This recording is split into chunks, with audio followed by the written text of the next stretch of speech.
that's a nice shot. Nicely on the blue.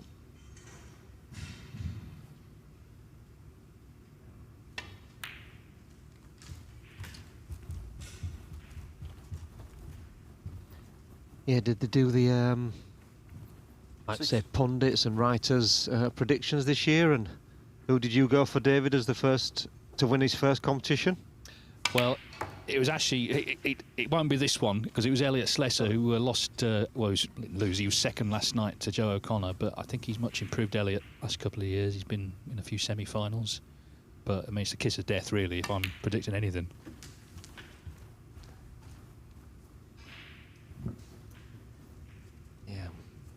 In fact, I'm more than a little bit surprised that he's played down for the red below the pack. It was much easier to play on this red he's taking now.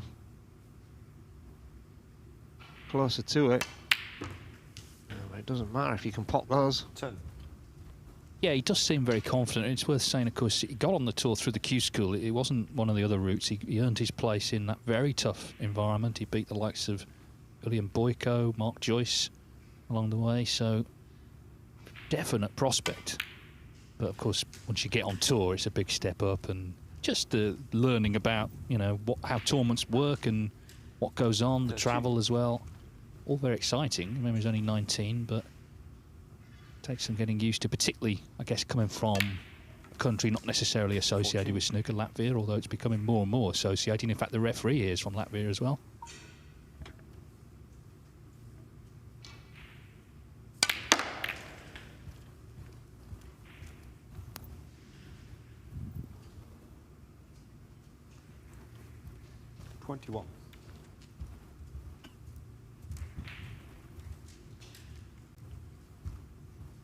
He's been a little bit unfortunate there. He's attacked the pack fairly well. All he's got is the double.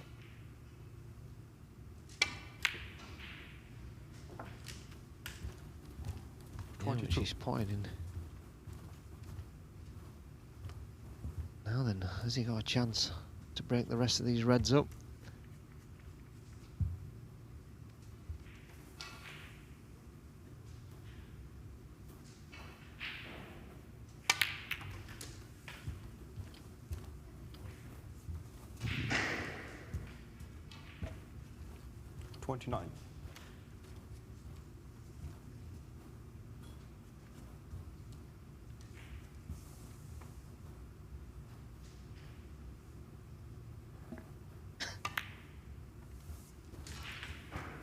Well, this is a definite frame-winning opportunity now.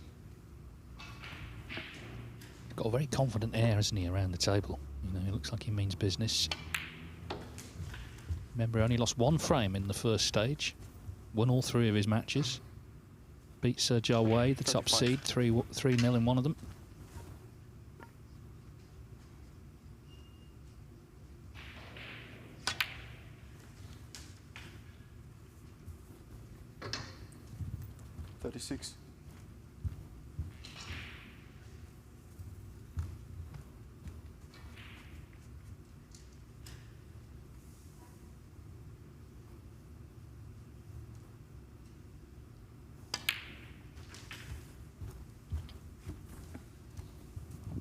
Won't be happy with that last shot he played. 43 red to leave himself 2 straight on the black.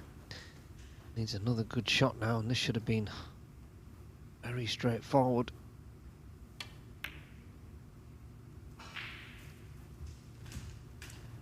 Again, very, very confident pot. Laying down a real marker, isn't he? Is the 4th seed in the group, but of course everyone's won a group to get here. So everyone is aware that they're going to have to raise their game, if anything, in this stage. And looks like our team Zhuzhen has done that in frame 1. 50.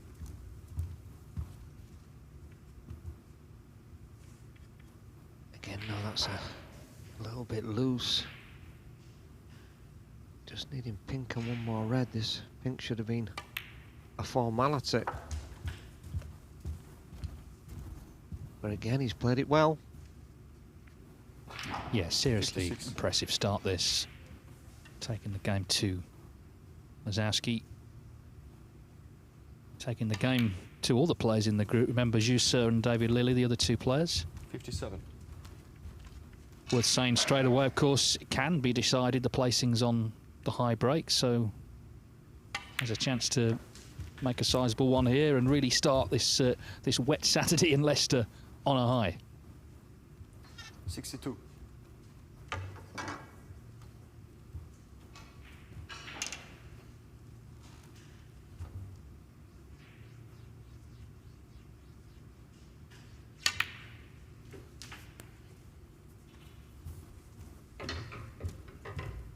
$63.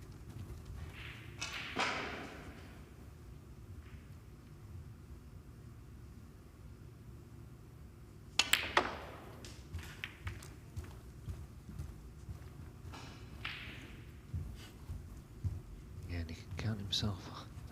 68. A little bit unfortunate there.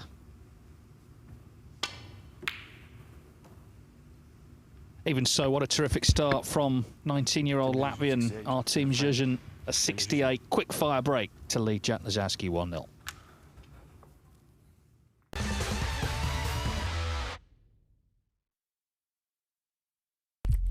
What do you need to become a champion? Vision, drive, discipline, finesse. But what about a world champion? Victor, conqueror, peerless. The history. Reyes is the champion of the world. It's the king of the 9-ball ring. The biggest prize. The crown jewel of 9-ball.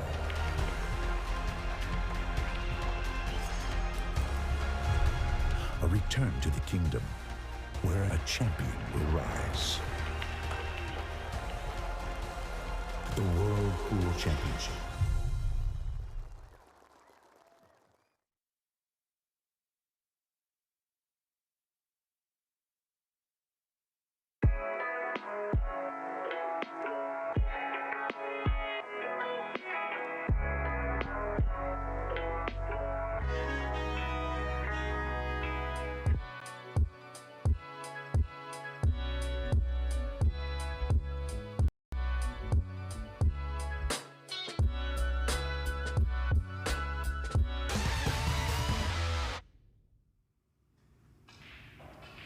Welcome back. We've only got 4 days left of the Championship League, believe it or not.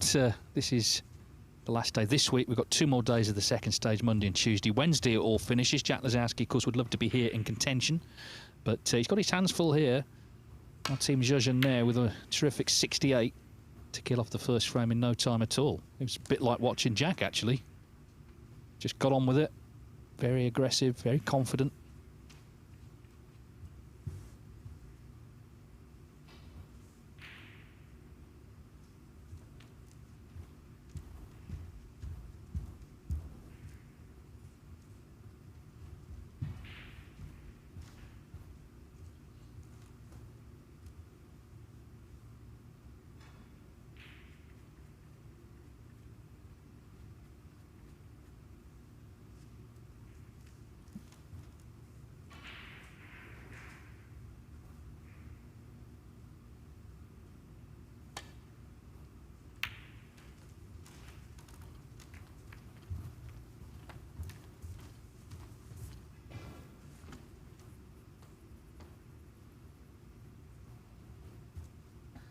Yeah, Jack's got red up to the yellow pocket, but it's very dangerous, especially given the start that his opponent's just made.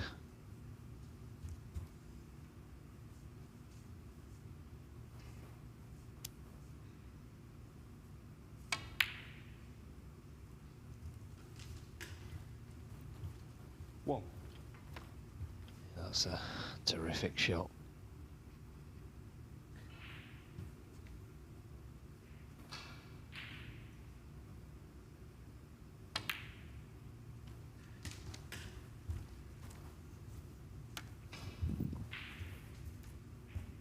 has he got the angle? Has he gone a little bit too far?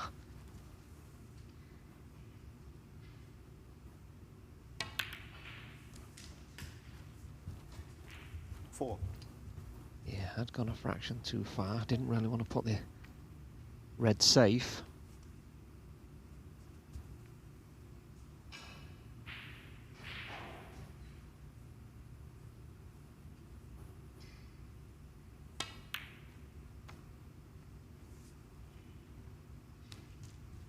Jack Lisowski, 4. Yeah, didn't really cue that one very well. Couldn't really get his bridge hand where he wanted to, and cued it badly.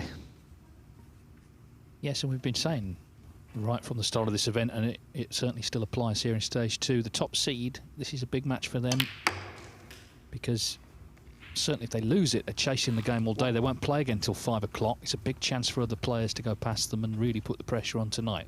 The opposite's true as well. If you win it, then you're kind of the man to beat. So Lisowski already under it here. Yeah, and I think the one thing you can't do if you want to get through is lose a match 3-0.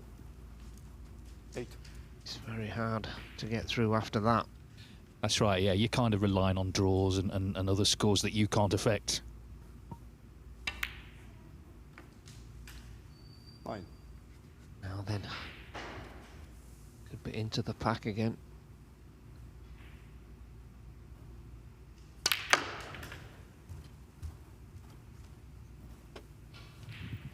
Yeah, didn't name him very well at all, but he'll certainly be happy 16. with that result.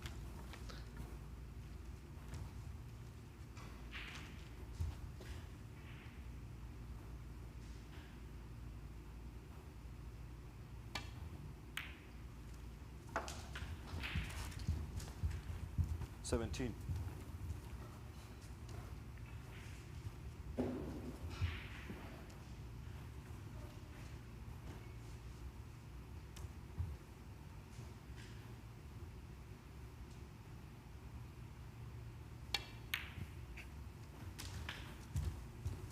Twice winner of his national title in Latvia.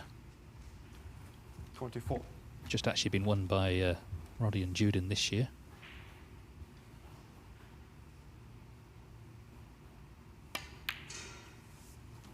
25. And he won the European Under-16 Championship 3 years ago, beat Vladislav Gradanari in the final from Moldova. These countries, Peter, you know, years ago just would not be associated with snooker, would they? But it's great to see them taking an interest and producing these really good players. 32. Yeah, absolutely. Every credit to World Snooker and WPBSA for getting out into these countries, giving them a chance. The Q Talk was just announced the other day for amateurs, and there's 5 of those are going to be held around Europe next season. So they're trying their best to grow the game.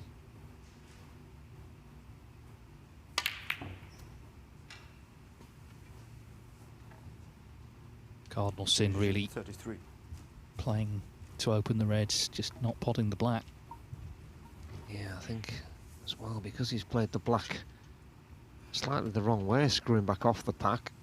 I think he's been a little bit fortunate not to leave much, if anything.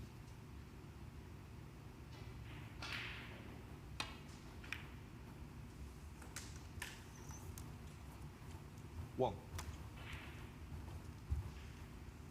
Yeah, good red from Lisowski, but needs an even better shot now.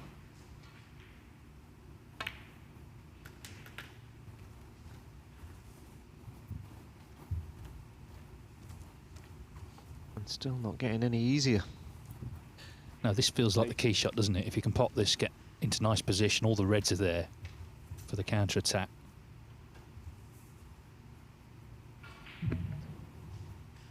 Yeah, and Jack will know though, if he misses this, it's probably 2-0.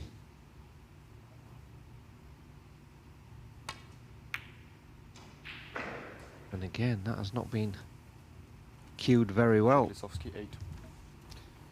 Well, he's so good at putting players under it with his style of play. Maybe it's happened to him here. So our team's judging 21 in front, reds open, big chance for 2-0 and to guarantee himself a point 1. from this match. Still in the first frame between Pang Zhengzhou and Alfie Burden. Although Alfie's got, well, a golden chance to kill it off. He just needs the red, the last red there. 8.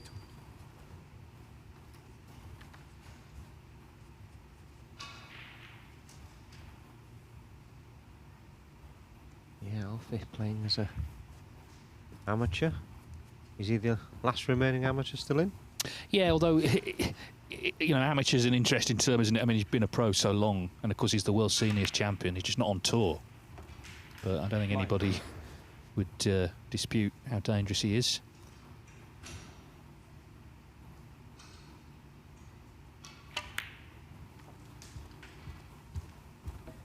So, just focus here. This is, as I say, a golden chance now to lead 2-0, and Lazowski, well, he's had a couple of chances. He missed a black earlier in the frame. He missed the red there. 16.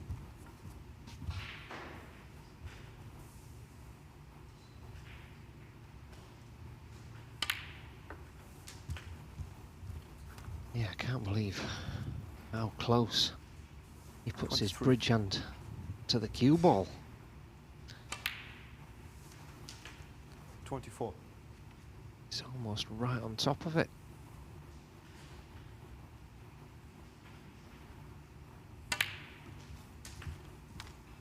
Well, Lazowski needs a snooker. 31. This match has been going about 20 minutes, and it looks like 2-0. If you can pop this, then surely there's no way back. And he botted it very confidently. He looks super confident. That's part of it.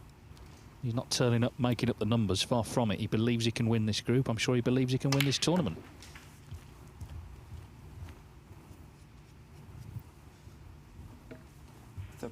Yeah, does he base himself over here during the season, or does he just fly in and out?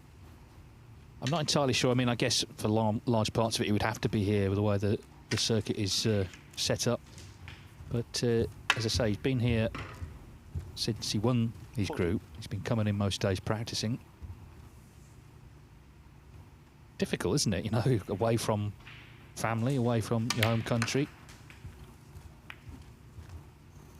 Yeah, such a young lad. 47. Every credit to him. You can tell he wants it, can't you? You can just see it written on his face, and if he continues to work hard, who's to say good things won't happen for him. This is a big day for him, and he started it superbly.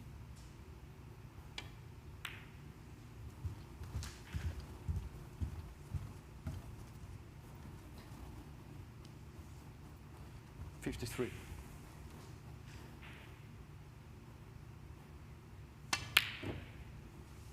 So 53, but of course Lazowski had a couple of chances, and our team Zhuzhen looking really good here, already guaranteed a point, leading 2-0.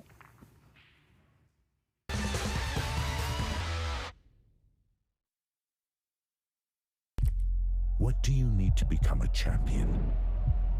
Vision, drive, discipline, finesse. But what about a world champion? Victor, conqueror, peerless. The history. Reyes is the champion of the world. It's the king of the 9-ball ring. The biggest prize. The crown jewel of 9-ball.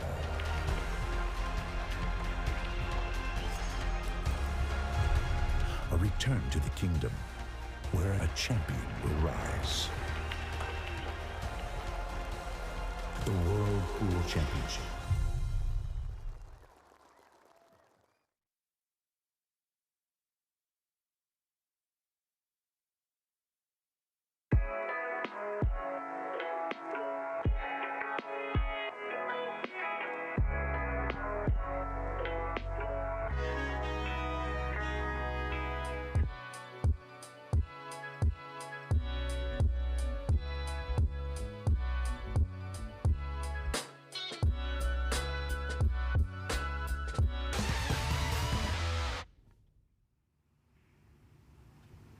Martin Zhuzhin has made breaks of 68-53 Semi-decision to break. to dominate this match so far against Jack Lazowski. 2-0.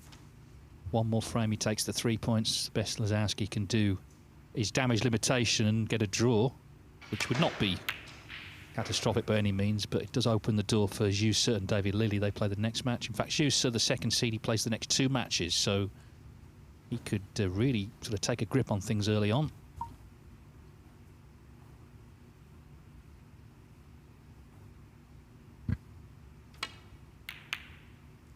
Yeah, Jack's got to find something, and pretty quickly. And that one again wasn't even close.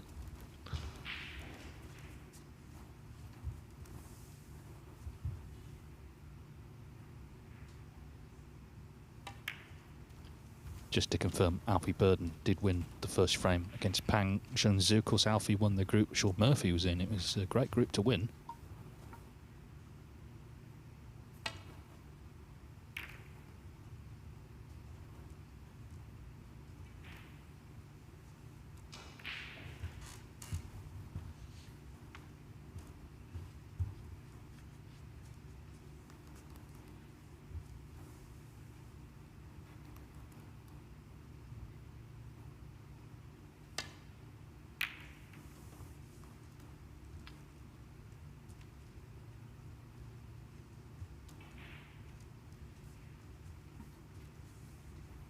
Yeah, very fortunate.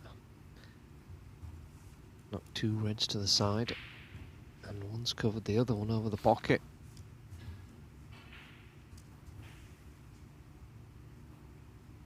He's just swinging it round the angles. In fact, he's just playing the dump shot.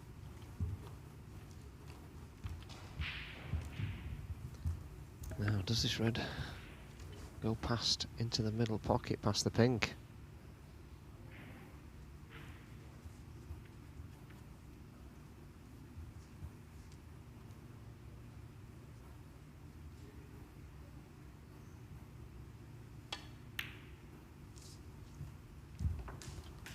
Well, the answer's yes.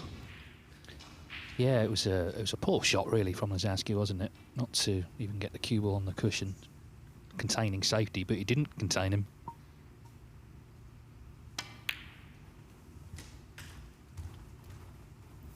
He hasn't got going at all, Lazowski, this morning. 4. Yeah, and there's just very little time, isn't there? I mean, these matches, maximum 4 frames. This one might be 3, the way things are going. 5. Yeah, absolutely.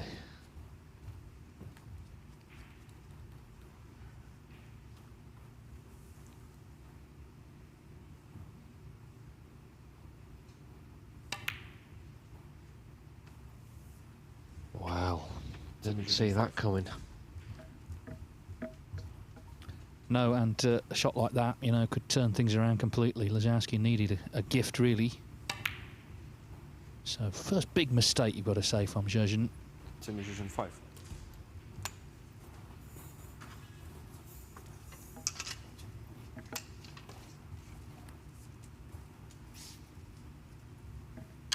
Yeah, nothing to do with the cue ball either. 4 or 5 reds in the open. Now can Lazowski punish that mistake? 1. This isn't an easy shot to control.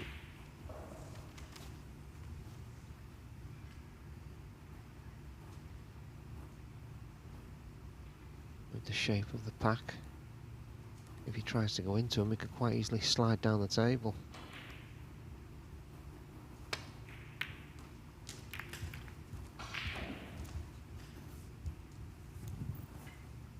Yeah, not wanting to hit it too hard, and he's ended up hitting it too soft, and I think he's on nothing.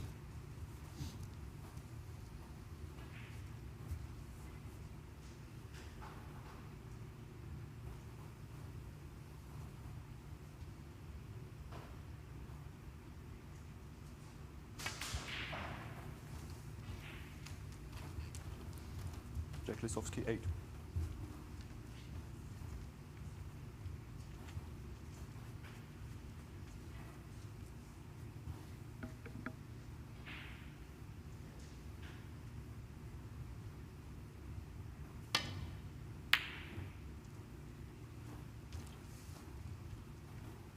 think he's decided. I've not really seen much of him, so I'm not sure if this is his regular plan of attack, but I think he's just decided he's gonna pop balls. Yeah, and it's worked in the first 2 frames, but he hasn't potted enough in this one. And as I say, Lazowski made such a slow start. He kind of needs to be put in a position like this where he can just pot a few and just get his arm going.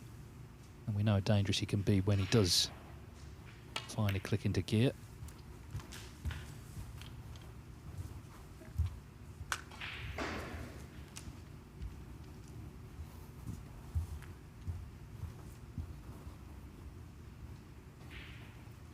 Seven.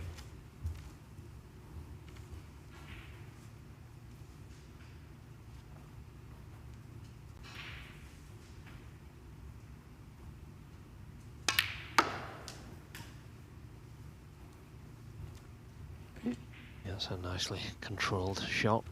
Now, where's the pink going to go now, though? Has he freed the black spot, or is it going back onto the blue spot?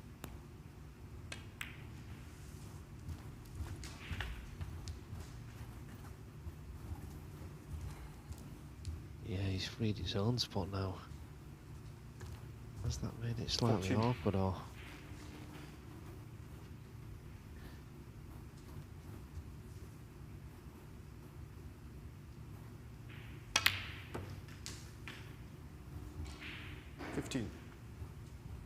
Yeah, very early in the frame he knocked the blue off its spot, didn't he, inadvertently, and it landed where it is, and it doesn't help anybody. Yeah, if the pink pots to the left-hand pocket, he should be okay after this next red. He should be able to get himself in and around the pink spot. But if it doesn't, he's going to be struggling.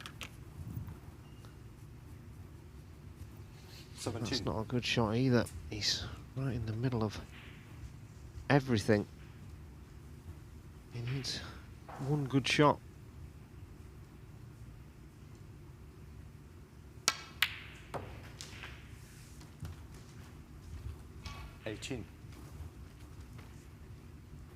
Well, that was a superb shot. That's his best shot of the day. If he's plumb on this pink, which he is.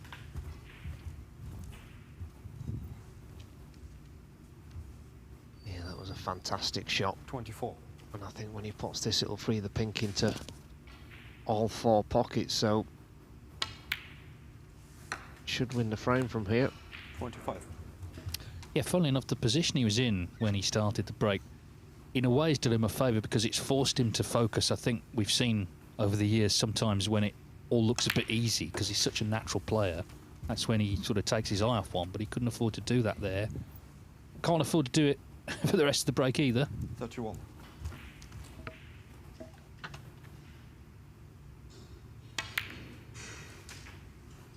$32.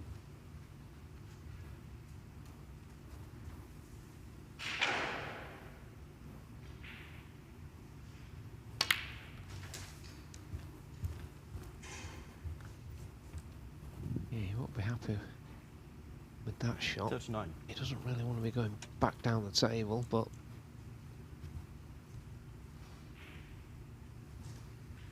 not sure he can actually hold for the pink now, so he might have to.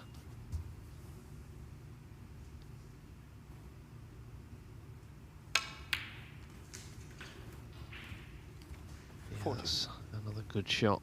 He just looks so much better, Jack, when he hits the ball a little bit harder, a little bit crisper, rather than trying to time the shots.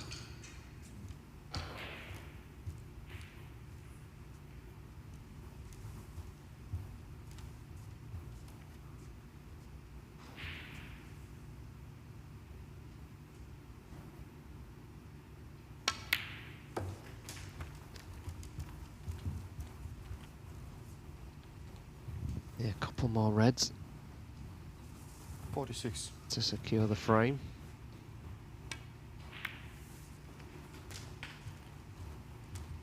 $47.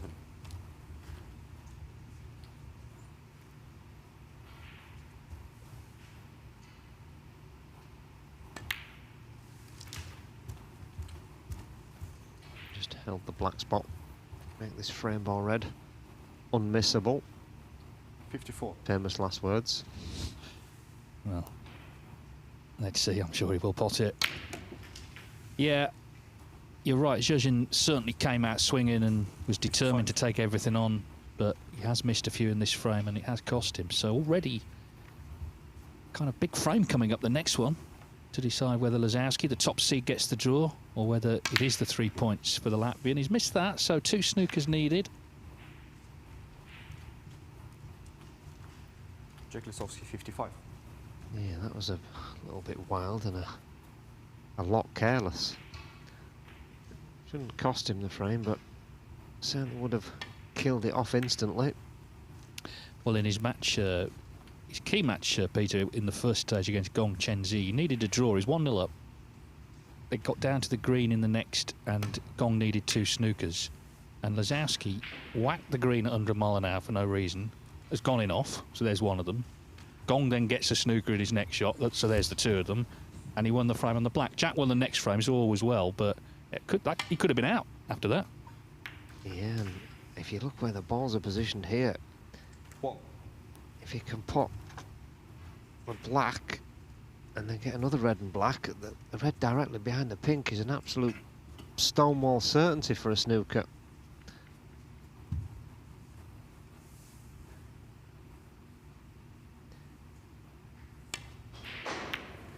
Yeah, I'm not a fan of that shot though. 52 in it now means he needs 3 snookers.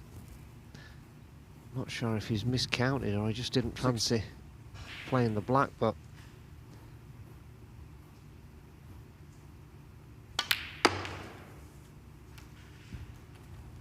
I'm going to say even Jack can't blow a 3 snookers lead.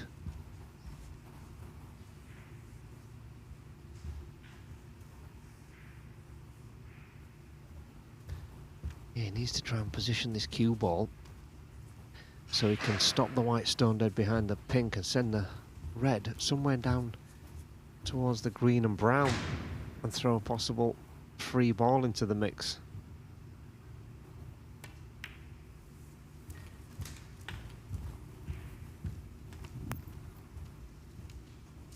Yeah, that's always the danger, of course, with 14. the red being on.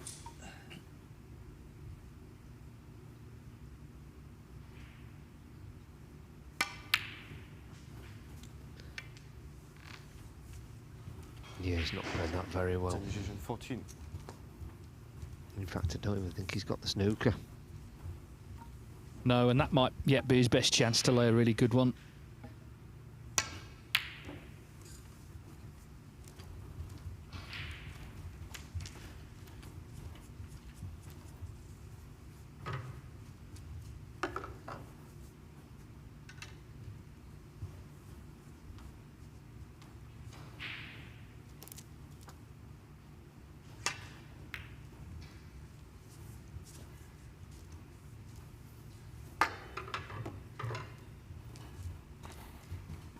Well, it was a nice last little kiss, wasn't it? Yeah, the red's nicely positioned though. You wouldn't expect him to miss it. Oh, he's probably going to be in a snooker again.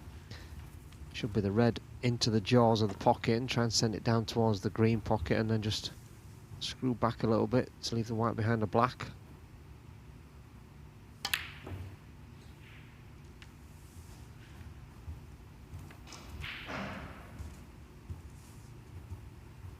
Just got too close to the pot.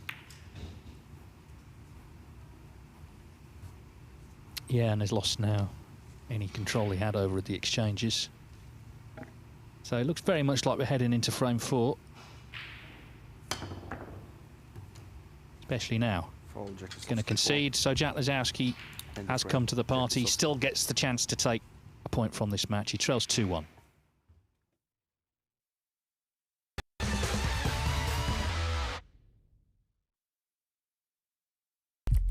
What do you need to become a champion? Vision, drive, discipline, finesse.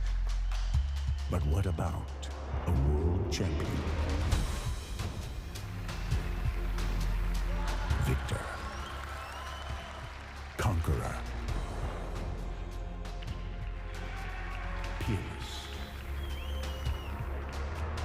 The history, Reyes is the champion of the world. It's the king of the 9-ball ring. the biggest prize, the crown jewel of 9-ball.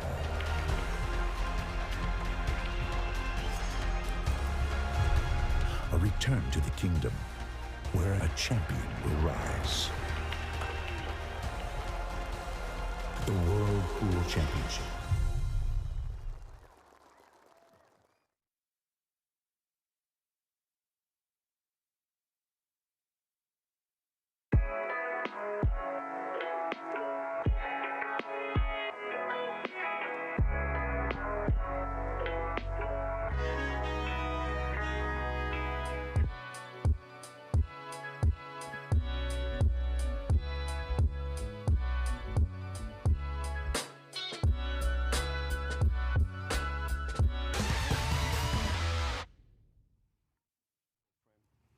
Well, it's not taken long to get to the last frame of the match. It's 2-1 to our team Zhuzhen of Latvia. It was 2-0. Jack Lazowski's won the third frame. Let's see if the top seed can get a point, or will Zhuzhen take all three? Hugh's certain David Lilly, no doubt interested in this one as well. They wouldn't mind, I guess, a draw here.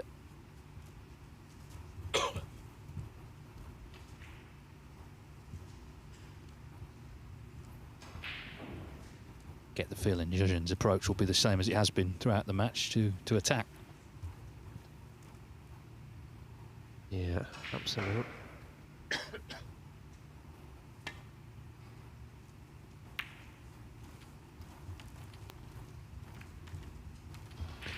Just the safety there, though. Now, table 2, Alfie Burden won the first frame against Pang Zhengzhou. He's the world seniors champion, of course, and Pang has had a really good couple of years. We saw him, in fact, he played Ronnie O'Sullivan in the second round of the World Championship at the end of last season. He's 21 in front here. It's one of those frames where reds have gone kind of everywhere, so he's just sort of trying to navigate a course towards winning the frame. Leipe Fan and Robbie Williams, the other two players in that group. Matchroom multi-sport YouTube channel with all the live action from table 2. And the winner of that group goes into the group that already Steve Maguire's qualified for. The group we're watching here is the one Joe O'Connor got through last night.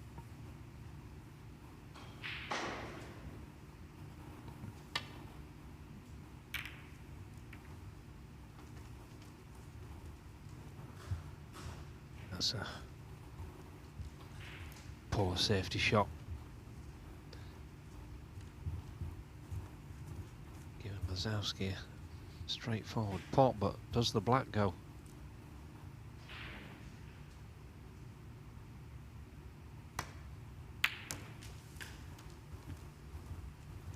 I'm going to say yes after that shot.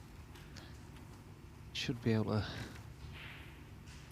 just screw off the other red to leave the red closest to the black.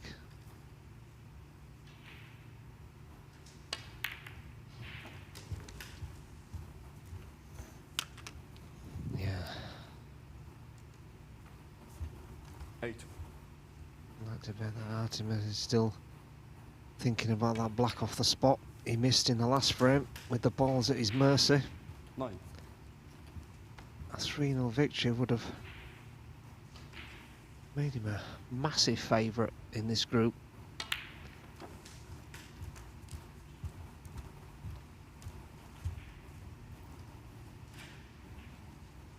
Yeah, I mean, he was comfortably the best player up to that point. 14. Maybe just getting a little ahead of himself.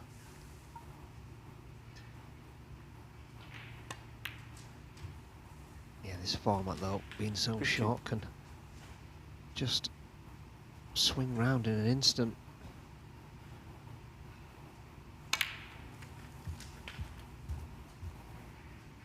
I was just about to say, because at that point, Lazowski looks 22. all over the place, and he hasn't really got his game together yet at all. He's overscrewed that by a mile. Jack Lisowski, 22. Yeah, it's disappointing. That was a chance, certainly, to take the point. And of course, you know, it's not like this is his first match of the season. Obviously, he played in the earlier group. He's qualified for the Wuhan British Opens. It's been a good start to the season for Lisowski. Well, this has opened things up. And he look where the white is. Well, this is trouble. Yeah, well, didn't apologise. I think he played it behind the green. And why should he apologise? He's definitely not sorry, so...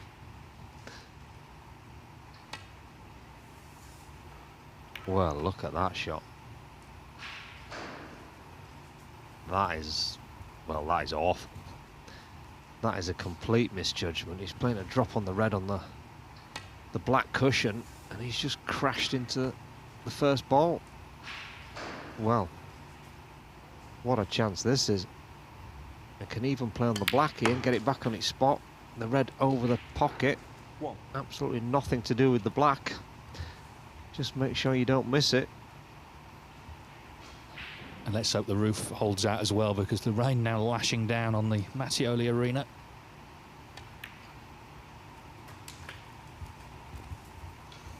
Yeah, I mean, you can't ask for a better chance. Yeah, he's not been at the races, let's be honest.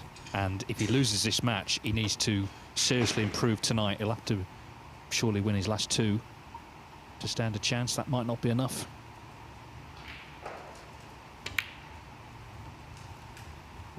But this frame hasn't been won yet. This is a huge visit for our team, Jurgen.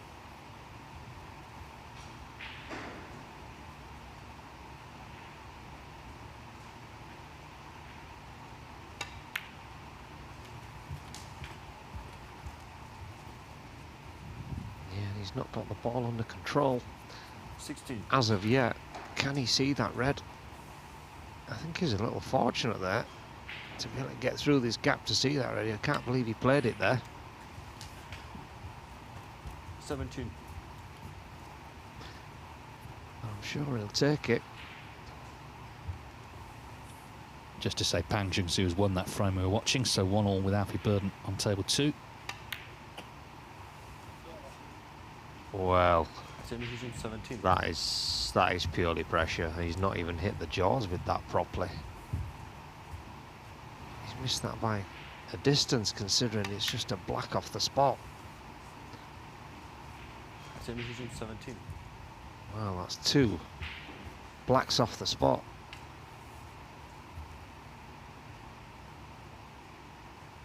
Yeah, that was purely pressure. He played his first 2 or 3 shots in that break.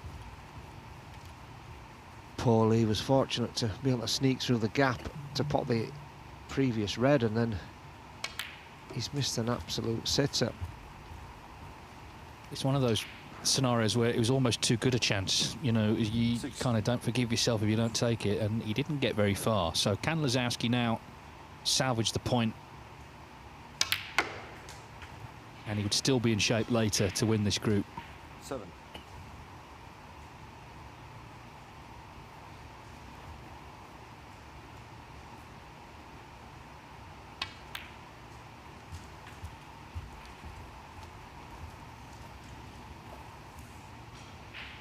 He's got to be careful here, though. Lisowski doesn't want to do anything stupid.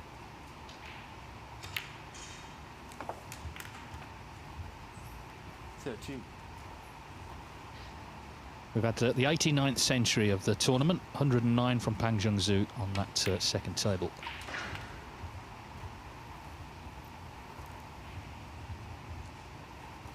$18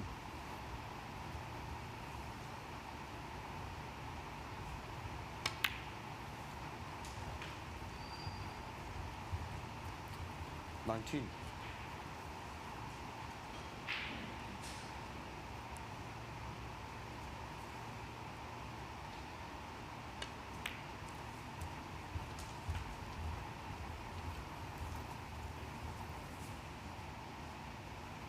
24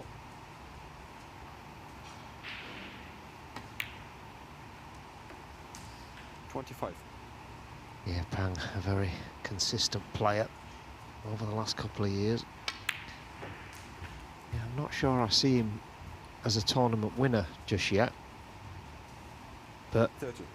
I would have said the same thing about Lepe Fan last season, so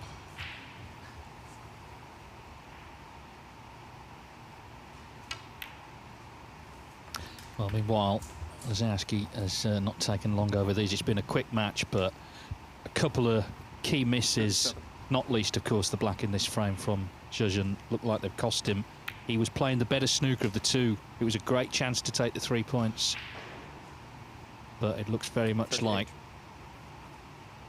if Lazowski pots this, it's going to be 2-2. Just take the 5 points.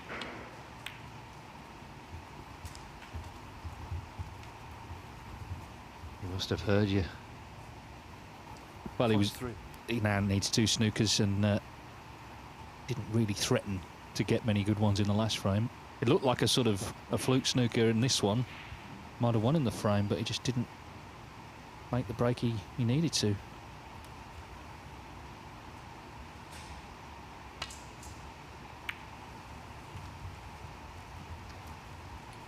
Check Yeah, this I out. think that's pretty much sealed his fate in this match, and I think he will be absolutely kicking himself.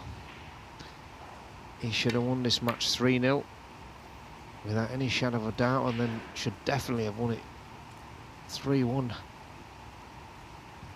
after the fluke snooker and Lazowski's horror escape. Yeah, and for Jack, it's a bullet dodged, isn't it? Because he can, as we know, step it up later tonight and could very well look back on this match as actually the key one of the day in some ways, because he really should have lost it. Yeah, absolutely, David, and he could be stood with that trophy on Wednesday, did you say? And he should be thinking back to this match, because if he'd have lost this match 3-0, he was out. 8. Well, an exciting start to the day, and of course we'll see both players later. Zhuzhen just needs to try and get past it and try and beat Zhuse in his second match. It's wide open already. The other 2 players I don't think will mind a draw either. Remember, if every match is drawn, it goes on the highest break. Has happened once before. Dave Gilbert had to make a 130 odd, which he did, 14. incredibly, in the last frame. 17.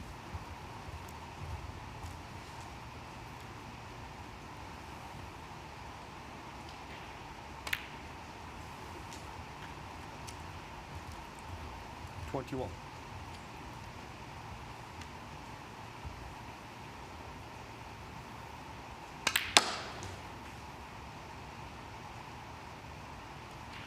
Just the standard way of getting on the pink. He knows he's dodged one here, for sure. Jack Lazowski relieved to come out of that with a point, because, my word, our team Zhuzhen had great chances, particularly in that last frame, to take the 3 points. So it's on as even, 2-2. We'll be back in 5 minutes for Zhuse against David Lilley.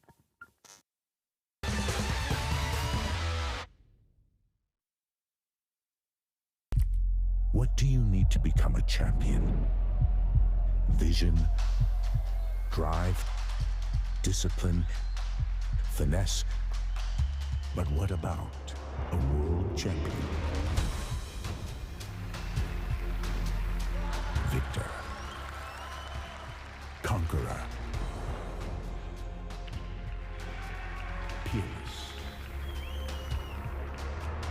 The history. Reyes is the champion of the world. It's the king of the 9-ball ring. The biggest prize. The crown jewel of 9-ball.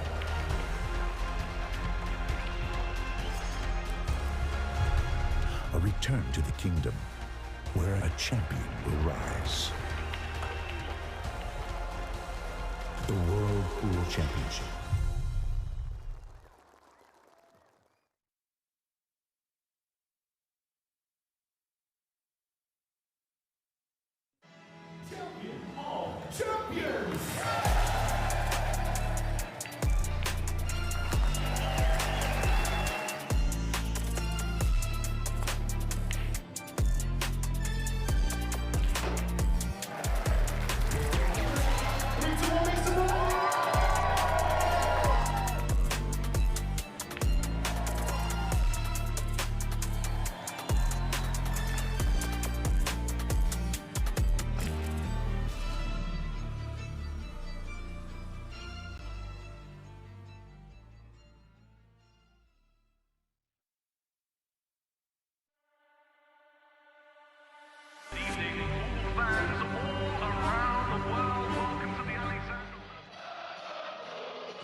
arena looks just spectacular, and I cannot wait for you all to see it.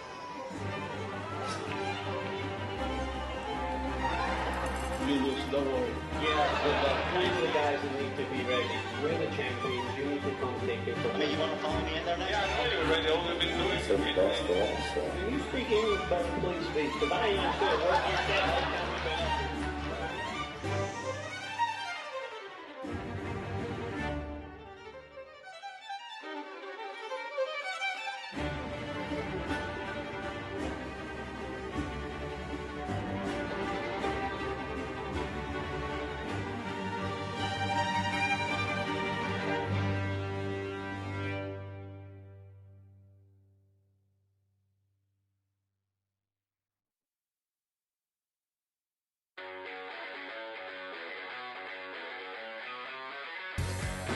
We are guaranteed 4 phenomenal days of action right here in Florida. Drama is certainly guaranteed in front of a hugely raucous crowd. The American fans really getting to the spirit.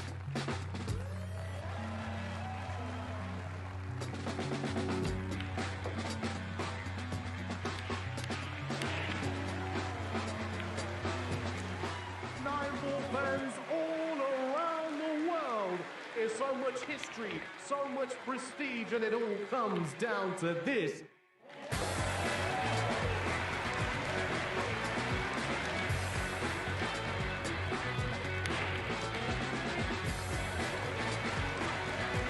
So much action lies ahead at the Caribe Royale in Orlando, Florida.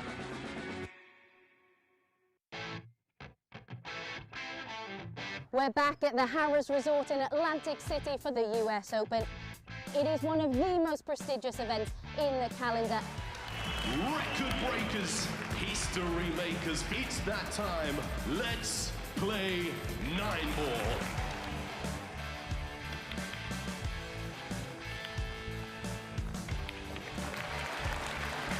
Nine-ball pulls on the growth. And the governor gets on the board.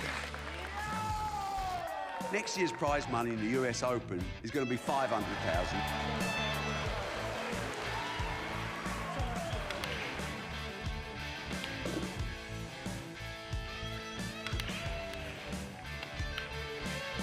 The man they call the Ghost has left everyone for dead. We will take this sport to places it's never been, and that's a bloody guarantee.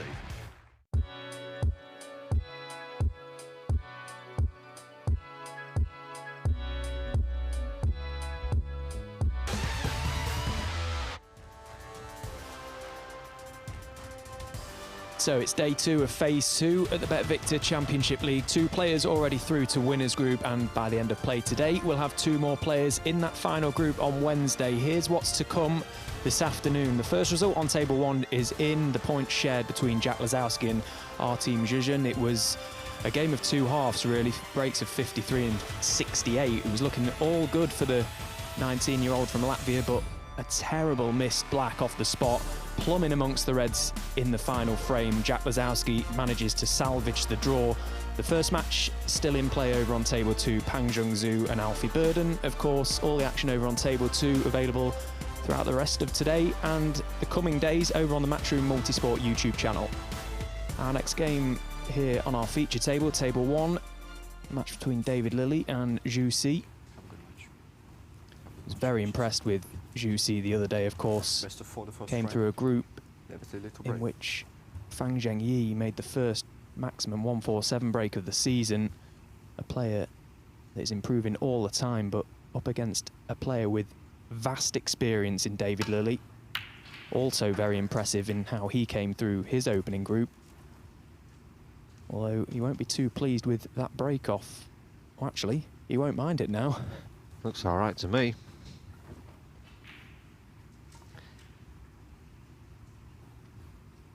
It's been a feature of this event, the break-off. So many poor breaks. It's amazing how many times that lone red has come up the table and a player has potted it, but finding the jaws of the pocket, he won't mind that one bit.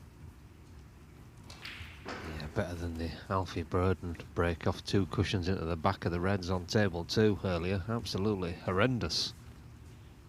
It's never nice to see that in frame one of the day. When you're thinking, I'm going to miss lunch here. Yeah, it could be a long old day over on table 2. Pang Zhengzhou is just about to take a 2-1 lead over Alfie Burden, though.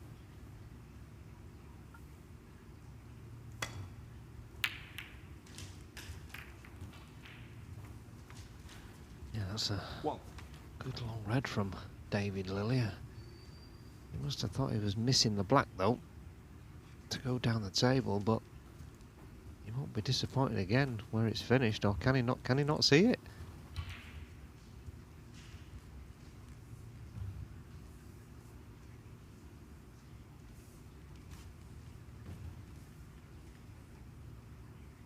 I think he's just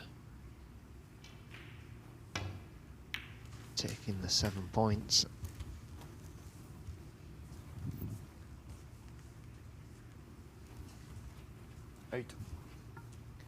Not much to go off on the head-to-heads between the pair. They've never met before on the professional circuit, so it's a new ground for both.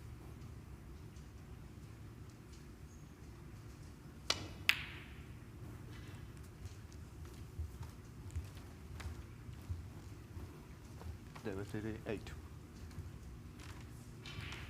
Yeah, I was speaking to David Lilly in the players' room this morning, and he was saying at the moment he can't really weigh his form up.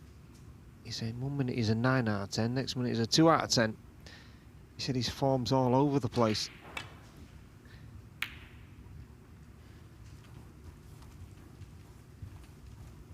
You think that could have any bearing on? I know a lot of the lads are going off playing pool these days, you know, rather than just concentrating on their snooker. It's a dangerous game, something they've got to get right. I mean, because it's easy to slip down the snooker rankings, and before you know it, your career's in peril. Yeah, where David is ranked in the rankings, currently at 57th, which is his highest ranking to date. He's in that sort of ballpark where come the end of the season, you know, 57, it sounds like a good number, but that 64th spot, it can loom pretty quickly, and you don't want to put yourself in that position come the World Championships, and, you know, he's not safe. It's as simple as that. Yeah, anybody below 55 and downwards, if they lose their first match in the World Championship, it's almost like a given that they will fall off the tour.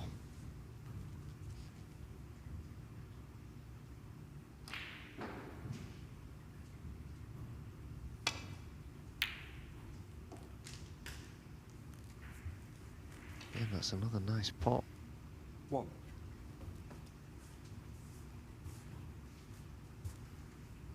That's one of those pots, though, where you kind of wish you hadn't potted it.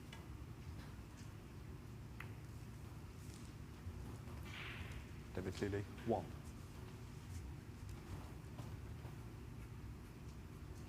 Juicy, very much a player on the rise. He's been around for a number of years now and has hinted at some really good performances. Of course, got to the semi-final of the International Championship last season and a quarterfinals out in Xi'an. Very hard worker as well. Practiced many a times with him down the years at the academies in Sheffield.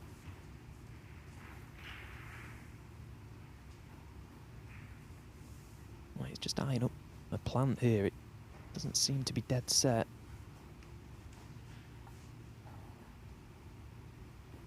Yeah, on that camera angle, it doesn't look anywhere near.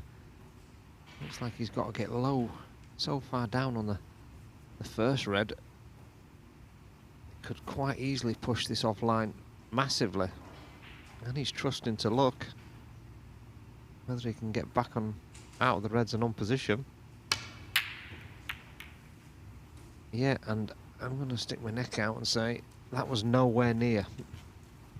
Yeah, it just never looked on. You may have been able to make that had the cue ball have been low, but the fact he was high up in the balk area, it just didn't look an option to me.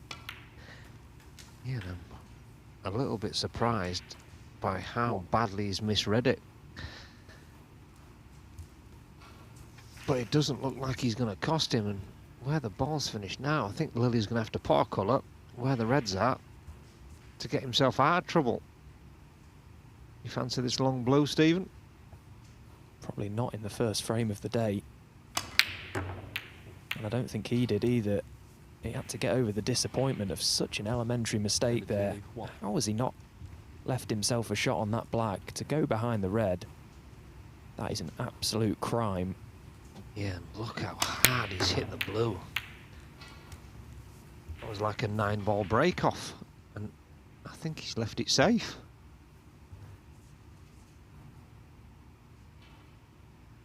Yeah, again though, when you're not in touch, it's easy to make those positional mistakes. He's been very fortunate to only leave this red.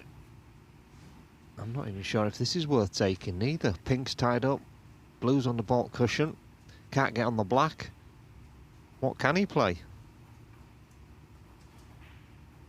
It looks like he's topping it to try and come back across the table for the black.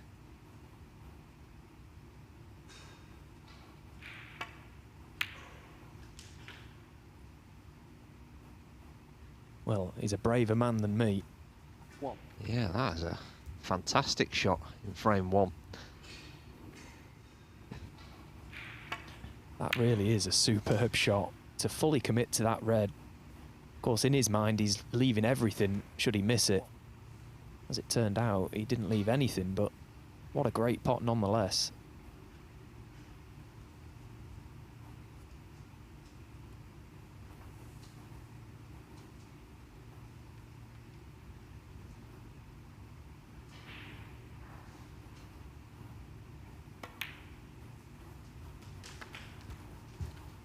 Well, that has only just sneaked in. But it has sneaked in, so the first proper chance.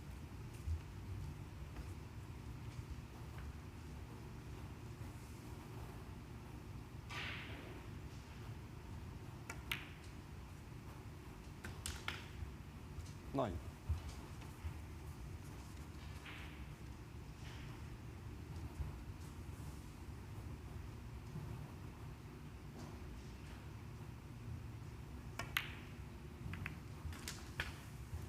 Well, yeah, I don't really understand that. If that was tight, 16. which it definitely looked like, either that's a complete miss hit or it was too tight, and he should have played for the black in the opposite pocket and cleared that red.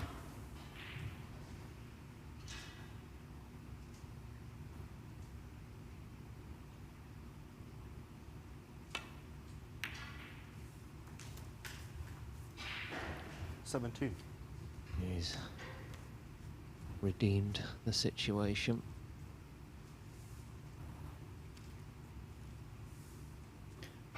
Quite a disjointed start to this frame, but ultimately the balls are still going in at the moment for Jussi. Created this chance with that great opening red. Looking to try and put David Lilley under pressure early on in this match. Now, has he over 21 done this positional shot?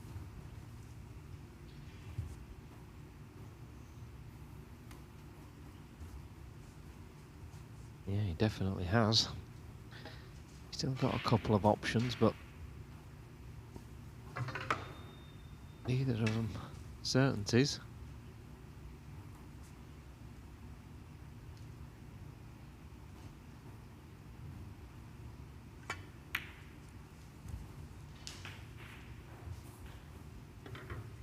Yeah, now back in prime position.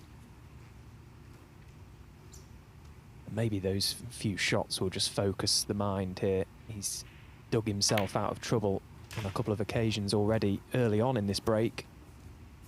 And looking at the table, it seems hard to find a way that this can go wrong, but of course it so easily can.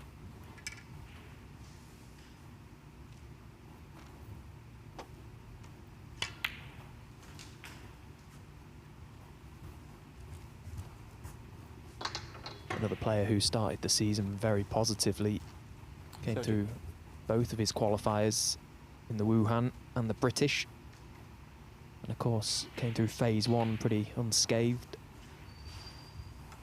So a player that joins the list of unbeaten players so far this season.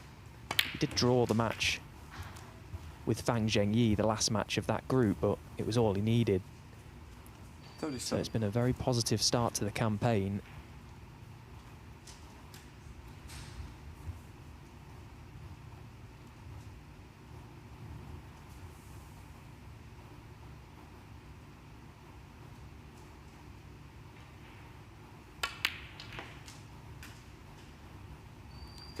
Just wonder if a nervy start to this match is maybe down to the fact of the result in the opening game. The fact that that match finished 2 each, it sort of opens the door somewhat for either of these players to get all 3 points and go into a commanding position at the top of the table very early on. Yeah, 100%. 45.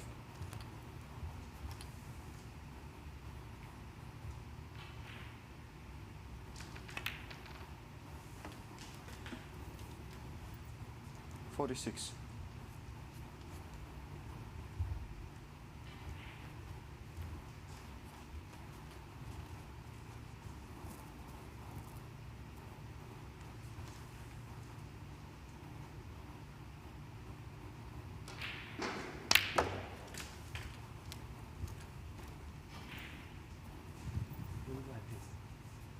Yeah, just over.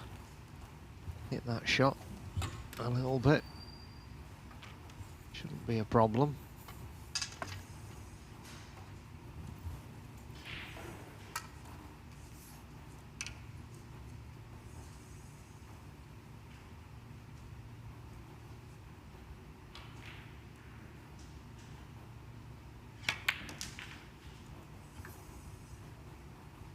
You enjoying life back on the main tour, Stephen? Got your tour card back this season? Yeah, very much so, although the first couple of qualifiers didn't go to plan.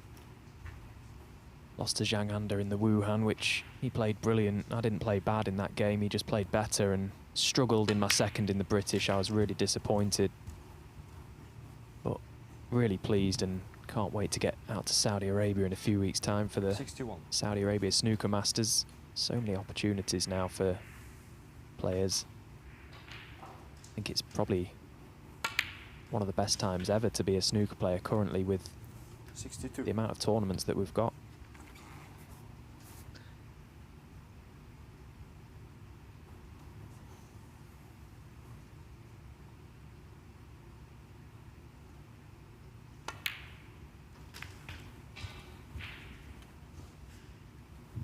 So that black and the little cannon to just 69. dislodge these two reds into open play is going to be enough.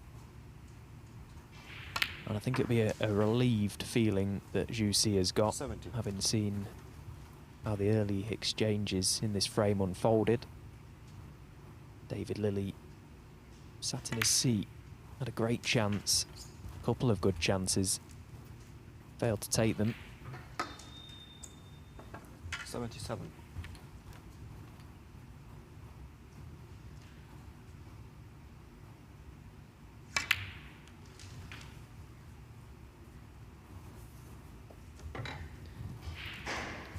Yeah, landed a little bit low on this black, but still got an outside chance of a century.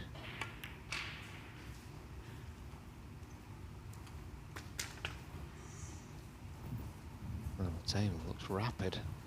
85.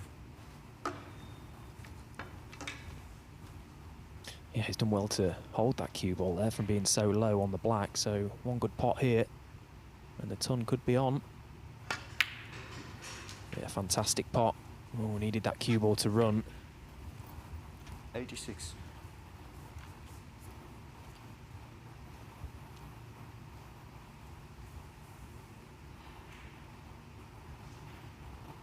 Yeah, I don't think we'll be seeing Lilley come out of his chair, regardless of what happens here.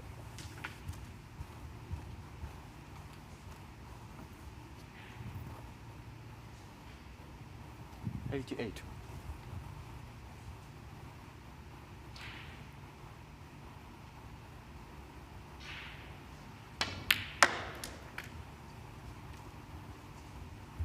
$90.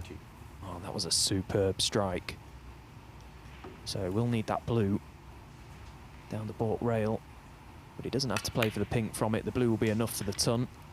93.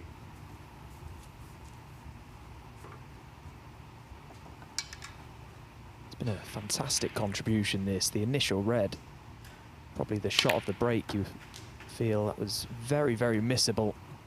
Oh, he's stuck on the blue. 97. Oh, can you pot this? Middle pocket. Oh, foul.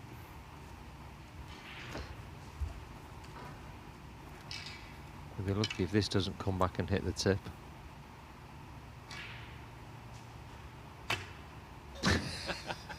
I think it did. A break of 97 nonetheless. No century break, which is a shame, but in a match that has become all that more important after the first result, it's first blood to Jussi.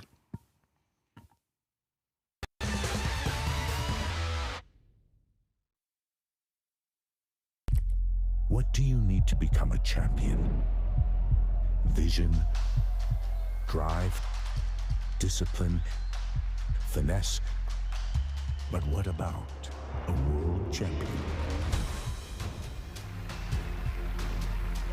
Victor, conqueror, peerless. The history. Reyes is the champion of the world. It's the king of the 9-ball ring. The biggest prize. The crown jewel of 9-ball.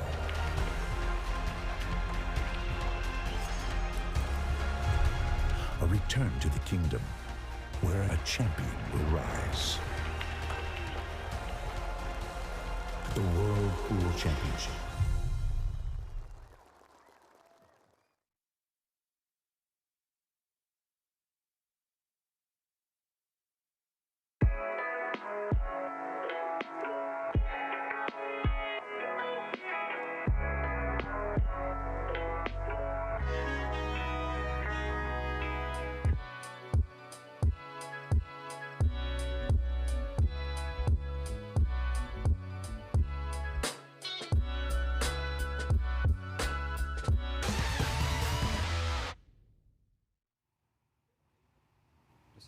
So it's 1-0 to Jussi here on table 1. Over on table 2, it's been an unbelievable performance so far this morning from 1-0 down to Alfie Bird, and Pang Jung-Soo has gone 109, 132, and he's back in amongst them in the 4th to try and take all 3 points over there. And of course, this match on our feature table has become a very, very big match indeed. The first match between Jack Lazowski and our team Zhejian finished 2 each, which has given both these players a chance to potentially get the win and head straight to the top of the table.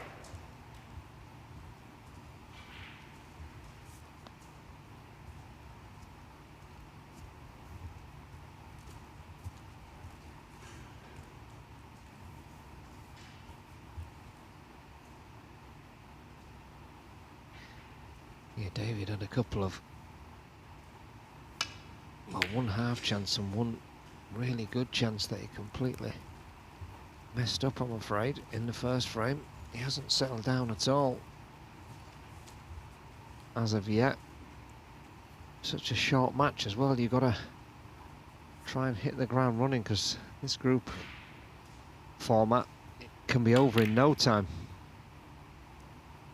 Yeah, it's incredible how quickly that can actually happen. If you lose your first round game, of course it isn't mathematically impossible for you to win the group, but you pretty much resign yourself to the fact that you can't win the group in your own mind. You want to get that win on the board as quickly as possible. Yeah, and especially if you lose the match 3-0, you're really in big trouble. Very surprised if that's ever even happened.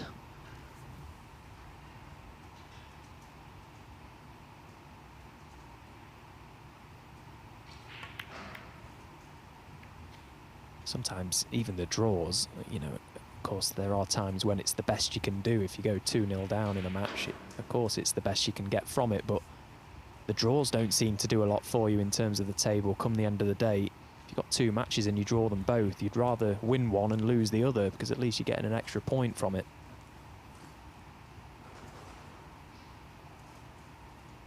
Very quickly, this second frame has become very, very open.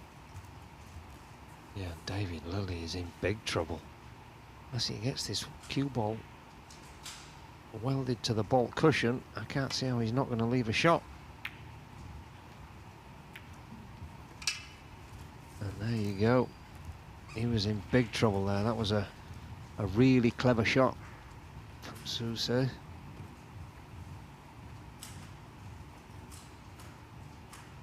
And now can he carry on where he left off in the first frame? He's got the balls at his absolute mercy here. That's only the pink. I think the pink does pot into a couple of pockets, but he's still, everything is wide open. All he can really do here is miss. Yeah, and you don't want to overcomplicate things. Sometimes you can have too many options and almost just walk yourself into a corner. As you say, he's got so many balls to play on here. He can basically leave his cue ball anywhere and have reds to play on. Yeah, and I always like it when the balls are all over the place, that the blue pot's in both pockets, so if he can get himself around there, the balls look unmissable.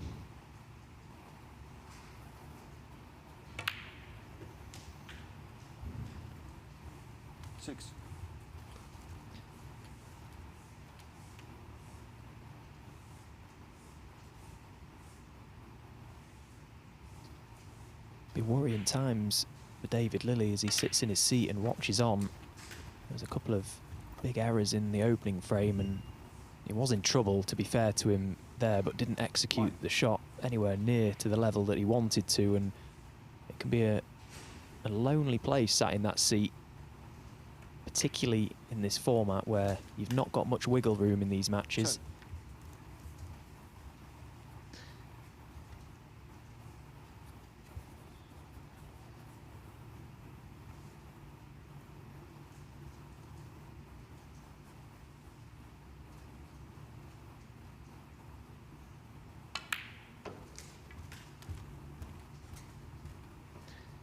Yeah, and this clears the path for the blue into both pockets. 15.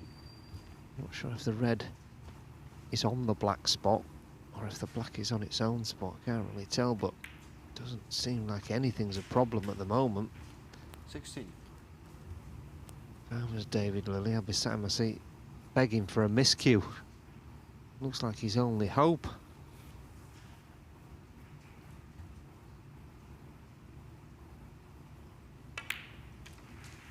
First result of the day is in from table 2. Pang Jung-Zhu managed to convert that match into a 3-1 victory over Alfie Burden. The next match over on the Matchroom Multisport YouTube channel will be Li Pai Fan taking on Robbie Williams.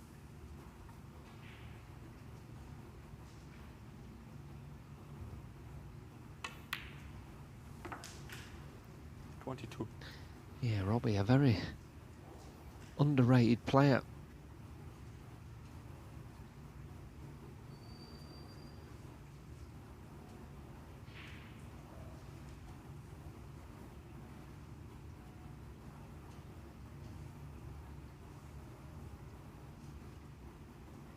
So just come up a little short on this blue. Limited to what he can do from there. Looking at the more difficult green.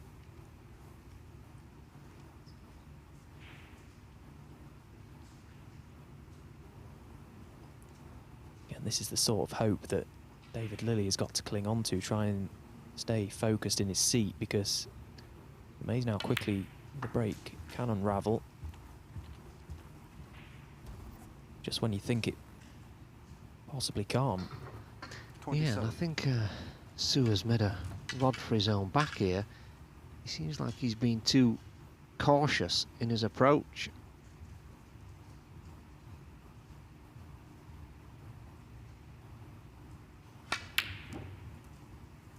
Yeah, and that was mistake waiting to happen, and I don't think he's got away with it either. So, 27. what a lifeline for David Lilley. There's absolutely no way made he should have been playing that red with the rest, even if he had to play the red.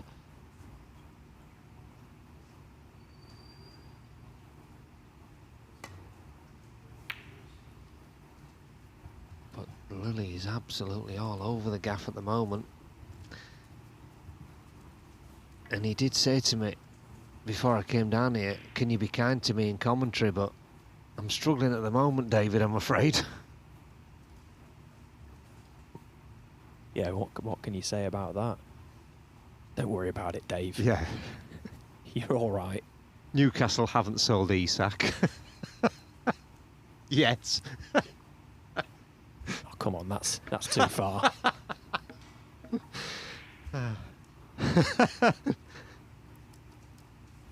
Yeah, that was an absolute horror miss.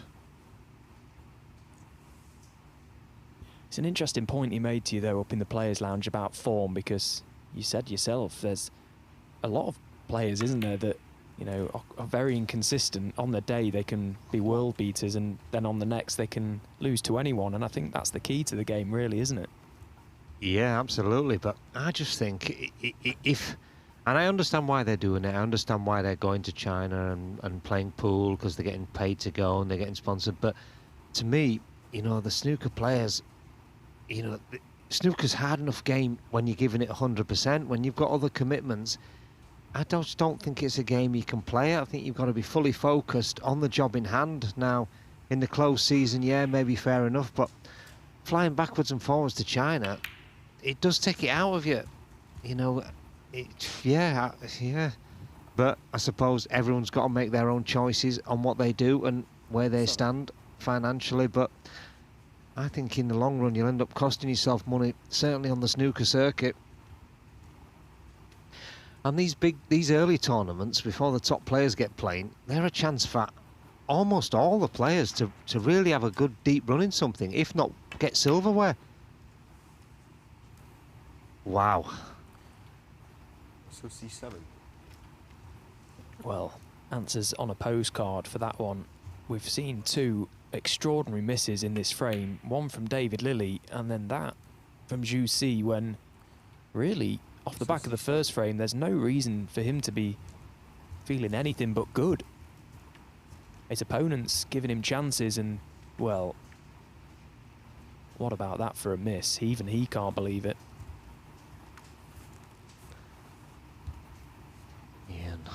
The only good thing for him is he's not left anything. Now this is all about David Lilley's state of mind. He should be thinking, I'm just glad he's missed and I'm back at the table.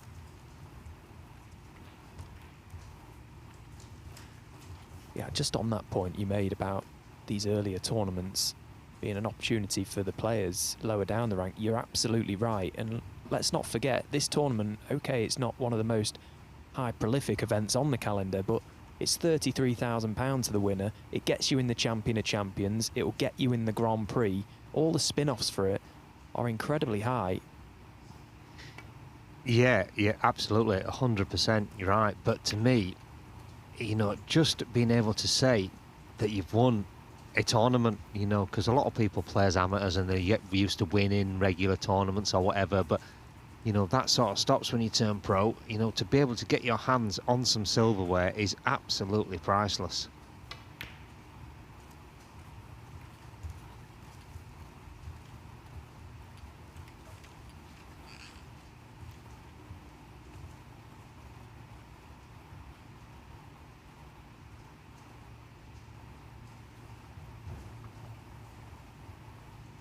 Here's a pretty good safety shot from David Lilley.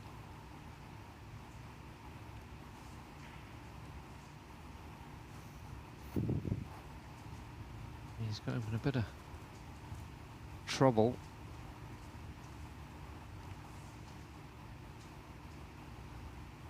In fact, if he can't think of a shot here, he might have to try and pot the red just to the right of the pin, because the shot's a nothing.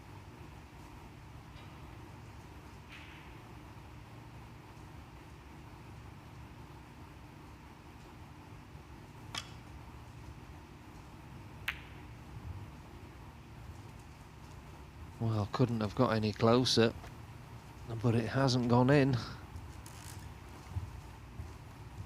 Well, does this red clip back?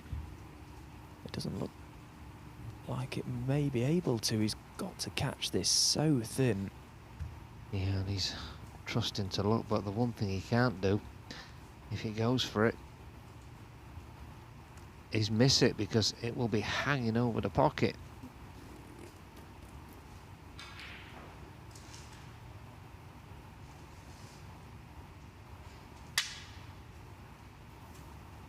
Well, I called the miscue, but it wasn't by Lily.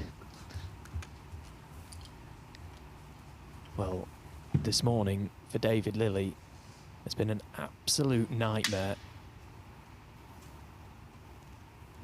That wasn't as simple as it looked on screen. He had to catch the paintwork of that red, but to miscue, he's not even giving himself a chance to pot it.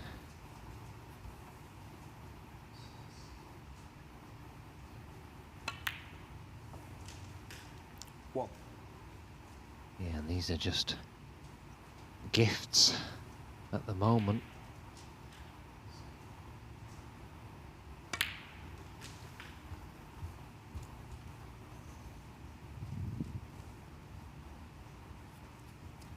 Eight. Yeah, didn't play that very well either. Wanted to play the red into the corner. It's okay though. 9. It's quite a big test of your focus when the frame goes this way. Errors from both, and then when you get your chance, trying to find that presence of mind again to play your way back into the zone. He had a healthy lead when he came to the table, and 15. It's increasing all the while. And with it, David Lilly's hopes of getting anything from this match. 16.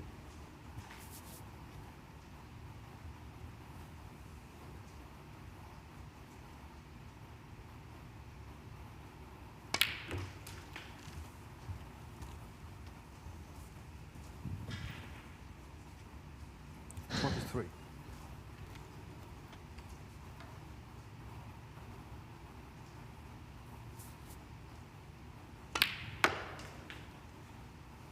$24.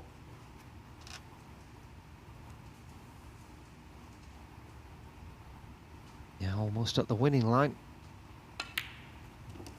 Oh, and that has only just struggled in. But it is in, so just this red, and it's a 2-0 lead. And David Lilly's Championship League is hanging by a thread.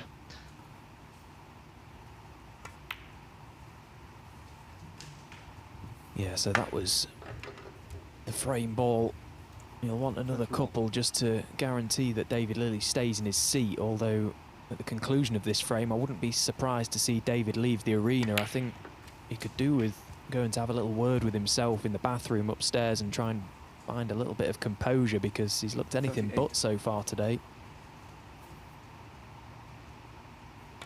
He's got to cling on to the hope that the first match ended in a draw, and he's still got the chance to level this one up. He's got to win the next 2 frames, and then it would be pretty much as we started in this group, but it feels like a long stretch for David to find anything at the minute. 46.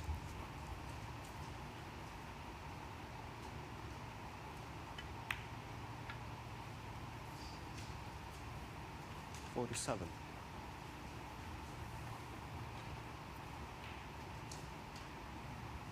Yeah, the absolute minimum. He's got to find his chalk.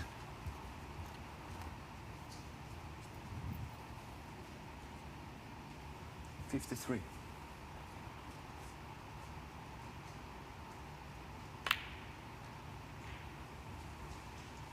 Well, a break of 53 there to absolutely guarantee the frame. It was a frame that was riddled with errors from both, and David Lilly fires the reds down the table. He can't be pleased with how things have gone today. He's 2-0 down, and he faces losing the match.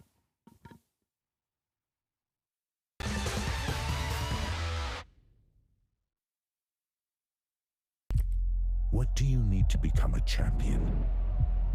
Vision, drive, discipline, finesse. But what about a world champion? Victor. Conqueror. Peerless. The history.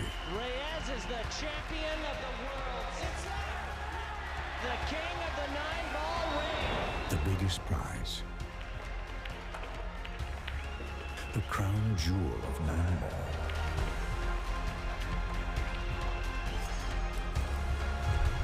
A return to the kingdom where a champion will rise. The World Pool Championship.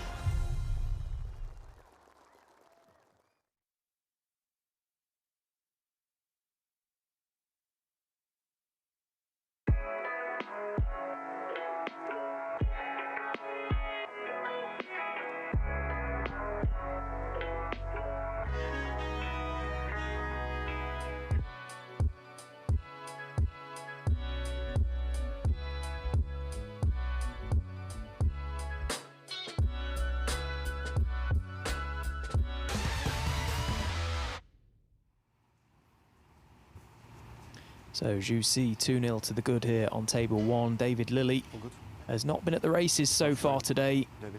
A bad miscue in that final frame presented that chance that Juicy took gratefully.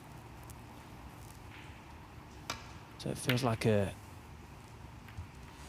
going to be a big battle for David Lilley if he's going to take anything from this game. And of course the best he can do is a point. He's got to win the next 2 frames. Juicy will be looking to kill this match off quickly and head to the top of the table.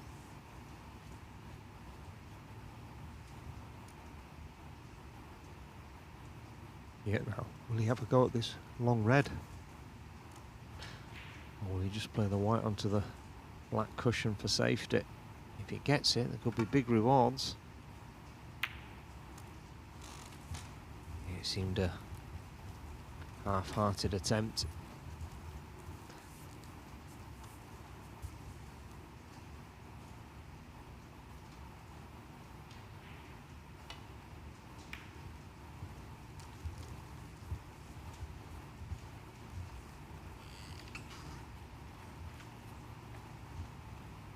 Yeah, that looks a decent-ish safety, but it's pretty much got a similar shot other side of the table.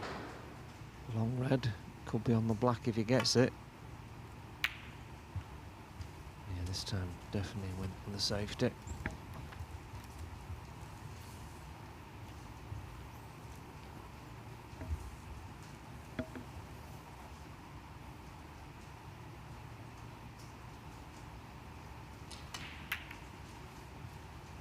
It's a lot easier said than done, but being able to cancel out those negative thoughts, those negative memories of mistakes in previous frames is going to be David's biggest task for the remainder of this match. You can forgive 1 or 2 mistakes, but there's been multiple, and no one will be more disappointed with how this game has gone so far than David himself. Juicy, of course, will be absolutely delighted. He's got to catch this red very thin, get himself back down the table if that's what he's playing.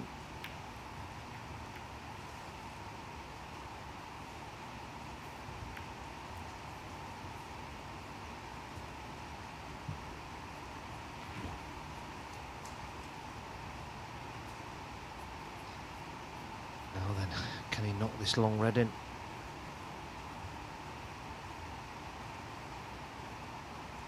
The black does pot if he can stun through the gap.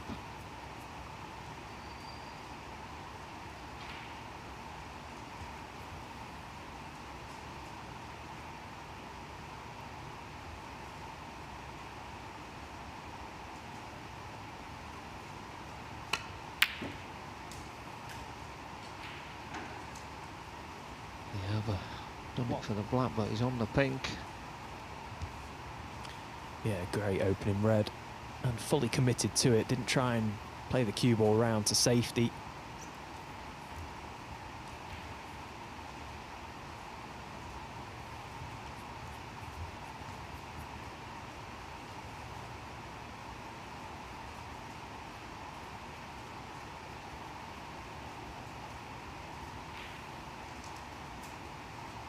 He'd love to get on the black somehow into this right-hand pocket so he could play a little cannon into the reds above it and just open that space up.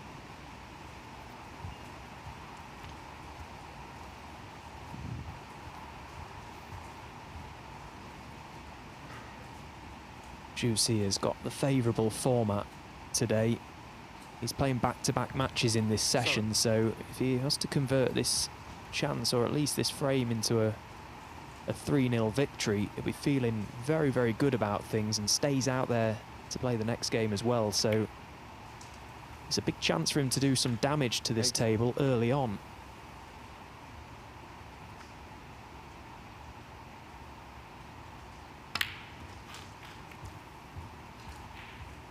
He's not happy with that one though. He's hit the wrong ball on the cannon on the way back.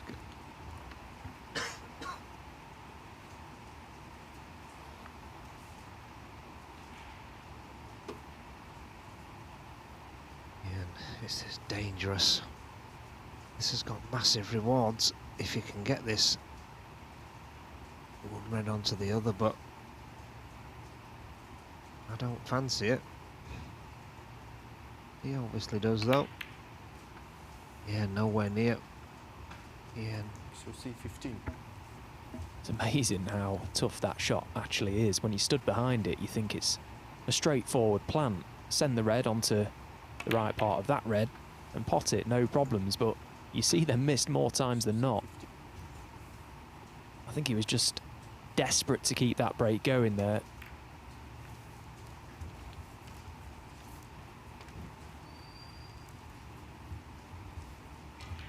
Yeah, sometimes though, when you've got your opponent really struggling, it's better to keep him under the cosh.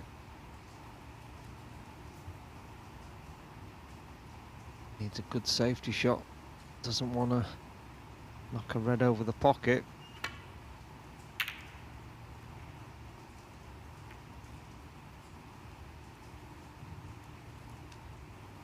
Well, it was a big target up in behind that green and brown. It was a good line. Now, as he left the gap through these reds for David Lilley. Yeah, it doesn't look like it, but his other options are not great either. It's thin safety off the red closest to the black cushion. Not easy to judge when the balls are that close. Is he thinking about one red onto the other here and going through the gap? Trying to go back down for the brown, or can he see the ball? Hard to tell.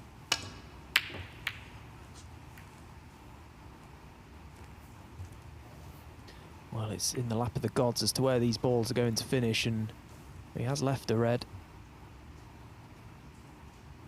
Yeah, it could have been a lot worse if it had crashed into the main pack at this end of the table. Although, yeah, if he gets this, may be able to just run it through, a little cannon on the red and blue, and be in business.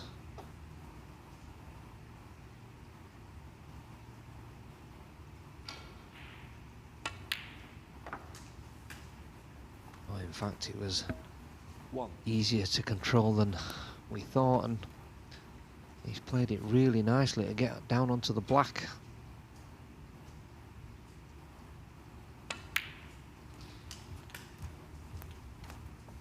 First frame of the second match over on table 2 has gone the way of Lee Pai Fan. 1-0 to the good over Robbie Williams.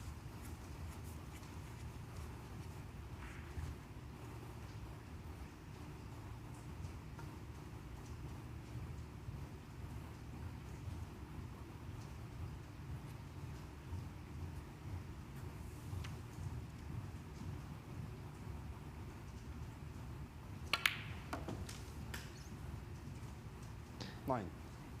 He just got a little bit too straight on that last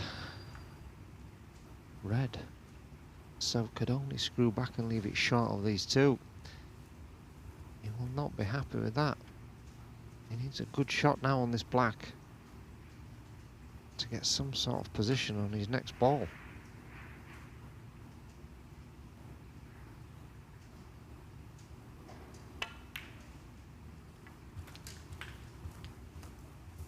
played that really nicely.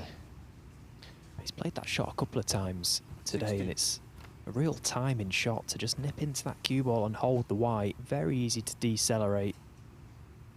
Played it twice now to perfection. 17. Yeah, when you're sat in your seat and you see your opponent land slightly awkward, it gives you a little bit of hope that they may miss. But that was soon extinguished with a superb shot.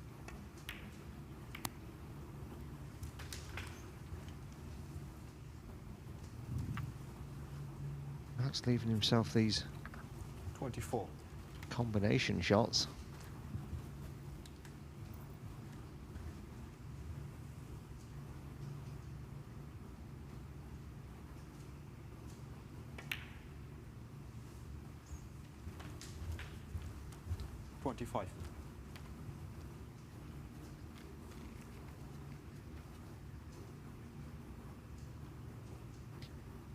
Just a couple of problems to solve here. It's creeping closer to the winning line. There's 3 sets of 2 reds that are all kind of covering one another to certain pockets. It's just got to unlock the puzzle. He's played that nicely. Yeah, that's one of the best shots in this match so far. 32. Excellent cannon.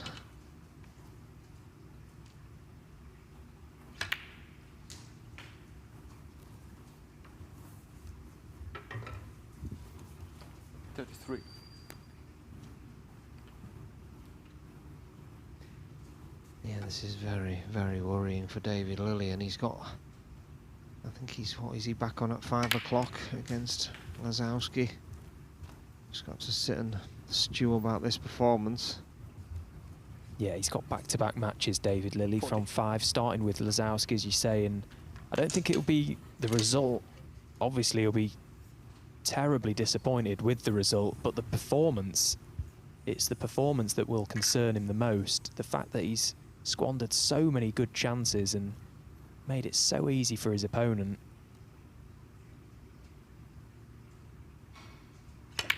Wouldn't be surprised to see David Lilley hitting the practice table and hitting it hard.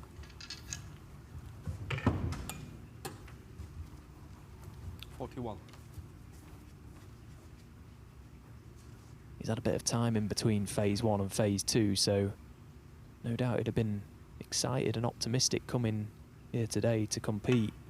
Chance to book his place in the final group. And there is an example of that shot we was talking about a moment ago. Just finished slightly low on that black, trying to hold the cue ball again, and that's what can happen on that shot.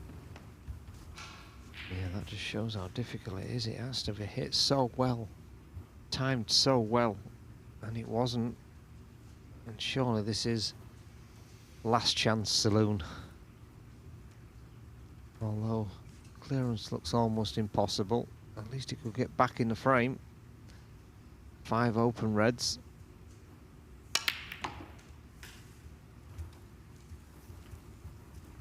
Well, he scored 10 points in this match so far, David Lilley. Comes to the table, has to score more. Got to play his way back into this frame at the very least.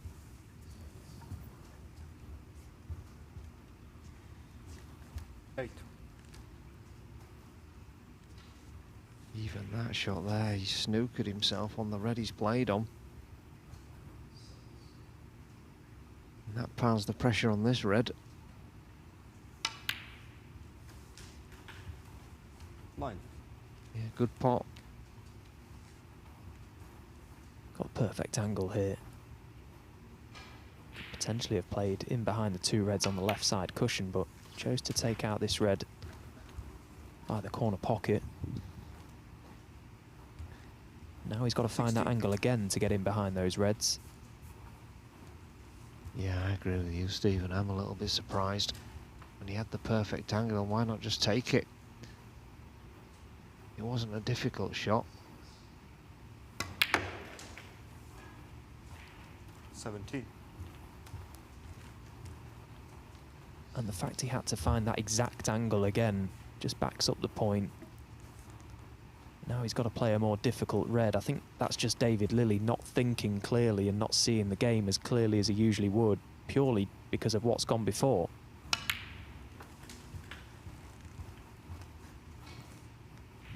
Yeah, now he needs a good shot because 24. the 5 reds in the open should have been a given. Still 32 behind. Yeah, he's David Lilley, 24. He's really struggling, is David. A much better player than he's showed this morning so far. We've all been there.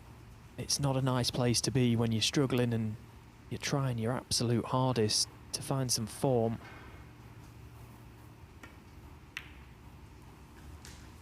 Yeah, Susi's not having to work for his points at all. 33, 36. If he takes red and black, it's snooker's required. He doesn't even need the awkward 2 reds, which is why Lilley had to make them take those 5 reds in the open to at least force Susi to have to pot both the 2 awkward reds, and now he's not going to have to pot either. Surely he's going to play down for the black. Yeah, he's had a good look at the scoreboard. There's no reason as to why he shouldn't play on the black here. That red may pop by the blue, but he's got the chance to take it out of the equation completely.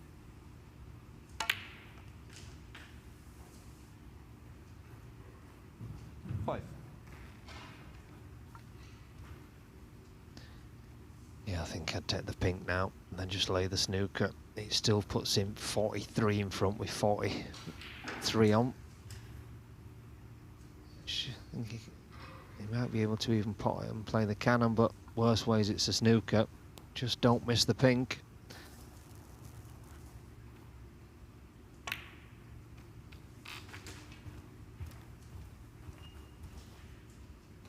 Yeah, still in the driving seat where the ball's at. 11.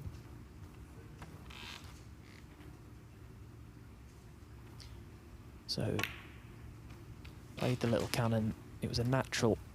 Trusting to look slightly. And there you see the scores. The best David Lilley can do is 2 reds, 2 blacks, and all the colours to force a respot. But where the balls are situated at the minute, seems a tall order. Yeah, even more so now, because he may even be snookered.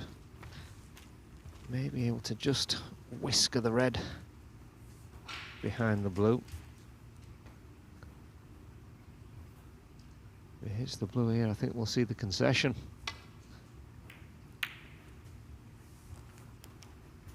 Well, it was only a very small amount of the red that you could actually see there. Couldn't do anything with the cue ball. So, Juicy steps up, this red to middle.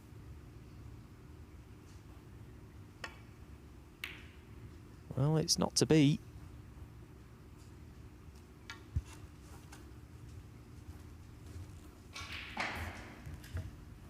Now, can he get him snookered behind the black? At least cover the red. Yeah, well, he's playing the other one. Not sure about this either.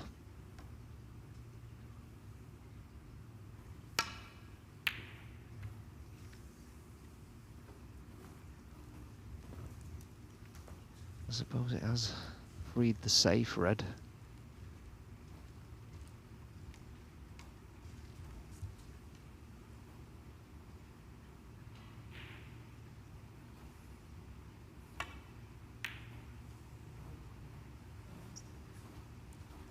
Well, that wasn't a good shot,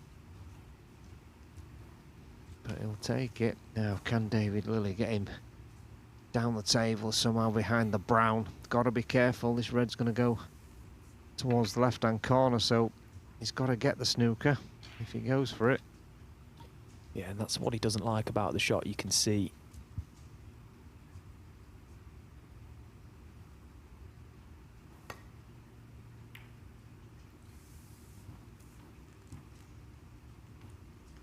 Yeah, that's pretty good. He sacrificed trying to get the snooker for just guaranteeing the safety shot. The balls are all there now for a 43. Surely he's not left that short.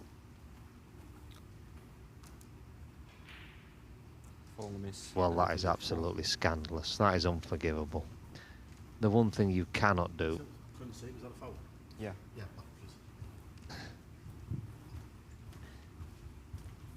Well, that is incredible. Saw a shot yesterday. Can't quite remember who it was, but it wasn't as bad as that. Getting out of a snooker yesterday brought all the safe balls into play. That was such a big target for Zhu Si. How has he missed the reds? Yeah, now his opponent can win. It's absolutely unforgivable.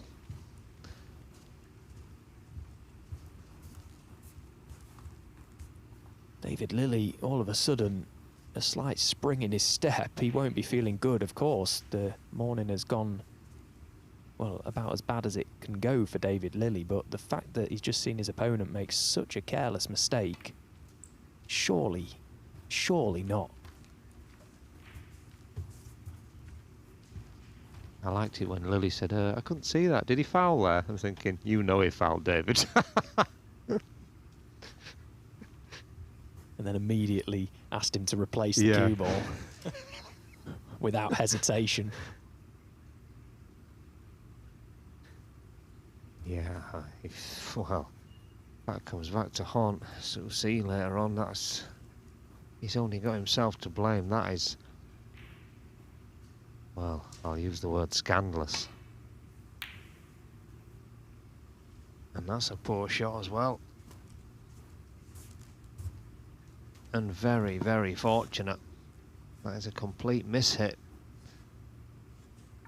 He's put himself under unnecessary pressure here, Zhu Si. He had the game won, and he had his opponent exactly where he wanted him, and all of a sudden a little element of doubt has crept into this frame.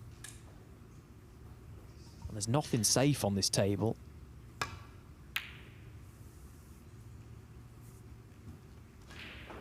This is a good shot from David Lilley, close to getting in behind the brown.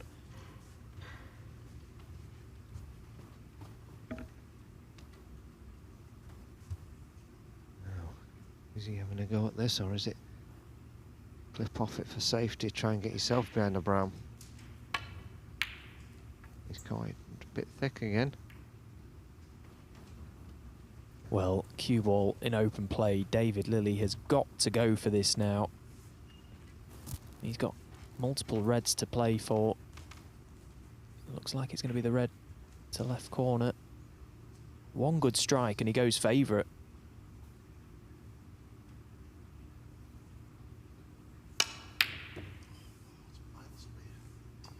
But that was anything but a good strike. You could hear him groan as he got up off the shot. That was miles away, and it certainly was.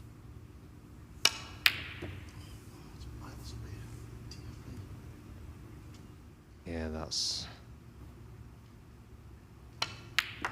a worrying sign, and I think that is his last lifeline. Long gone. Zhu Si gifted him a chance, and he didn't take it, and that is game over. And up steps David Lilley to offer his concession. So it was a horror show performance from David Lilley, far from at the races. He's going to have to go and compose himself if he's going to come back later on this afternoon and take anything from this group. Zhu Si won't mind that one bit. A 3-0 win. It's advantage Zhu Si at the top of the table, and he stays out there to take on Artemis Gizind in our next match. We'll be back very shortly.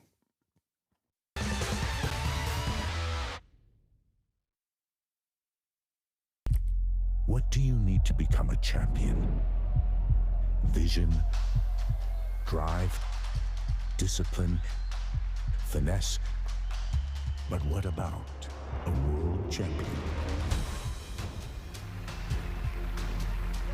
Victor, conqueror,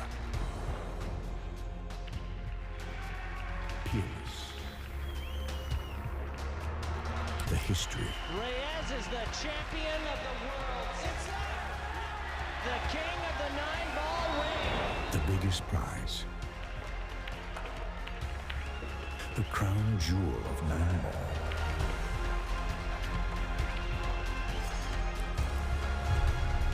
return to the kingdom where a champion will rise. The World Pool Championship.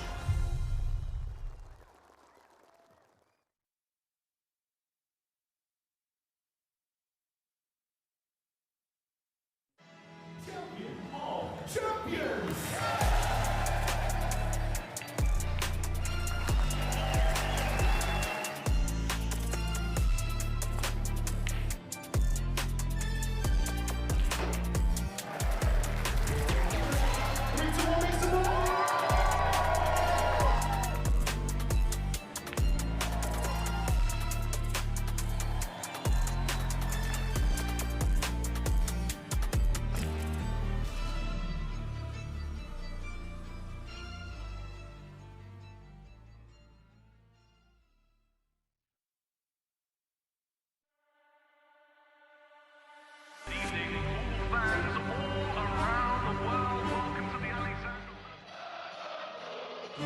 Arena looks just spectacular, and I cannot wait for you all to see it. Lulus, don't worry. Yeah, good luck. Plenty of the guys that need to be ready. We're the champions. You need to come take it from me. You want to follow me in there now? Yeah, I know you're ready. All we've been doing is Can you speak English, but please speak? Because I ain't sure what you said.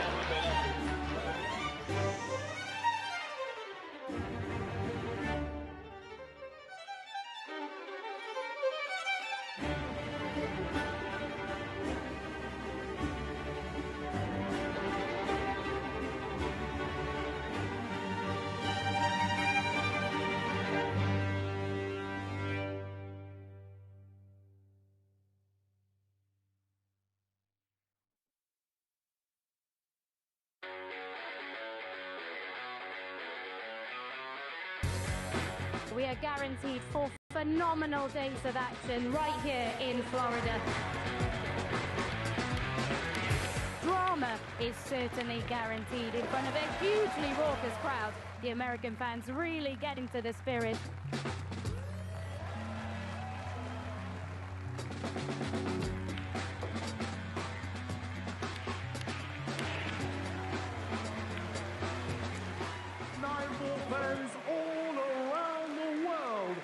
So much history, so much prestige, and it all comes down to this.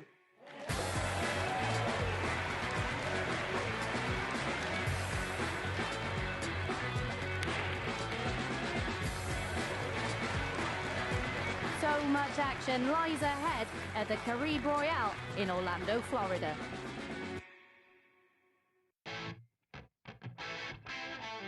We're back at the Harrah's Resort in Atlantic City for the US Open. It is one of the most prestigious events in the calendar. Record breakers, history makers, it's that time. Let's play 9-ball.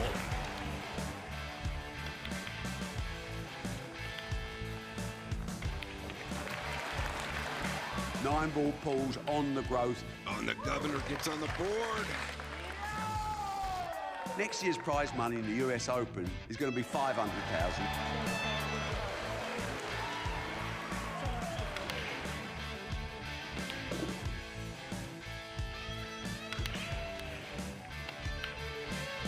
The man they call the Ghost has left everyone for dead. We will take this sport to places it's never been, and that's a bloody guarantee.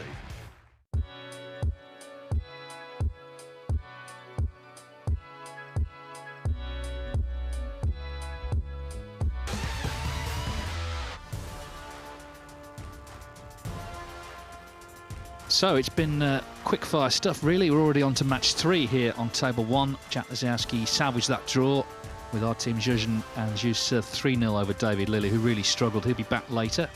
Table 2, Pang Zhengzhou 3-1 over Alpi Burden. It's 1-all Lepo Fan and Robbie Williams. So Zhus stays on, and what a chance for him now to take a grip on things. If he can win this one 3-0, then it's really over to Jack Lisowski to try and find a response later. Of course, they play each other last up. Zhuzhen must be very disappointed not to have beaten Lisowski. He had a great chance in the 4th frame. He could have won 3-0 actually, but a better chance came in frame 4. He missed a black off the spot. But he has got a point on the board, and he can get to 4, of course, if he wins this one. It's a thing, isn't it, Stephen, for all the practice you do, and he's done a lot, hasn't he, here, actually, in between the groups. The pressure of the situation, I think, got to him. It was the sort of the big chance to get a big win. Yeah, I've got no doubt in his mind he was thinking, this is my chance to beat Jack Lazowski. You know, he'd been a player that he's no doubt looked up to for many years, only very young. And yeah, just there was no reason, no excuse for missing the black. It was just maybe a rush of blood, a rush of adrenaline at the wrong time, and missed it. But it's a harsh lesson to learn, unfortunately. You're going to have to miss balls like that in this game. Well, all is not lost. He's got a point, and as I say, can still, in fact, finish this session top of the group. Juicer, though, okay, David Lilley did struggle, but it's only a few days since he won that group where Fang Chengyi had the maximum against him. He was very impressive that day, and he started strongly here as well.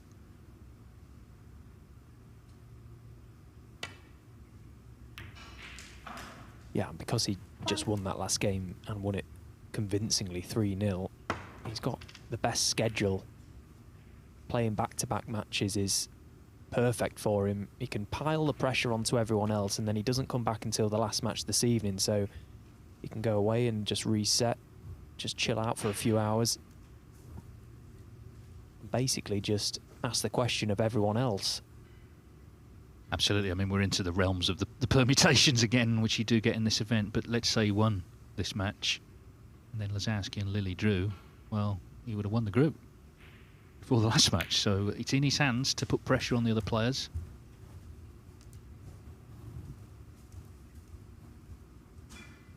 Four. I mean, he was put under no pressure. There was no resistance from David Lilley in that previous game, and he made a couple of mistakes himself that he'll want to try and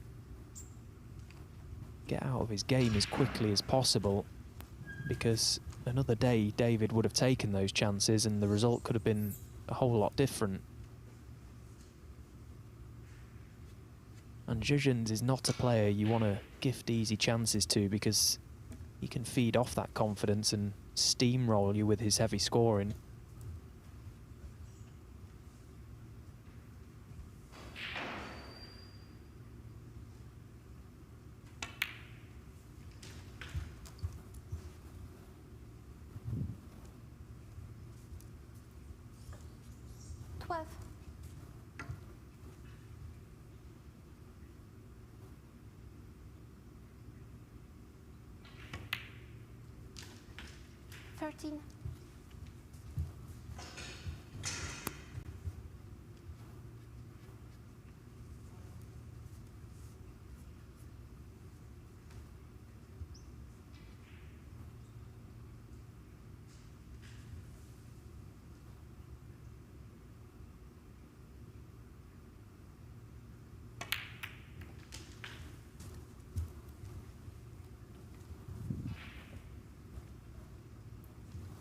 $20.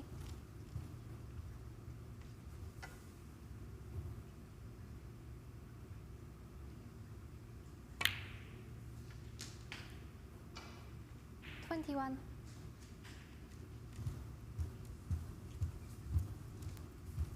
He's one of these players, so he plays at a nice pace. He certainly doesn't rush, but gets on with it at the same time.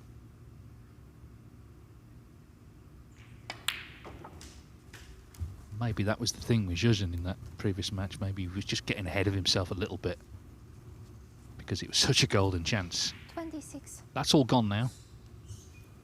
But he'll be concerned here and already in frame one.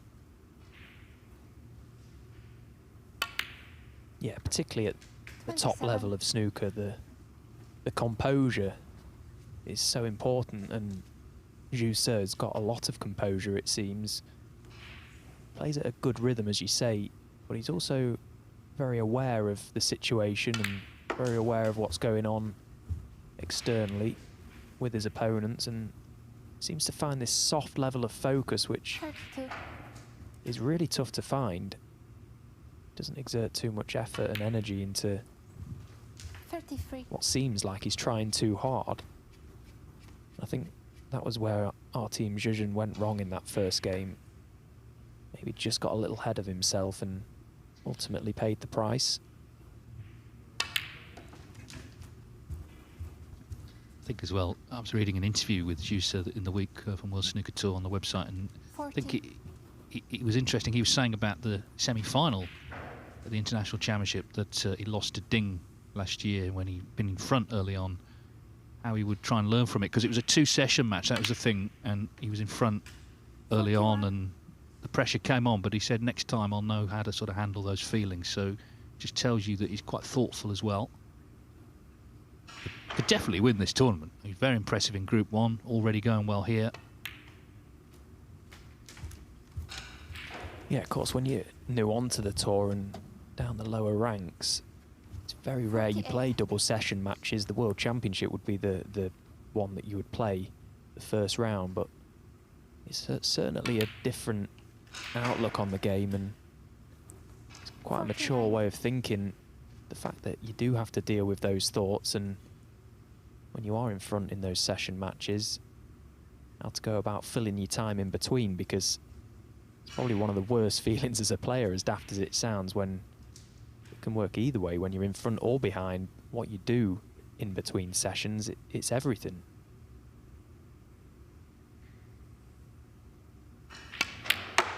But of course, you've got to experience those situations, and you've got to put yourself in those positions to learn how to deal with it. 52. Well, he's recovered well here, I think. He was wrong side of the blue, took the green. Just have been a bit better, though, on the red. He's 52 in front, but plenty still on. Is that a plant? He's having a good look. I just wonder if the red right of the two is impeding the plant in any way. He played a plant against David Lilley in the first frame and missed it by a proverbial country mile. He was so far away from it. The reds do look set.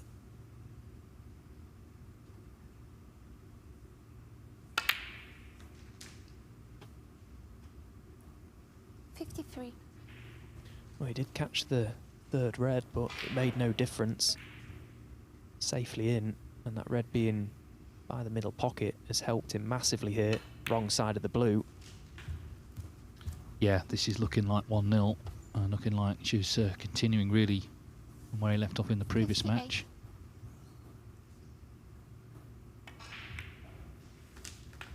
Starting the season 41st, but every chance to climb and climb with a good start to the season. If you can get yourself into those Players Series events, then of course they're ranking events in their own right. The World Grand Prix, a huge event, not until early February, so a lot of snooker to come before then, but 66. Good early signs for Juicer this season. 67. This frame has gone.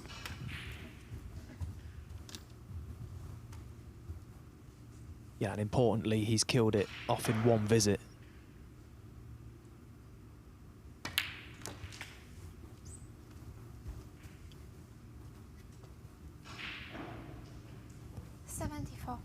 Chance to lay down a marker in terms of the high break. Not that 75. it will definitely come down to it, but there's always a chance.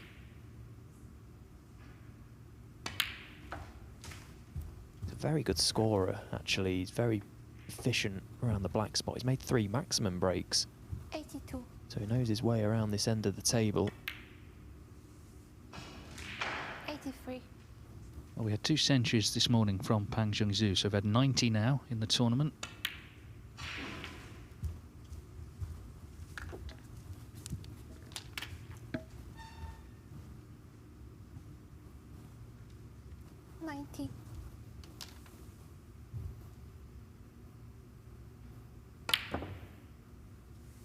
Well, 90 is the break. It was a fine way to start and a fine way to start full stop today from Zhu. So he's not lost a frame yet. Looking good, leading 1-0.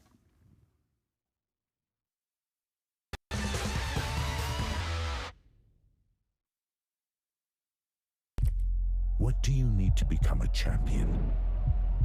vision, drive, discipline, finesse. But what about a world champion? Victor, conqueror, peerless. The history. Reyes is the champion of the world. It's the king of the 9-ball ring. The biggest prize. The crown jewel of 9-ball.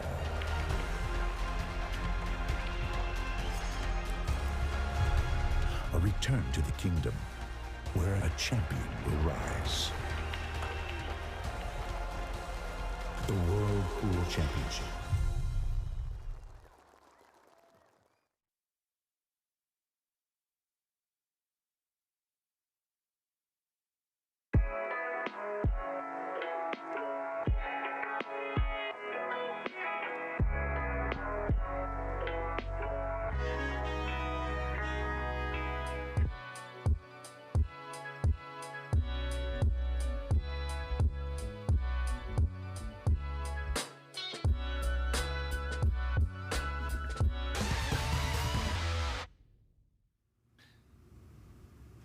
She's setting the pace so far today. It's worth saying, of course, his last match is against Jack Lisowski, so it could be the way it's shaping up that Lisowski would have to beat him in that, a bit like Stephen Maguire last night with Zhang Anda.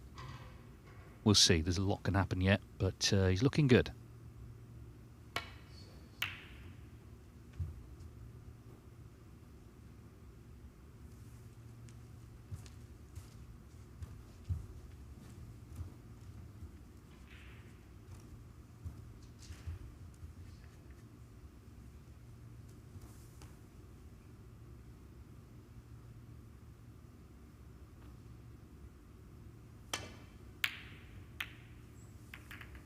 Oh, that's a worrying one. And he might have got away with it as he left the red above the black. Didn't get close to that long red and certainly didn't intend to catch the red at this end of the table to hold up the cue ball. Now this is incredibly tight.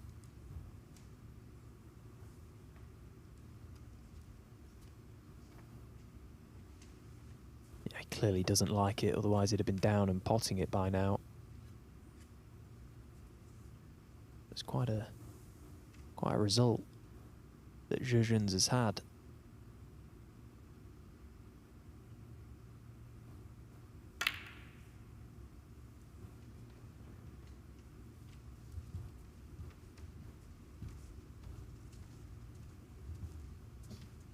Yeah, I guess he's had a sort of uncomfortable hour since the Lisowski match, just replaying a couple of shots, not least the missed black. Anyway, can't affect that now. Still got this and another match to come. And remember, there's, even if he's not going to be the group winner, there's prize money and ranking points differential. 4,000 for the winner of the group, 3, 2, 1. It goes down, so every point he's on second year of a 2-year card, every point he can earn could be really important.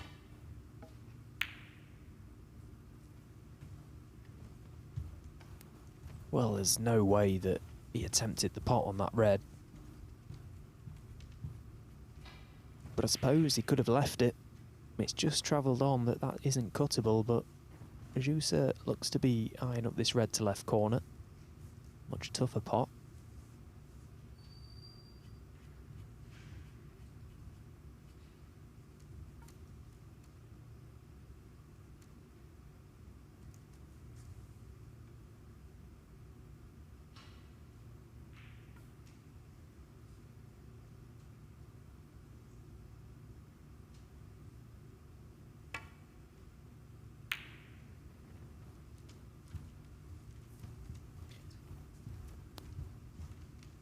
Head on the side of caution.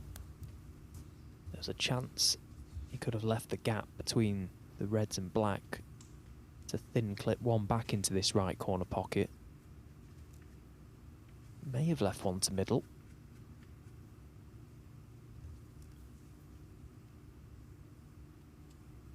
Quite a big shot. Awkward cueing as well off the top cushion. Yeah, and he fully committed to it. You can't blame him for that. But it was a very tricky pot, and look at what he's left now.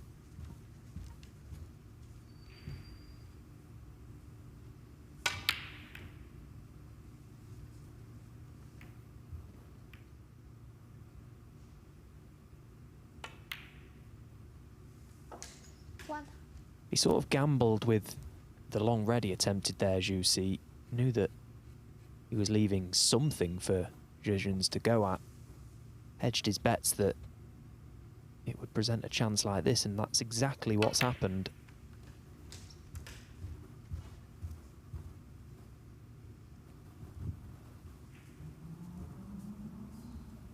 Seven.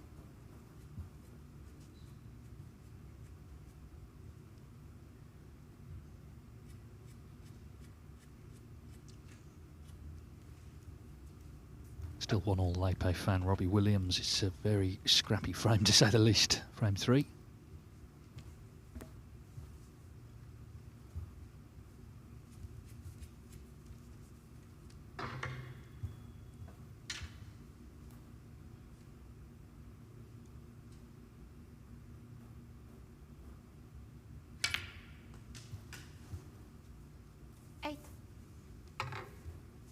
Well, he's judged that one to perfection. Leaving the little low angle on this black was key because he can just play a basic little stun up, cannon the red. Well, he's gone through the gap. Again, no problems. The red above the black was the one he wanted out of the way, and the next red that he'll want to remove will be the red right of the black. That will just completely open things up. 16. Well, he's just firmly in the zone now, isn't he? And, of course, frame difference can make the difference later, so if he could win this 3-0, I know it's not 2-0 yet, but he could really put himself in a strong position. As I say, it could be possible that his last match actually wouldn't matter. But he won't be thinking that, he'll just be 23. doing his best to close this frame out.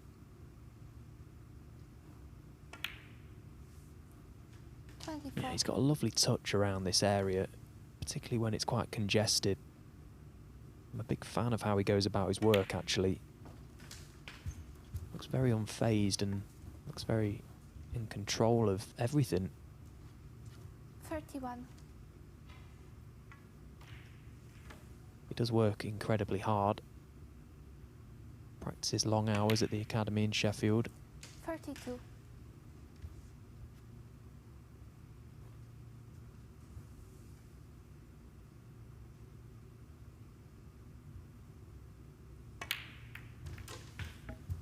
Yeah, I mean, he's first turned professional 2017.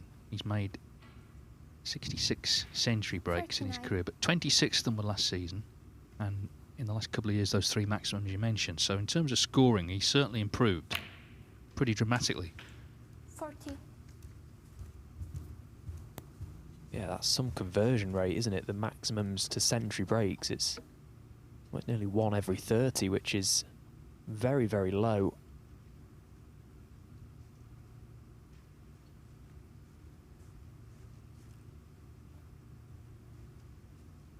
Did you say 60 or 90 centuries? 66, yeah. Oh, so it's 1 in 20 then, nearly. Incredible.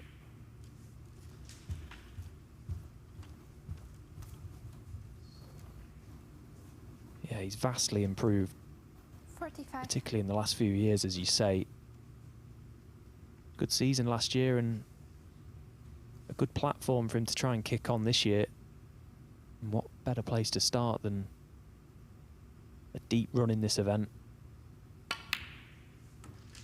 Yeah, I mean, to get through actually to the last day is an achievement in itself, because the matches are so short and, of course, it's a high standard. So if you can be here Wednesday, even that's a big boost of confidence. And as I say, he would be a threat for sure. Already got, of course, Stephen Maguire, who's an established winner, and Joe O'Connor, who I think a lot of people feel is going to come soon, his first trophy. He's been close a couple of times. 51. Just a reminder, on Wednesday we have the same format, 2 groups, and then the respective winners play each other. It'll be a best-of-5 final in the evening to decide our winner.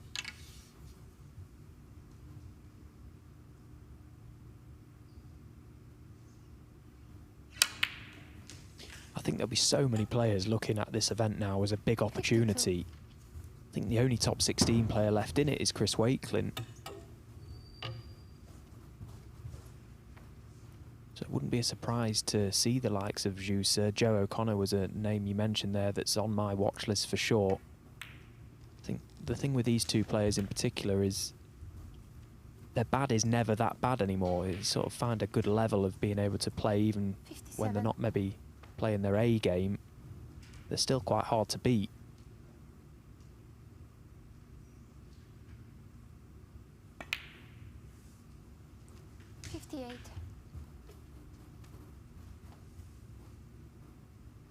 Well, Juicer just ploughing on here in a very efficient manner.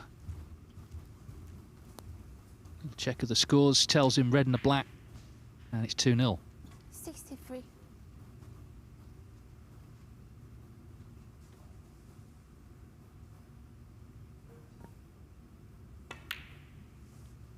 64.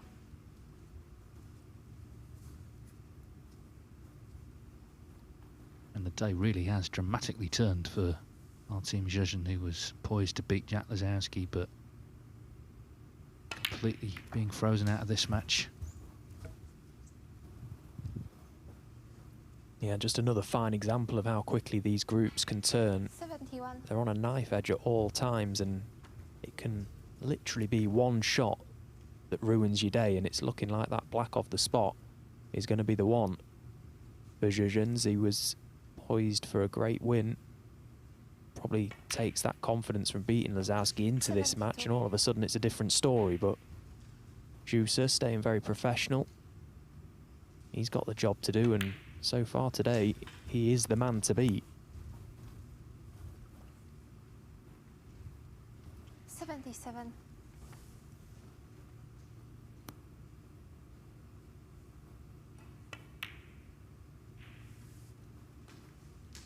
78.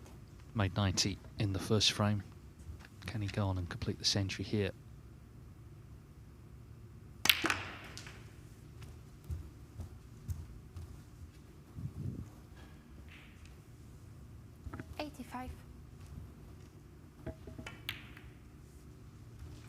No reason why not, really. It's been such a tidy break, this. Every time he's landing absolutely perfect, and it was quite tight and needed to play a few cute positional shots early on, and he's just unlocked the frame so well. This has been a brilliant break. 93.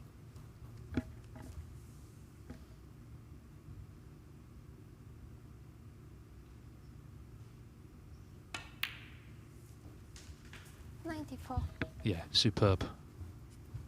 So black for the 91st century of this year's Championship League.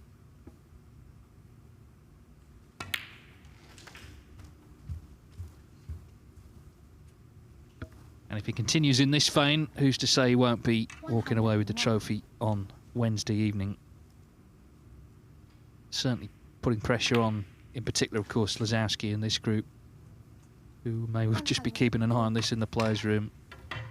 You will have to beat David Lilley, Lazowski, to have a chance to then beat Zhu Se, who's looking very much the winner of this match.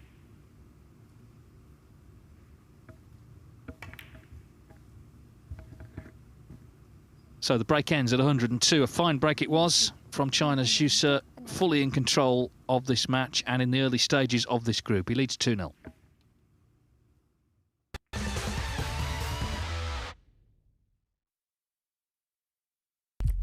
What do you need to become a champion? Vision, drive, discipline, finesse. But what about a world champion? Victor, conqueror, peerless, the history. Reyes is the champion of the world. It's the king of the 9-ball ring. The biggest prize. The crown jewel of 9-ball.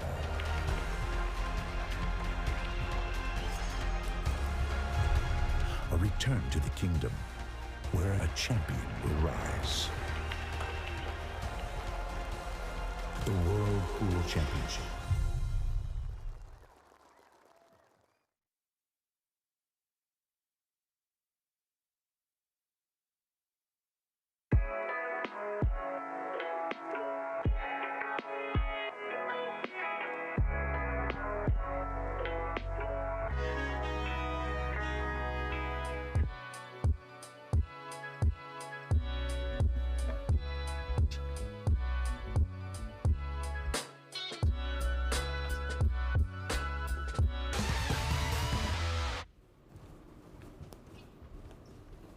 Just one of those scrappy frames on table 2. Balls have gone awkward, balls have been missed. Lepe found 7 in front here, but yeah, it's not straightforward by any means. 1 each in the match. Of course, Pang Jung-Zhu had 2 centuries to beat Alfie Burden 3-1. And 7 is a massive lead in this frame with the way it's unfolded. Imagine if Lepe Fan won the title there, because he would be second ranking event in about 6 months. Robbie Williams not out of that frame yet. Lepe Fan stays on to play Alfie Burden. Of course, this is the second match on table 2. This is the third match on table 1, and it may not last too much longer. Our team Zhejian has had no real look in yet. Breaks of 90 and 102 from Zhu Certainly 2-0. He beat David Lilly 3-0 earlier on this afternoon. Zhejian, of course, drew with Jack Lazowski 2-2.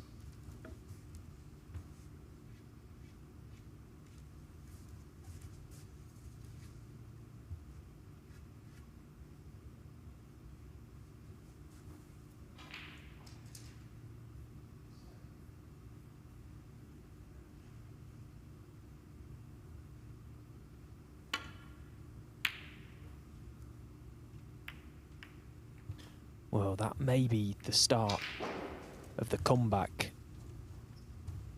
Misjudgment on the long red. He didn't get the cue ball back up the table. Caught the red and he's left a chance. Now, initial thoughts, does that black pot? If it does, it would help. Of course, it doesn't pot to the left corner, but does it pot to the right? 1. The answer is yes. And he would like to remove the red right next to it as early as possible if he can.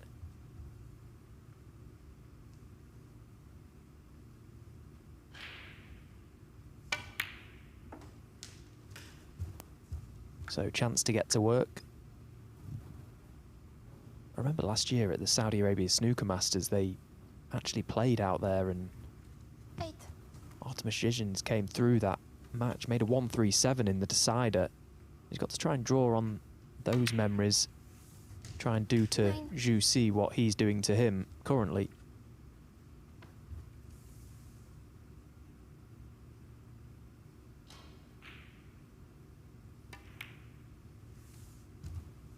Yeah, I mean, in theory, and it is a theory, it doesn't matter how well Zhu has played, he's sat in his seat. So it's up to Zhejian to do similar. He was very confident against Lazowski, and maybe in the end a little bit too confident, but it's just sort of finding a balance, isn't it? Being positive, but also focusing on what you're doing. Yeah, and he's got to show a lot of character here if he's going to find a response from somewhere. Well, he won't be pleased with that positional shot. He may have this red to the green pocket. 24. Landed very low on this red at the back of the pack. Well, he's attacking. Red to right corner, cue ball through the reds. Just walked himself into a corner there. By landing so low on that red, he lost any sort of control over the cue ball.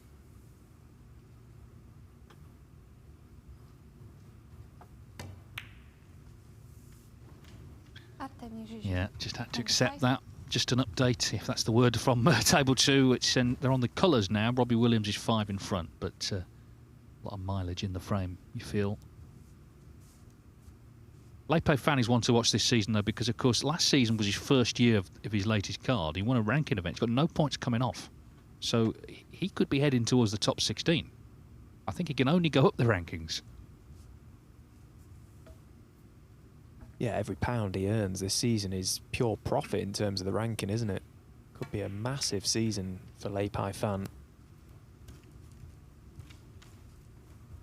Yeah, he was down at, what was it, 84 when he won that Scottish Open. So he was the lowest ranked winner of a ranking event since 1993. Dave Harold was in the 90s when he won the Asian Open.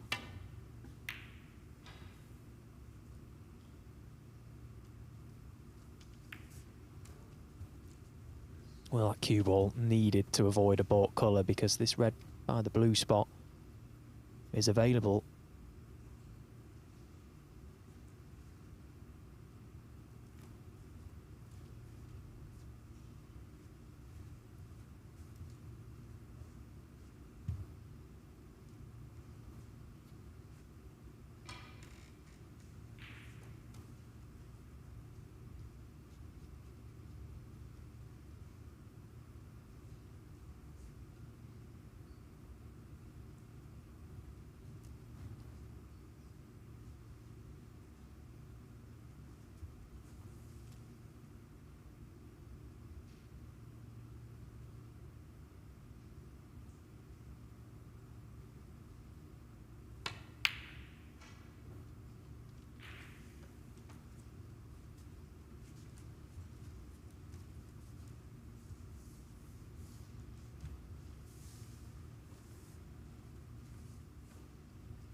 Well, he's made his mind up pretty quickly, it seemed, that he's going to try and attempt this red. Quite a tough pot. Quite thin. Very easy to miss that shot thick, and he's played a bit of a nothing shot, really. Look at where his cue ball landed. Not sure the percentages were really in his favour attempting that red. He could have left something a lot easier here.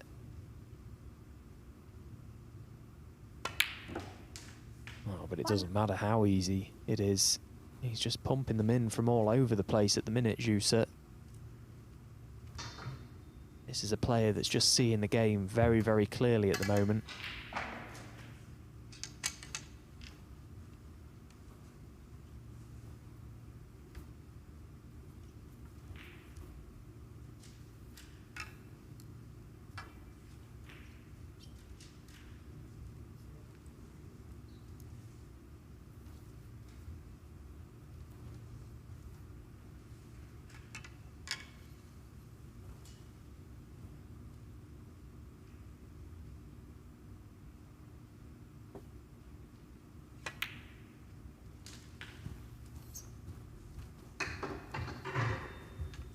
Robbie Williams won that third frame next door, so he's taken a 2-1 lead over Lepe Fan.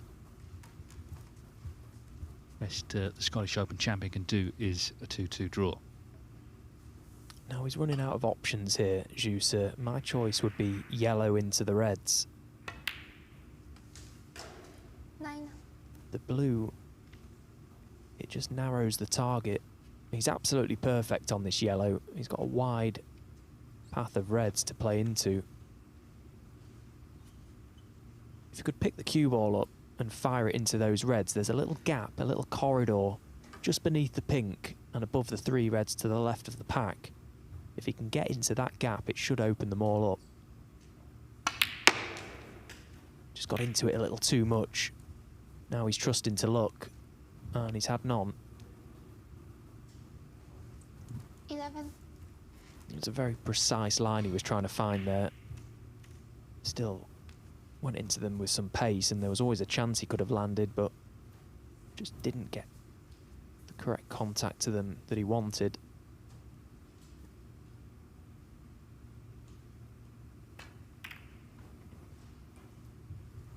Juicy. 11.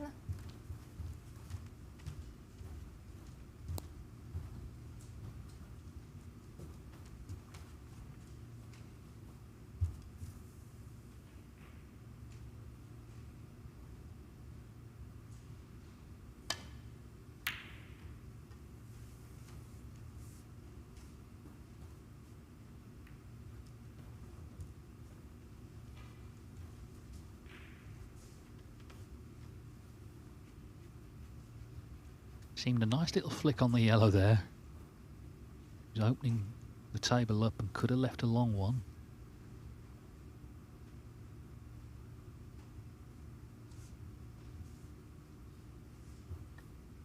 Yeah, the problem that Jussi has got here is ideally he would like to thin off this red by the black, leave the cue ball where it is now pretty much, but in doing so he may send that yellow, that red over the right corner pocket. So what he gains from getting a good white, he loses in control of the object ball, and then he'd be relying on a perfect cue ball to cover it.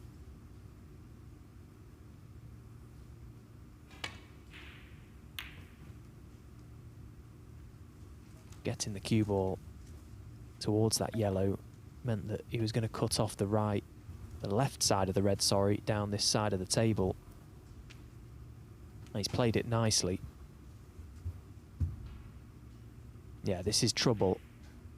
The yellow's in the way, the blue's in the way. He's got to try and rest up to something, and well, I'm struggling to find a path myself. Really wants to land on that red closest to this top cushion, right side of it, but we can't get there.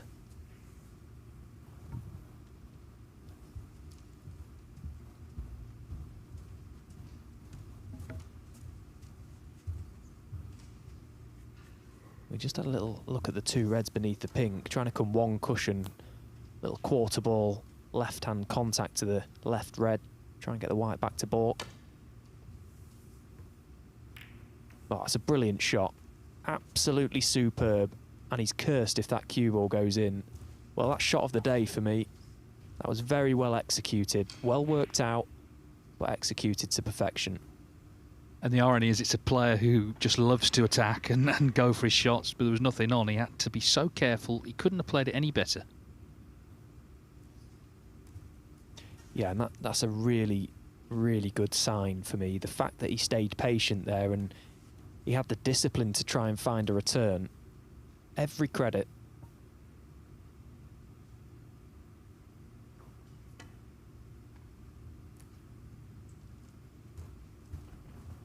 Because I can think of a lot of players that would have just thrown their arm at that and just chanced their arm to look.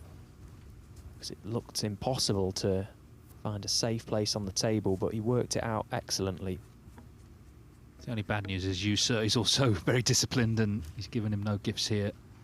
Interesting little standoff. There's a big reward, isn't there, for whoever gets in next. With Zhuzhen still in with a chance of getting another point. Yeah, just by playing the shot that he did, he's bought himself a few more, and if you can get the better of him in this safety exchange, as you say, look at the table.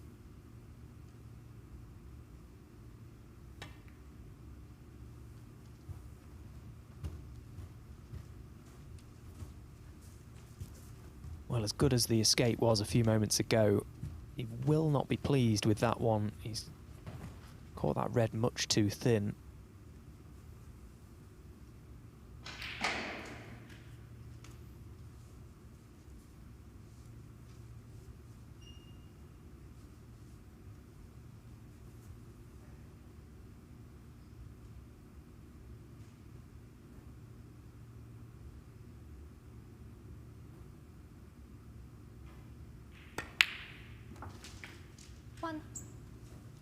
And it looks like it's going to cost him dearly.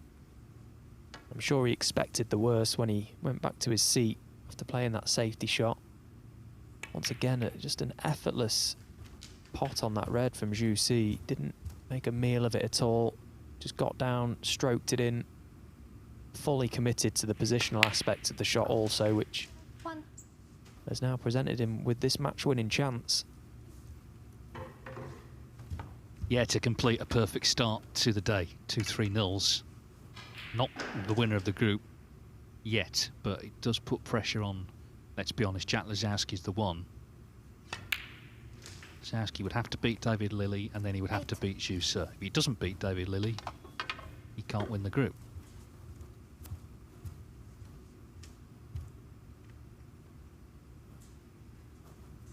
But he probably shouldn't have got the draw with Zhuzhan. So, you know, we might look back on certainly the missed black from Zhuzhan. If Lasaski ends up winning the group, that's where it all started, because he was struggling, I think, by his own admission this morning. 15.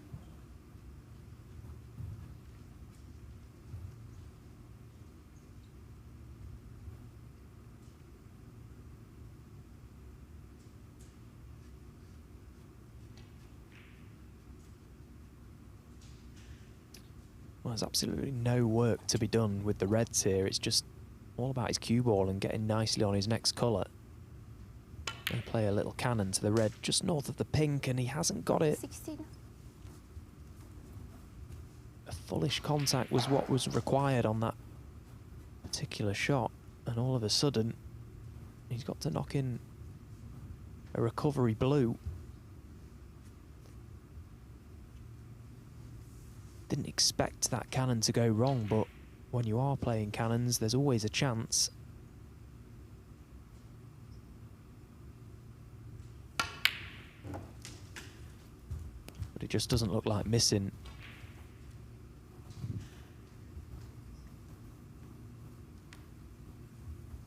$21. Although I'm not sure he's on this red. He'd have been down playing it by now if he was. A lifeline.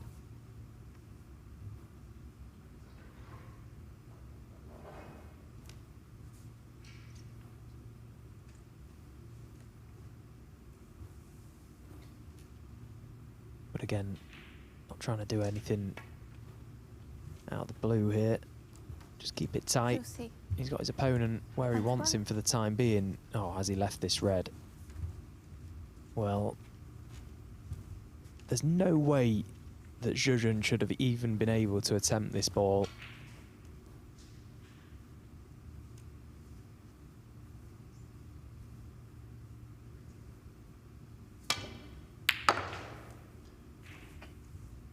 That was a very crisp strike, and he just fancied him for it because there was no way he should have even been able to see it.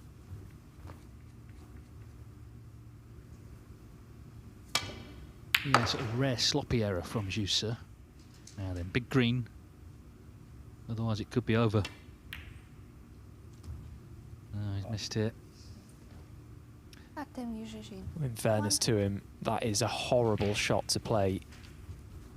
He was elevating the back end of the cue to strike the intended part of the cue ball. Very easy to almost just quit on delivery on that particular shot.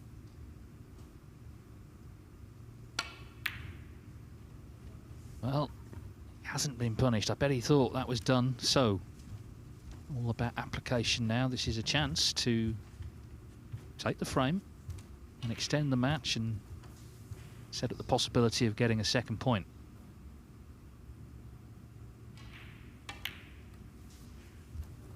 One.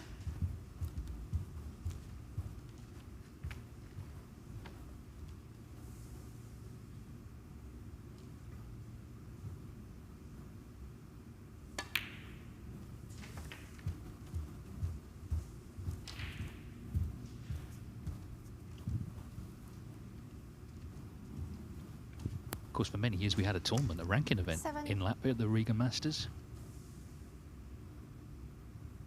Be nice to think we could go back there one day if this young man starts making waves.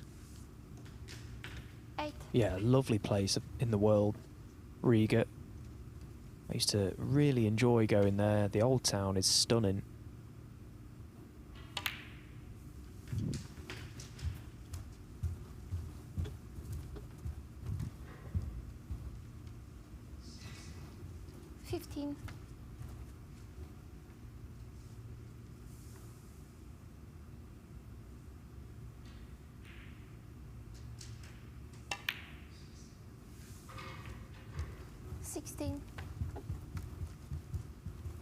Well, this is a chance that he should never have received, and so far so good. Seems to have got a little spring back in his step all of a sudden.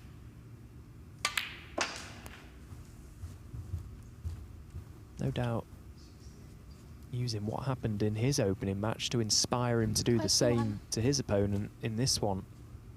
You're never out of it in these groups. 22. Yeah, we were talking about what would happen if Schuster won 3-0, but let's say he draws. I mean, it's wide open in that scenario.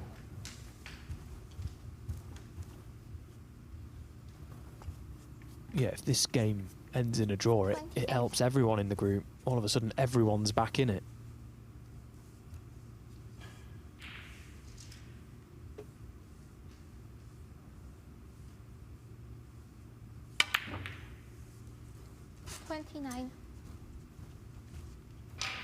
Well, he always had the green hanging, waiting.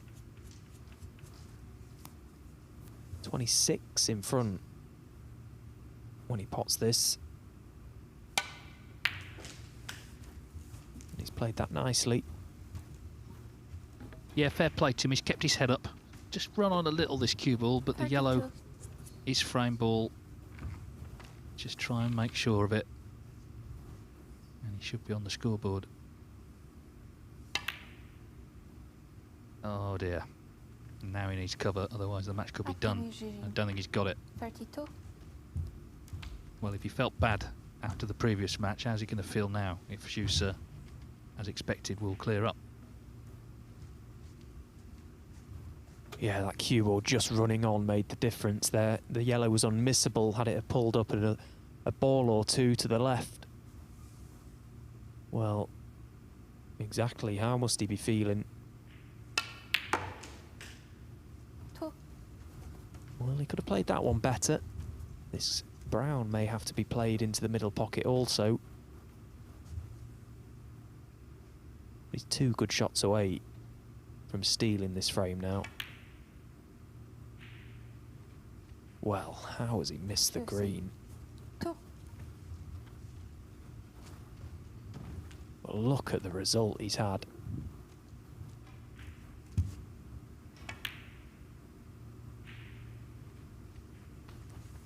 Juicy. 2.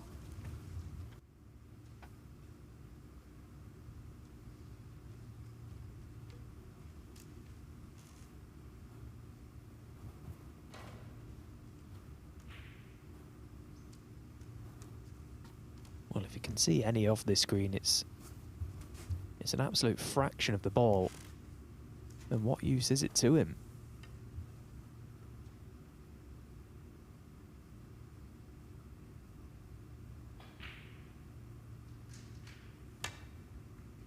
Power miss. Juicy. 5. Well, a rather ragged end to proceedings. Well, this is going to be incredibly tough for the referee to replace this correctly. Look at how much of the blue he's caught there. He couldn't have got any closer to it. Juicy.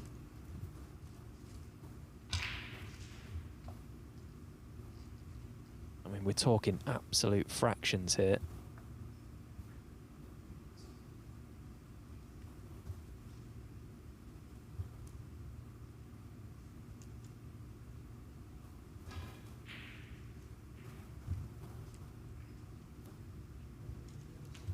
Player will have the best idea, and they seem happy enough. It's a good job done by Anya, our referee. Slight adjustment needed here.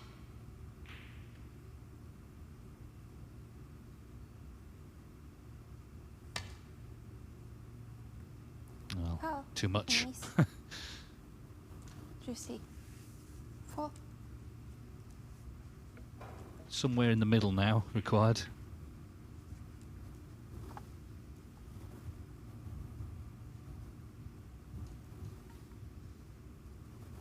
Just while we sort this out on table 2. 35 in it with 35 on, so Lepe Fan needs the red there, the last red, for a draw. It's been quite a scrappy affair, but he'll take the draw and he stays on to play Alfie Burden. That's only match 2 at the moment, but still will take a little bit of resolving. Now, attempt number 3, of course, there's no warning because he can't see the green full. He caught the blue the first time, he missed the green the second time. It's clearly, we're talking fractions here but he's got to try and find the middle ground.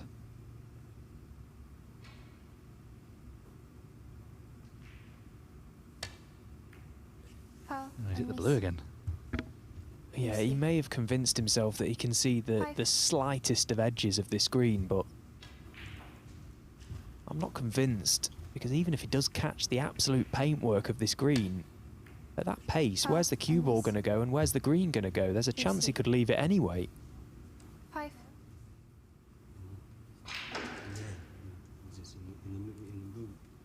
In plus 5.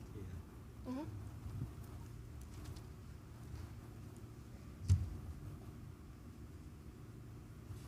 I think he'd be better trying to come off the cushion and just getting a fullish contact to the green and trying to get distance.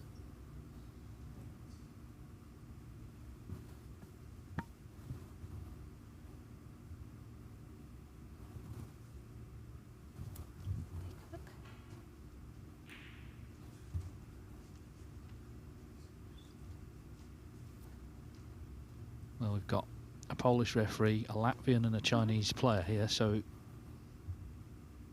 there's a few sort of hand gestures to help out as well. But everyone seems satisfied enough. Yeah, I mean, you look at that. It doesn't look like he can hit the green.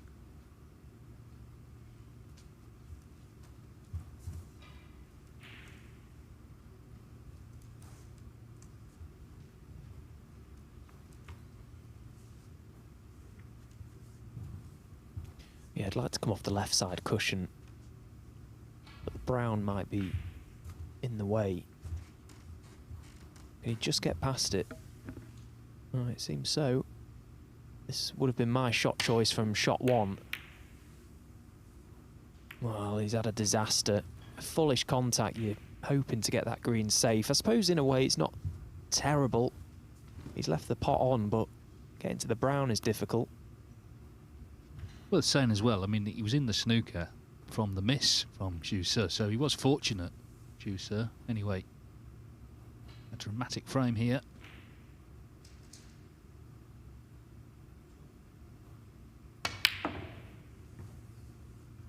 That's the problem, he's trying to get close to the brown. Yeah, in hindsight, it didn't turn out too bad in the end. It was a pretty decent shot that he played getting out of the snooker. He's bought himself another chance. At that pace into these middle pockets, you've got to be... Well, there's just no room for error. And now Zhu Se finds himself in a snooker. Robbie Williams, 29 behind, 25 on next door, so it's looking like 2-2 with Lepe Fan.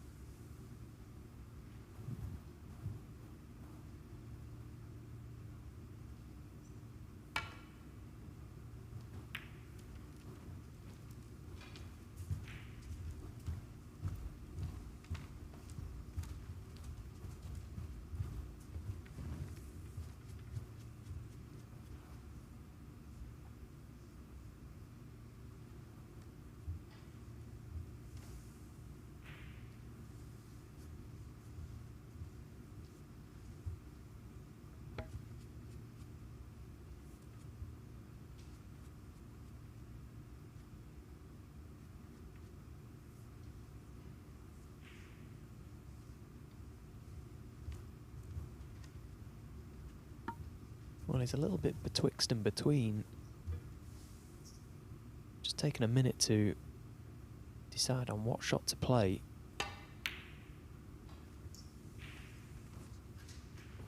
In the end, he didn't really play anything very telling.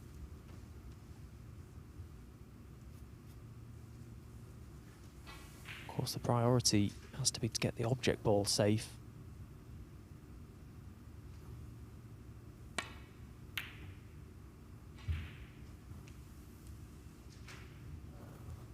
This is a good line.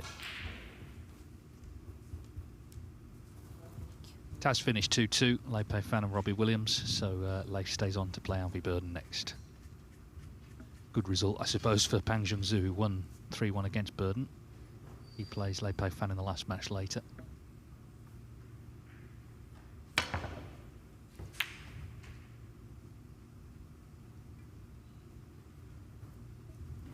Well, it was a good solid contact, and now he needs help. Well, he hasn't got it, and this green goes past the blue. So just steadying himself, setting himself for this shot. Could be the one that wins him this match.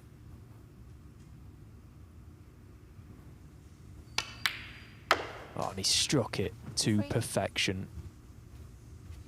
He knew the second that cue ball left the tip of his cue that green was destined for the back of the leather. It's amazing when you consider the green he missed earlier to the left middle. Far easier. But it's a funny old game, as we know. The main thing for Jussa is, as he just checks the scoreboard, blue and pink, he will have had the perfect afternoon. 2-3-0s.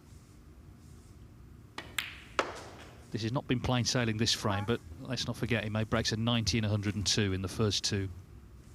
It feels our team Zhuzhan has played better than the two frames he's come away with would suggest, but a couple of key moments went against him, and Jussa delighted to finish off. It was a great green he potted, you've got to say, and a great afternoon for the Chinese player, because he has had the perfect start to this group. He's beaten David Lilley 3-0, and now our team Zhuzhan 3-0. So 6 points, and he is setting the pace, and of course the man to beat there. And with Jack Lazowski, of course, the top seed on just 1 point, Jack will have to beat David Lilley at 5 o'clock. If he doesn't, then Jussa has won the group. Simple as that. So there's a lot to play for. If he can come through that one, he'll play Jussa later. We'll need to beat him. It'll all be resolved later. 5 o'clock, we'll have a nice break now for lunch, and we'll be back for another evening from the BetVictor Championship League. We'll see you at 5 o'clock.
very sharp, very focused. And that's a shot that again will live long in the memory. It's just ridiculous. Absolutely ridiculous. What a shot that is. Got the hot shots all to himself. The break of a multiple world champion, exuding class. Hello again from Leicester. Another evening of snooker coming your way at the BetVictor Championship League here at the Mattioli Arena. We've already got Steve Maguire and Joe O'Connor through to the last day. Two more players will make it tonight. This is the table on table 2. Pang Junju in a very strong position. He's only played one match. He's on 3 points. Lei Pei Fan drew his 2 matches. So if Pang were to beat Robbie Williams next, he will win the group. Simple as that. So he's in a strong position. It can all change, though. If that result goes another way, the other players will be in contention. And here on table 1, this is how it stands. Zhu Se in a very healthy position. He's had the perfect start. He's won his first 2 matches 3-0. It's not all over for Jack Lisowski, though. If he beats David Lilley and then Zhu Se, he will actually finish on 7 points. But at the moment, you would rather beat Zhu Se, of course. These are the matches. Lisowski to kick us off against Lilley shortly. We've got Lilley against our team Zhuzhen, and then Lisowski, Zhu Se. Table 2, Pang against Robbie Williams. That could be, as I say, the match that wins him the group. Even if it's not, he's got Lei Pei Fan later on. So Pang a big favourite at the moment, but we know in this format every frame can make a difference, and it is not done yet. Not by a long shot. Lisowski, though, well, he got out of jail in his first match. He was 2-0 down to our team, Zhuzhen, who had good chances to win 3-0 and certainly 3-1. But he got a draw from that, so he's got a point on the board. David Lilley struggled very badly against Zhu Se. Didn't make a 30 break, in fact, lost 3-0. So he's still got 2 matches left, but he's going to have to start here in what is another big night. Peter Lyons will enjoy it with us. And, well, I guess Jack knows what he's got to do, Peter. He's got to win. Yeah, that's a good thing, I guess. The knockout really starts now for him.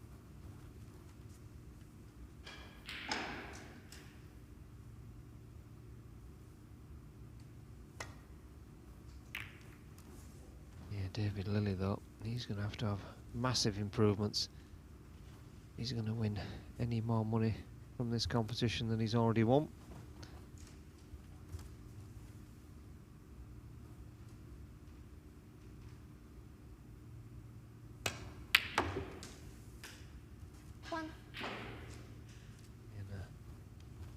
Trademark Lisowski long red and played to perfection for the blue.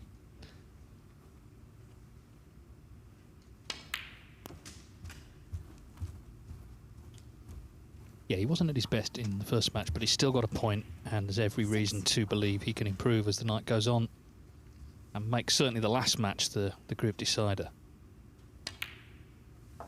7.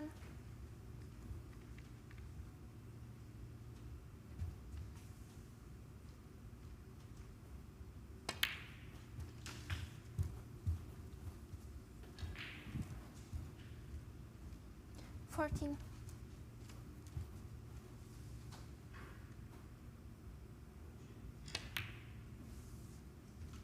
15.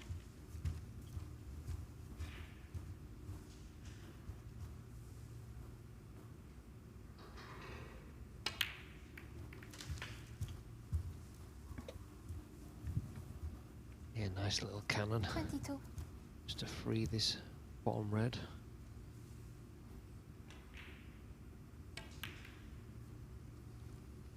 23.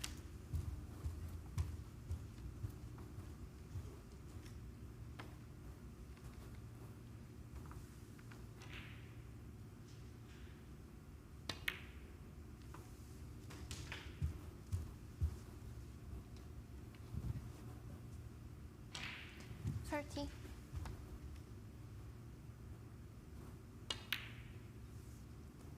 31.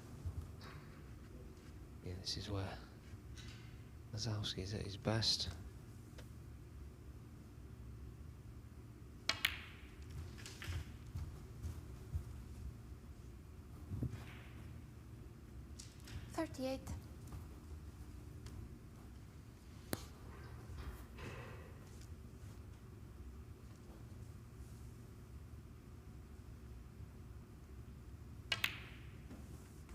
39.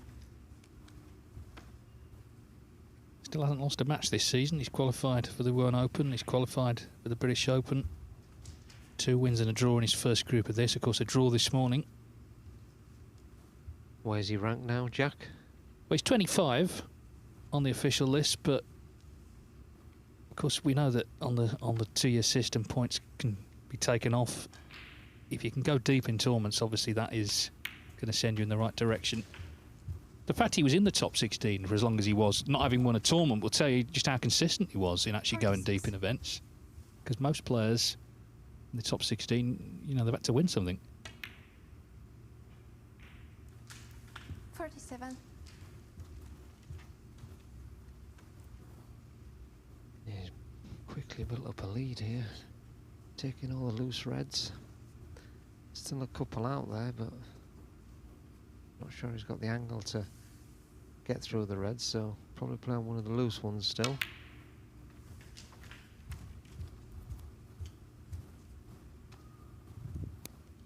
I will need a moment. Referee just asking for a moment to make sure the pink's in position. Anya Hoden from Poland got to referee Fang Zhengyi's maximum, her first as an official, earlier this week.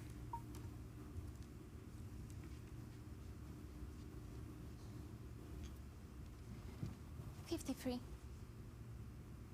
She looks quite young. Well, it's a sign of getting old, Peter. The referees are getting younger.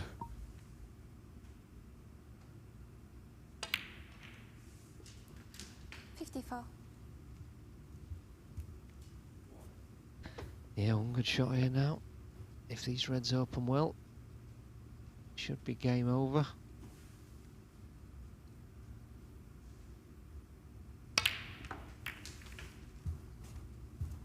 Yeah, and it's not bad. 61. Little dink into the middle pocket.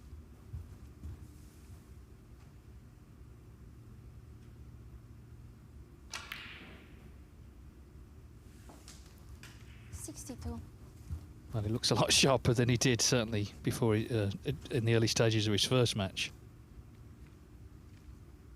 Yeah, just one more red after this black.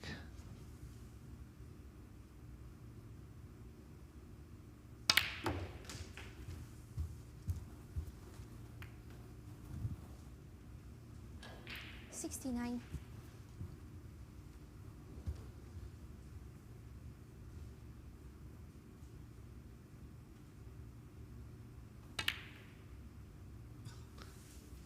Well.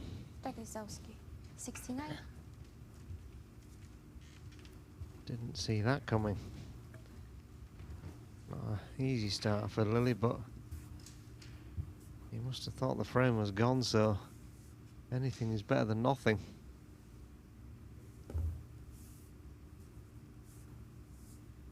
David Lilley certainly needs to improve on his performance in the first match with Jusa, where just nothing really happened for him.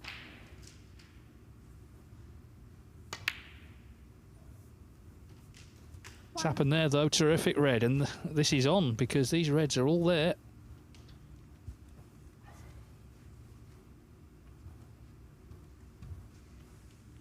Yeah, not many points to play with though, so needs to get on the black as soon as possible.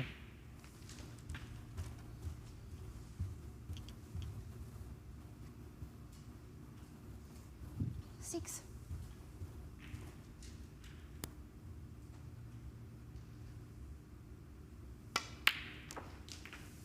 $7.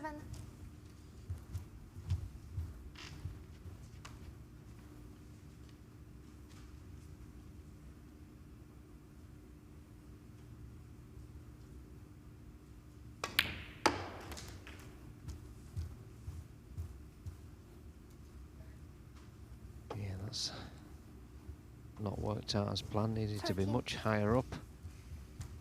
If he takes the blue, he's going to have to get 3 reds and 3 blacks with the last 3 reds to win the frame, so can't afford to really take anything less than the blue.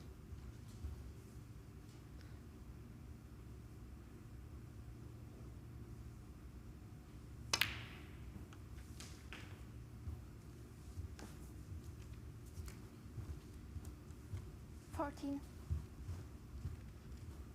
Well, I'm a little bit surprised that he risked that, but he couldn't have played it any better. That is a fantastic shot.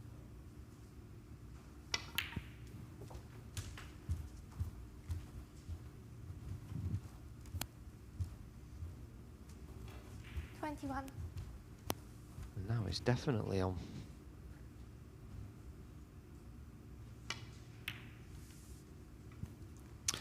Well, there we were saying Lozowski already playing better than in the first match, but of course Lily can do the same, and this would be a big moment for him. He would be very disappointed with that 3-0 defeat to Jussa, but still time tonight to make amends. 29. Yeah, and I'll bet Jussa's hoping 30. that these balls get cleared up. Puts him well and truly in the driving seat.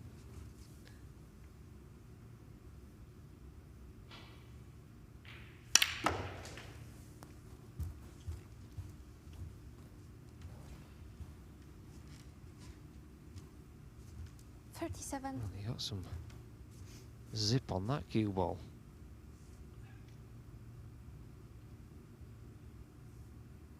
Take it. Anything from blue, pink or black.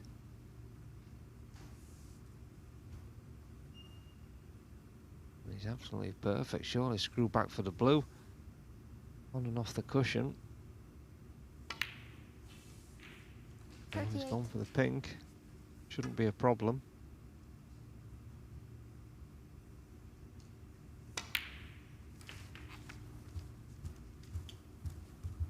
And this is exactly the sort of error that has really plagued Jack Lozowski's career so far. Just a totally unforced error 46. when plumbing the balls.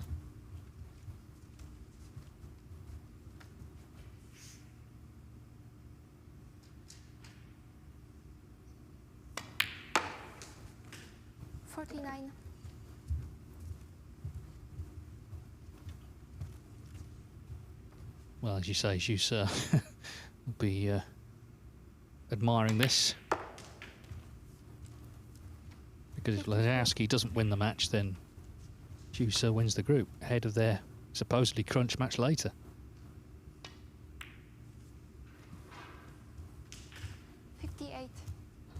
Pink and black for a great clearance. The first red was excellent. The recovery shot he played to get on the black round the angles as well. And then it's all about just holding your nerve. 64. Pretty cool customer, isn't he, David Lilley? Been around a long time.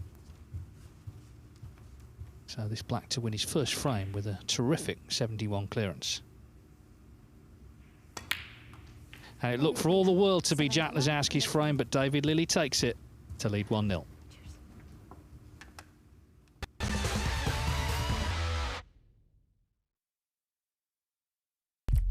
What do you need to become a champion?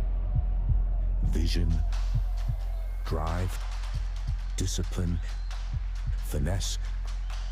But what about a world champion? Victor, conqueror,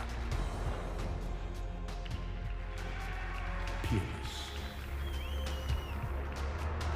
The history. Reyes is the champion of the world. It's the king of the 9-ball ring. The biggest prize. The crown jewel of 9-ball.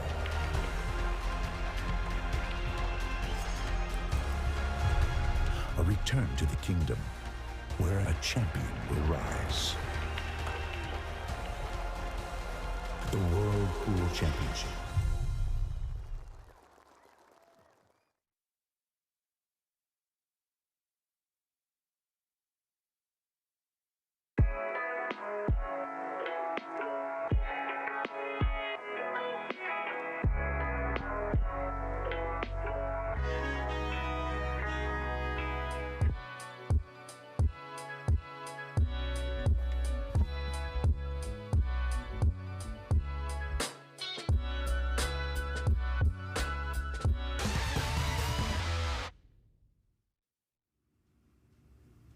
Well, a very satisfying clearance there for David Lilley, particularly how he struggled in his first match.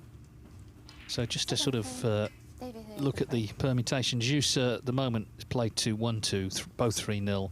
So the worst he could do, if he lost to Lazowski, he'd be on 6 points plus 3 frames. Now, David Lilley here, if he won this match 3-0 and his next match 3-0, he'd be on the same. But of course, when they played each other, Juicer beat him. It means Lilley couldn't actually top the group. It should be alright. As he just has the cue ball cleaned. But even so, he could finish second, and after the start he made today, that would be some result. Jack Lazowski, of course, has come into the evening hoping he can still win the group, but he's going to have to win the next 3 frames to put himself in that position.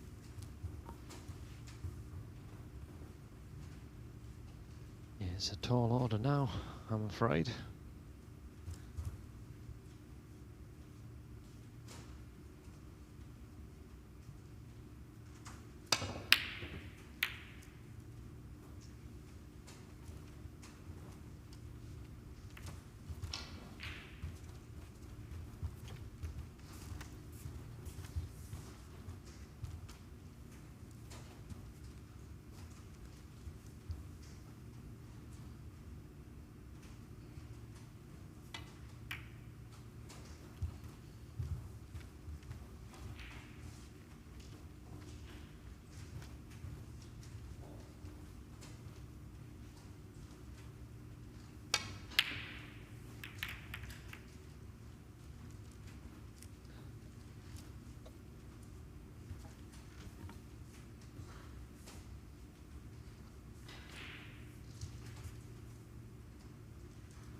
Foul and miss. Radlizowski. 4. Yeah, really difficult shot to judge with the red being so close to the cushion. Have to catch those wafer thin. One thing you can't do is catch it too thick. Otherwise the white will stay down this end of the table.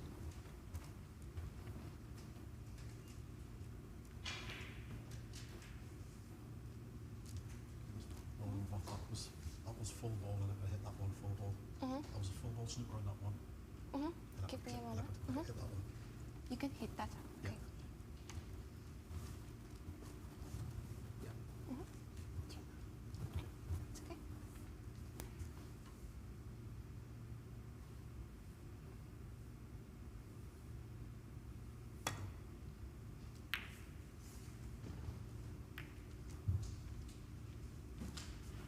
Robbie Williams, meanwhile, has won the first frame against Pang Jung-soo. Pang top after the first session, despite only playing 1 match, so in a strong position, but obviously that can all change if he loses that match.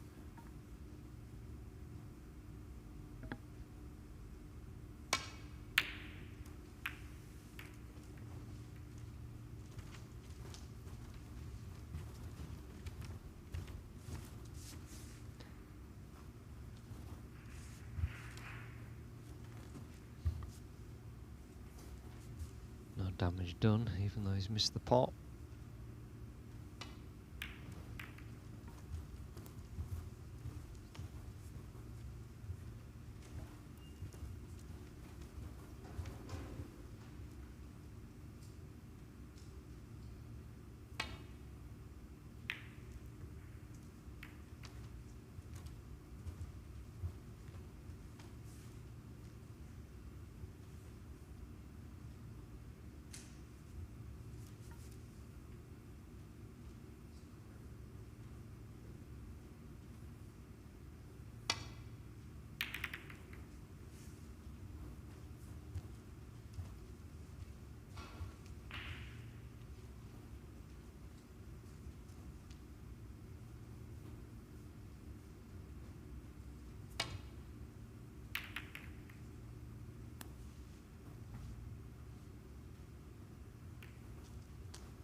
Nice target now.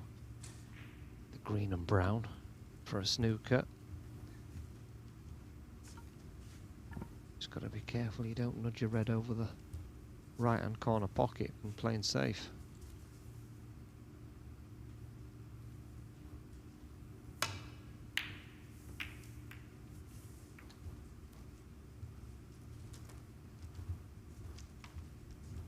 Yeah, see Jack play off the reds near the black and try and get those into play. Catch them a little bit thicker. Head down towards the yellow and pink. Now opted for thinner as a better target, the green and brown.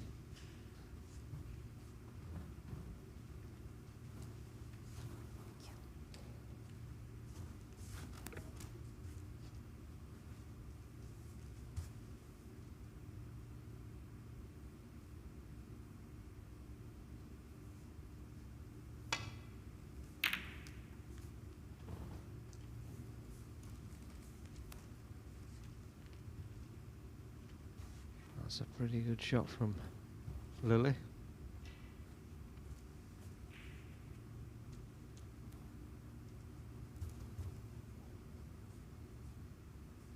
Hold on to your hats.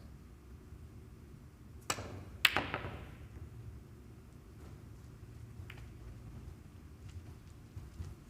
as it happens, that's a pretty well controlled shot to land on the black cushion with the black if he potted that ball.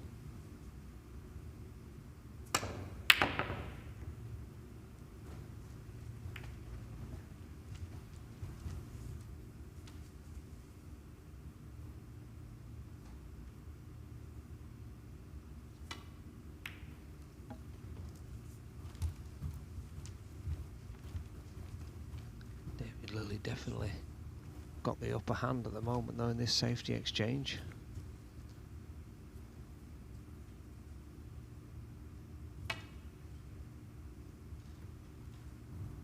And now he's got his 4 points back as well.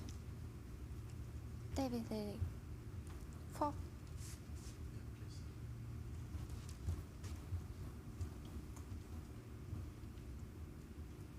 Yeah, this has got to be caught really thin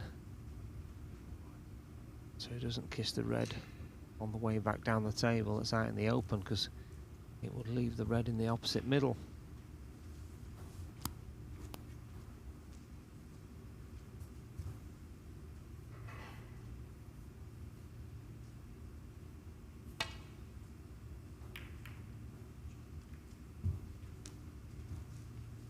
Excellent shot.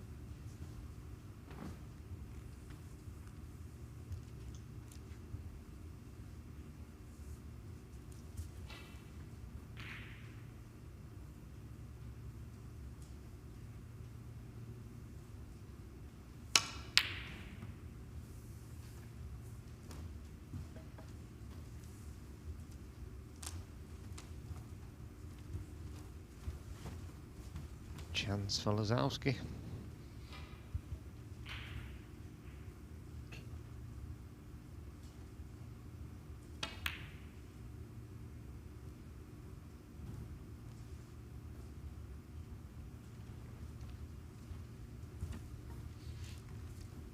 Was he left that red? Some other poor miss from Jack. You would have expected to get that.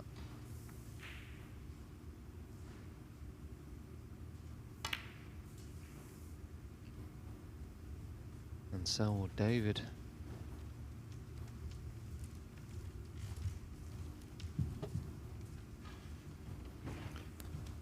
I just can't help thinking somehow Jack Lazowski's still going to win this group, because he really should have lost his first match. Okay, did lose the first frame here, but he's not been punished for missing that red to middle. Now he's got a chance. He's a sort of player who sort of doesn't make things easy for himself, but that makes him, of course, exciting to watch.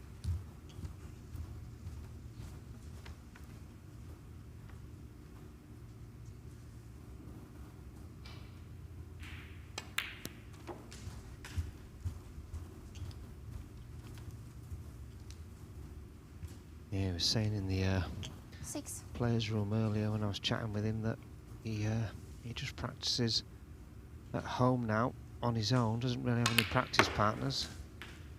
So 7. he does feel a bit rusty still in his all-round snooker game.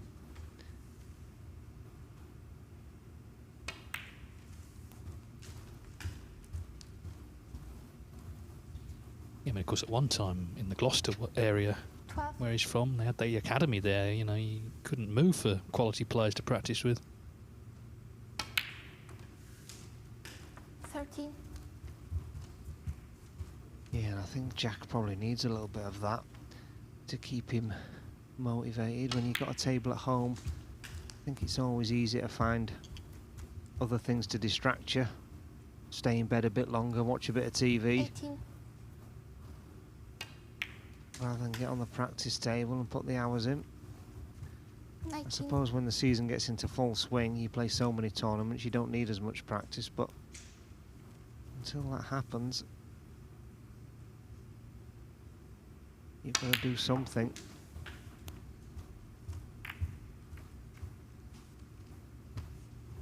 Don't know if that's any good. 25.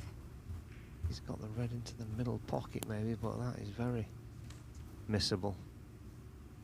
Oh, can he get through the gap?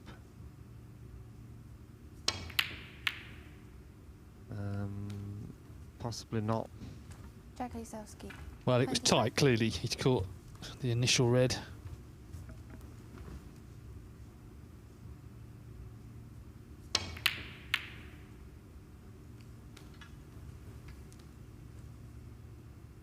Could have been a lot worse.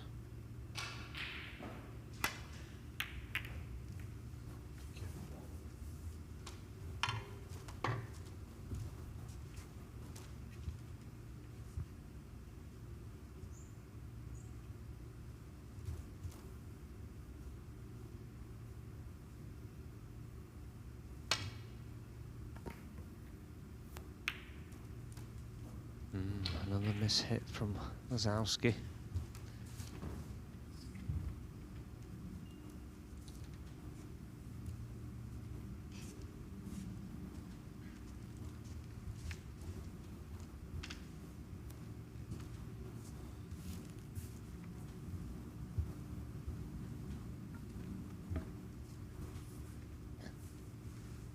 Yeah, this red on the left-hand side of the table is quite an easy pot with the rest, but there's absolutely nothing after it, so he's looking at taking a more difficult red to try and get position.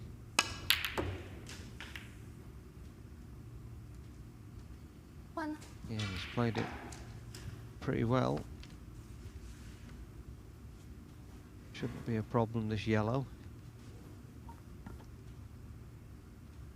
But you never know, he's missed easier today.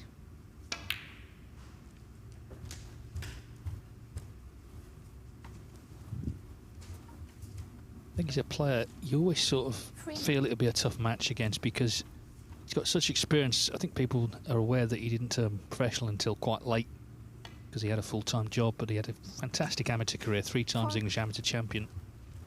And, okay, he struggled earlier. That can happen to anyone, but in general, he is tough to beat.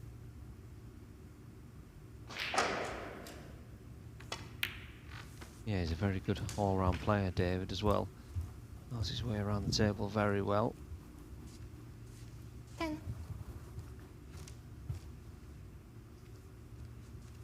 Yeah, and if you can turn this into a frame-winning visit. 11. The group will be all over. Exactly. I mean, it's happy days for you, sir, if David Lilley wins this frame.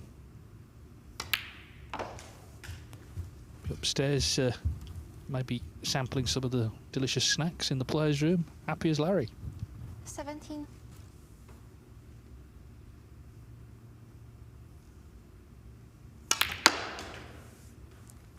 18.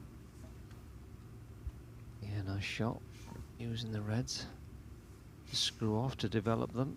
Now we need to get back out into the open for the pink.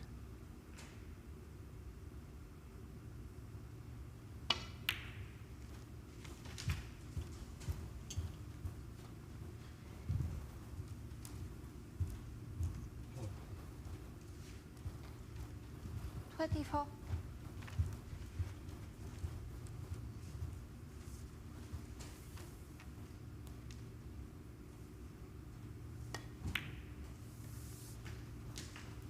25.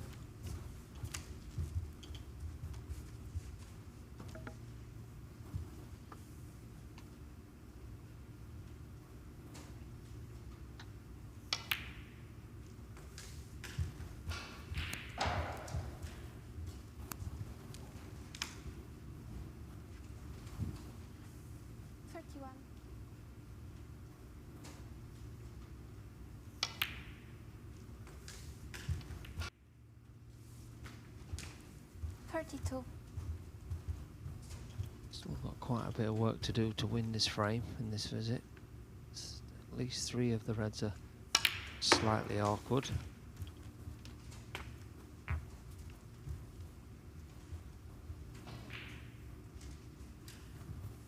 $38.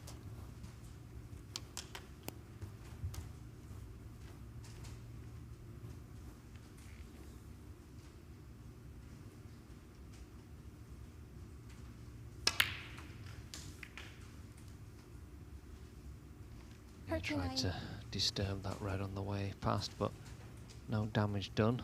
Wrong side of the blue, but there's a red in balk.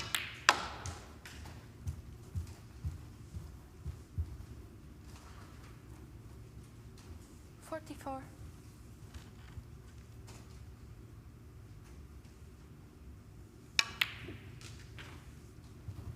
$45.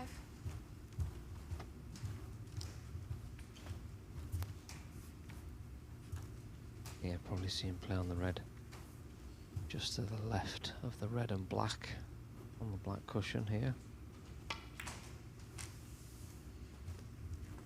A delicate little shot. Now, I'm just wondering if there's a chance for him to screw into the 50. red and black, promote the black towards the cushion, and maybe get the other red out.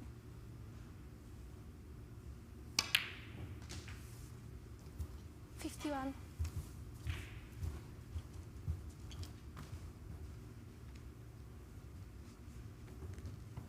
Now, will he move it? Will he play on it?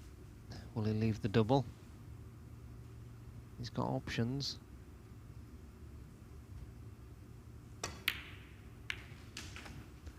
Well, he's played to move it, but I'm afraid he's snookered himself on it.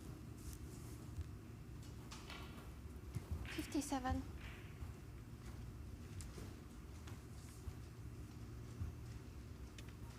Yeah, so 32 the lead. Still 43 points in theory on the table. Of course, the black tied up. He's in his favour. Yeah, I think he's going to have to move this red here, though, so the black will be coming out. He might not move it, the black much, but he's certainly going to have to free the red, I think. He could even pot the red in the yellow pocket and leave the white next to the black. It could cover it if it doesn't go in. He'll definitely be snookered on the second red.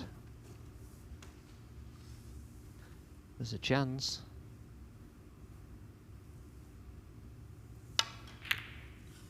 Oh, he's got the double kiss, which he didn't want, but I think that's come out in his favour because I think he's now fluked a snooker.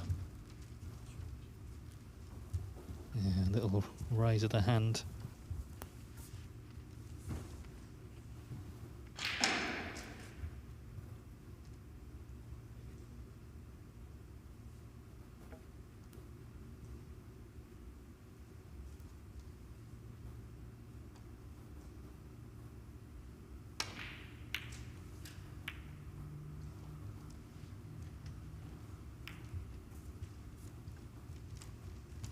This red does pop. Doesn't look that difficult, just get out onto the green.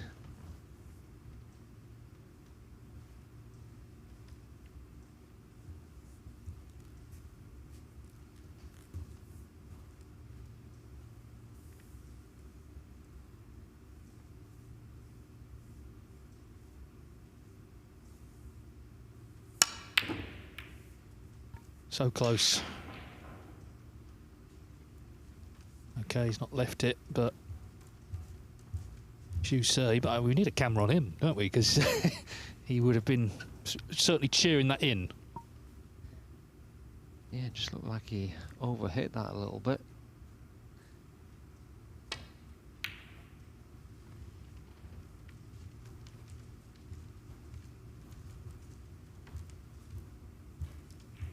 Now, can he cut this one in? Got to be careful, doesn't want to touch the brown on the way past.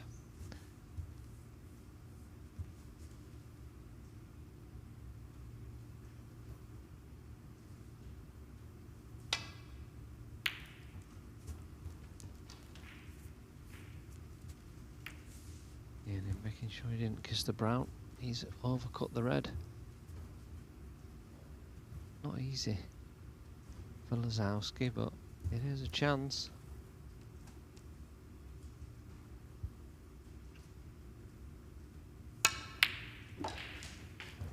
One. Yeah, brilliant pot, but don't see how he can get any more than 6 or 7 points.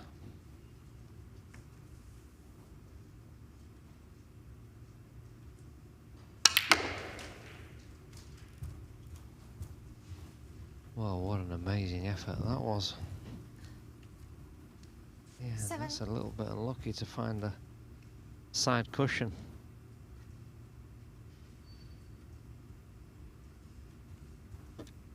Well, 2 stunning pots and of course position off the pink to red, but still needs potting. This is what he can do though, isn't it? This is what he's capable of. Now we could possibly have a go at this brown. Brown ball. Jack Lizowski. 8. And didn't even contemplate it.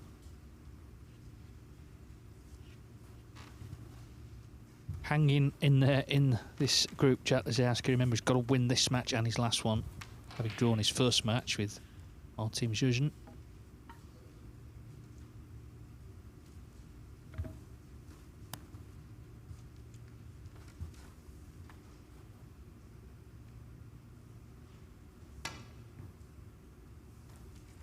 Foul.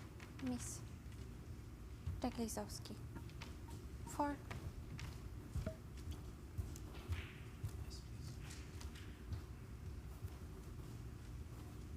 Well, I'll be honest, I thought Lazowski had played the wrong shot in snooker, and it looks a fairly straightforward escape.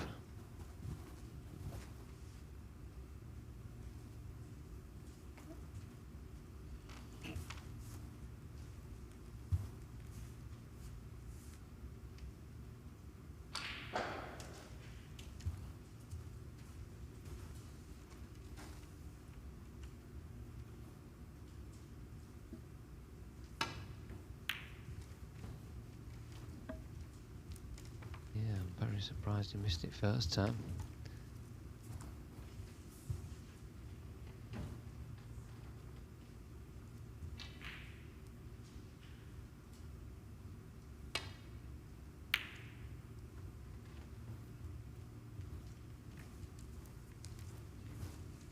Ooh, that was close.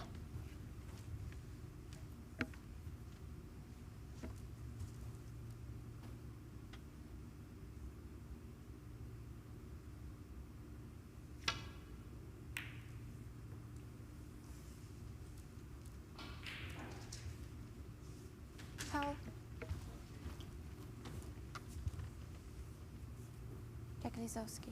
4. Now can Jack miss the pink and go round the table and pot in the yellow?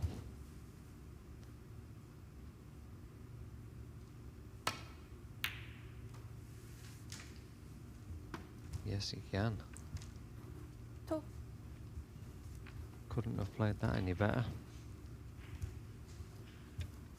Well, Lizowski was a big second favourite in this frame for almost all of it, but now can he clear the colours? 5. Keep himself in contention, was still winning the group.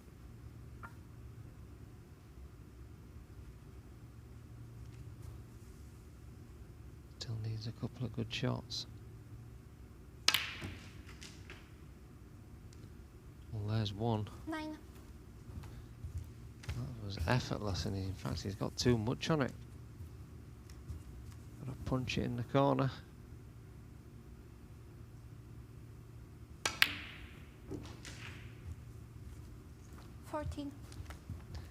Now, how close can he get to this black? Wanted to really play in the right-hand black pocket, but in fact he can't get close to it at all. He's dead straight.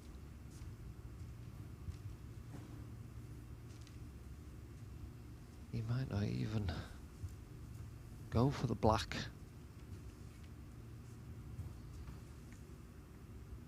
Depending on how close he gets. 20.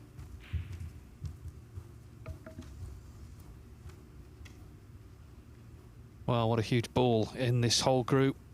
If David Lilley pots it, Juicer has won the group. If Lazowski pots it, then he is still in with a chance of pipping Juicer at the top.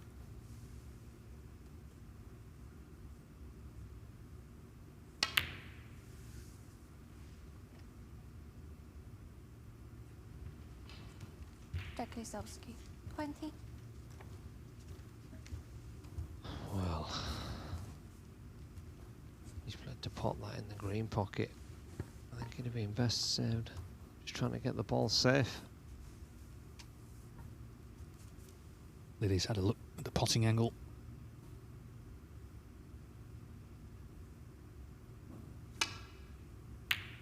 And he's potted it. So David Lilley wins a dramatic frame, and that effectively means Juicer, whatever happens to the rest of the night, is the group winner. 2-0 Lilley.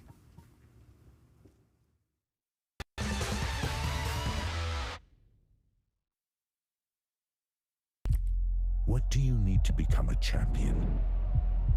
Vision, drive, discipline, finesse.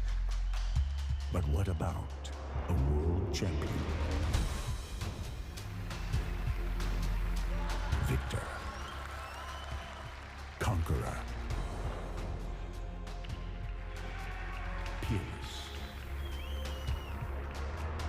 The history. Reyes is the champion of the world. It's the king of the 9-ball ring. The biggest prize. The crown jewel of 9-ball.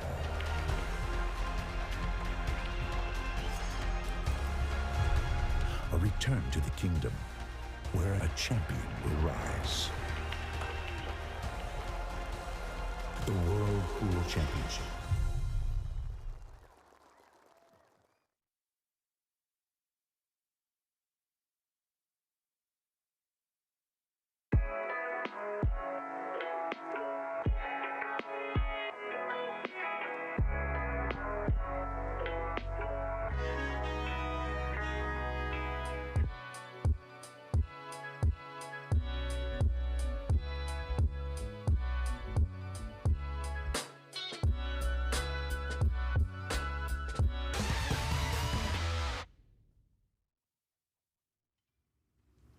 Well, that was dramatic, and just to explain what it all means properly, so the most amount of points Lazowski can now get to, he can draw this match and win his last to be on 5.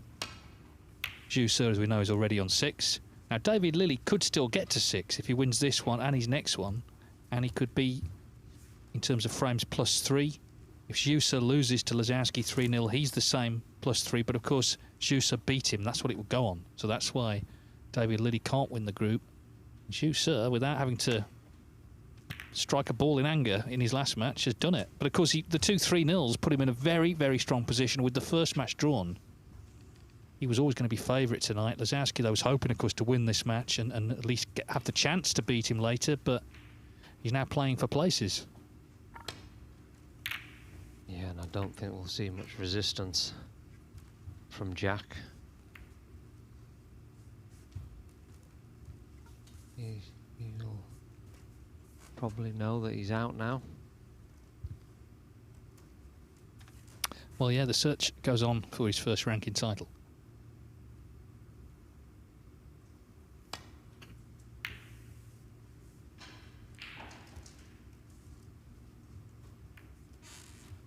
Yeah, and this was a great chance to do that.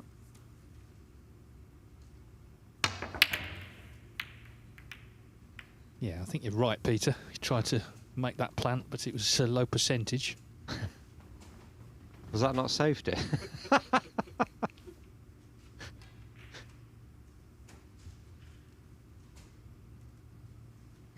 I think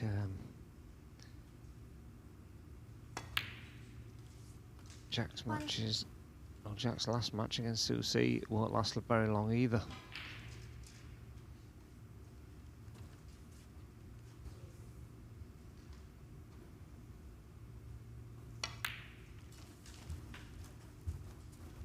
That's the only trouble, really, with this format. 6. When you're out and you've still got matches to play.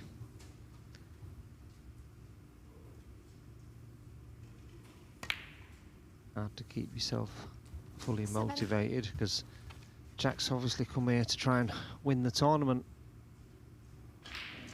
And unfortunately for him, now that has gone. And whose group does Susie go into? Well, at the moment, we've only got one player there, Joe O'Connor. So you're going to that group with... I don't want to get into the either-ors too much, but he could be joined by Chris Wakelin. He's the top seed in the next group that we're going to see on Monday. 13. And also, there's a group that includes Tom Ford and Wu Yiza. So, you know, it'll be competitive for sure, whoever it is.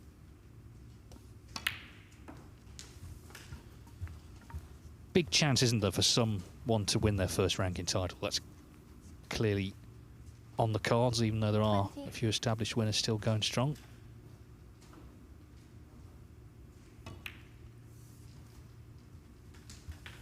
But David Lilly will be doing everything now to try and ensure second spot in the table. It's £3,000 on top of what he's already won. Yeah, and David Lilly, I think he's down in the late 50s in the rankings, so every pound counts towards trying to stay on the tour. He could actually make a massive difference, couldn't he? He's 57 now, so absolutely. He will be giving it everything in his next match against our team, Zhejian. 29. Yeah, who's also in a similar position, second year.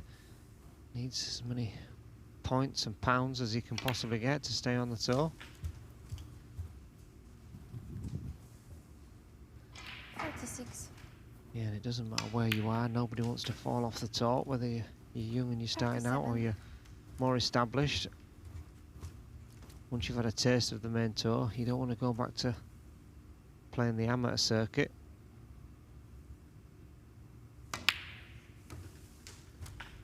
Yeah, David Lilly looks like a totally different player than he did this morning. 42.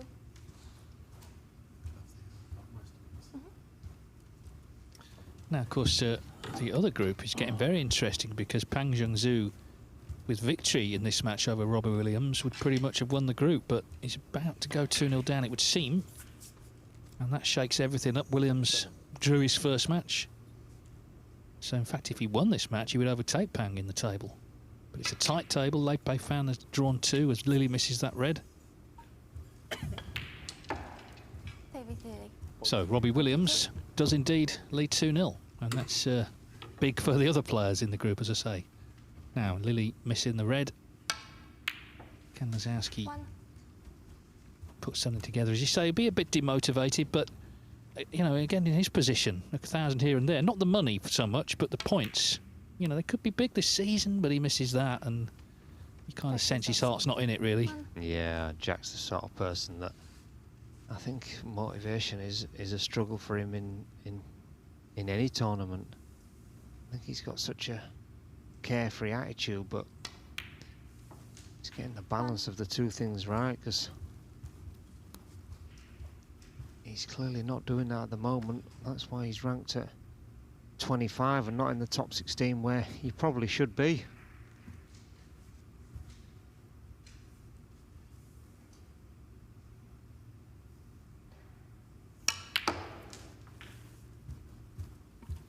Well, regardless of that, Lilly has played a lot better in this match than in his first one. Made that good clearance in frame 1, won the black ball battle on. It wasn't really a battle, it was 2 shots in the second.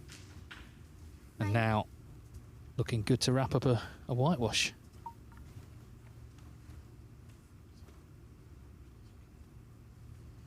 Yeah, and staying back on this table to play his last match straight away must give him the momentum.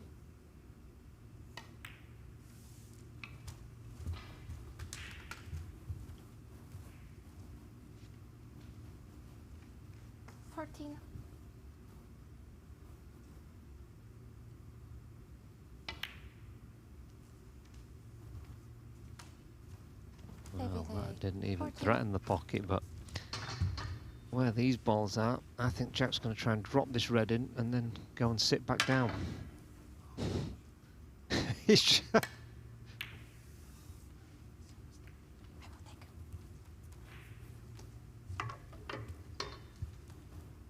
think David's just got to keep his composure. The chances are going to keep coming as long as he doesn't do anything silly.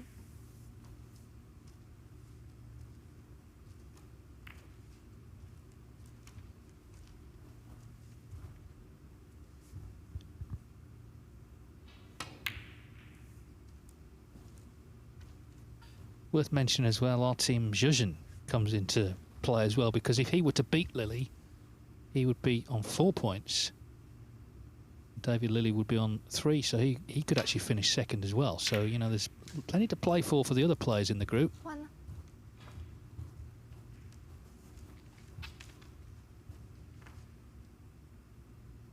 Need another red after this pink. Landed a big blow, didn't he, with that clearance in the first frame, and then had to win one more. He won the second on the black with a good pot. 7. Albeit Lazowski had sort of tempted him. This red then for 3-0. But the real winner is you, sir, because he is confirmed as the group winner regardless of what happens in the rest of the evening.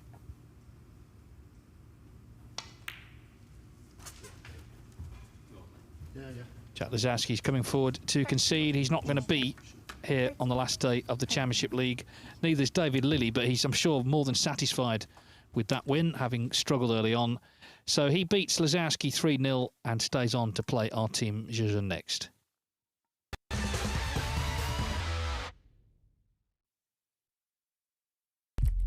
What do you need to become a champion?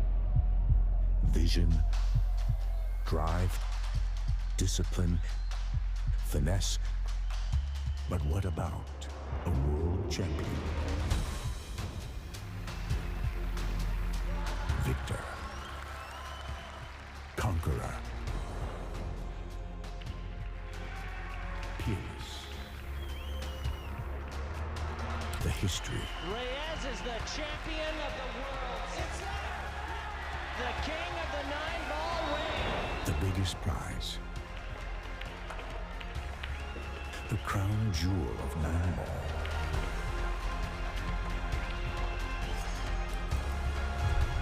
A return to the kingdom where a champion will rise.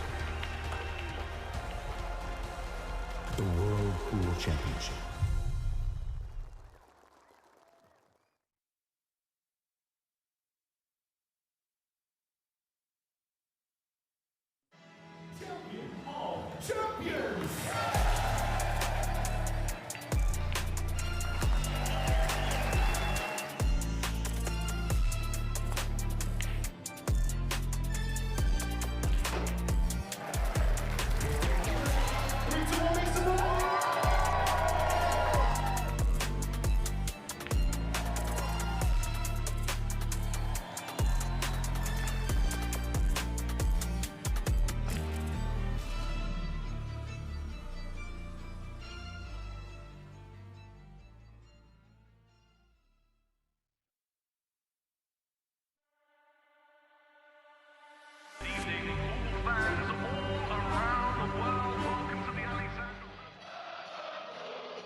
Arena looks just spectacular, and I cannot wait for you all to see it.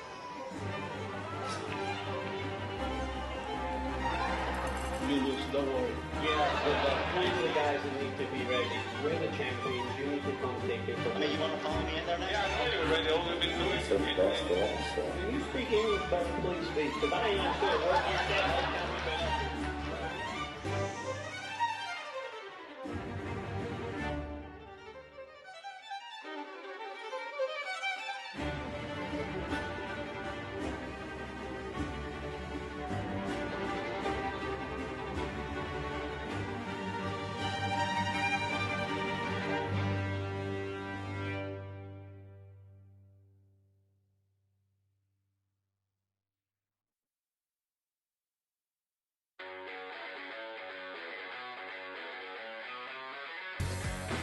We are guaranteed 4 phenomenal days of action right here in Florida.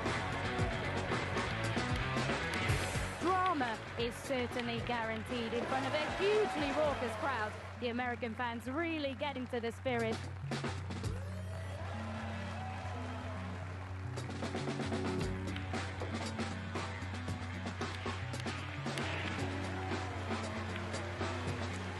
Nine-ball fans all around the world. There's so much history, so much prestige, and it all comes down to this.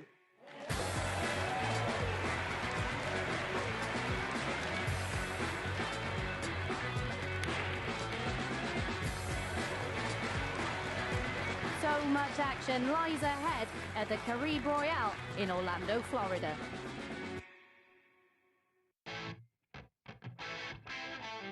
We're back at the Harrah's Resort in Atlantic City for the US Open. It is one of the most prestigious events in the calendar. Record breakers, history makers, it's that time. Let's play 9-ball.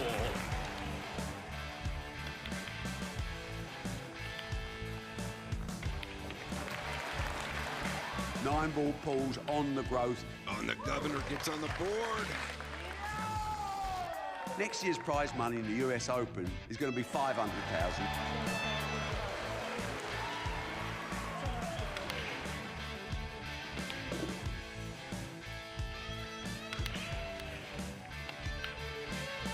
The man they call the Ghost has left everyone for dead.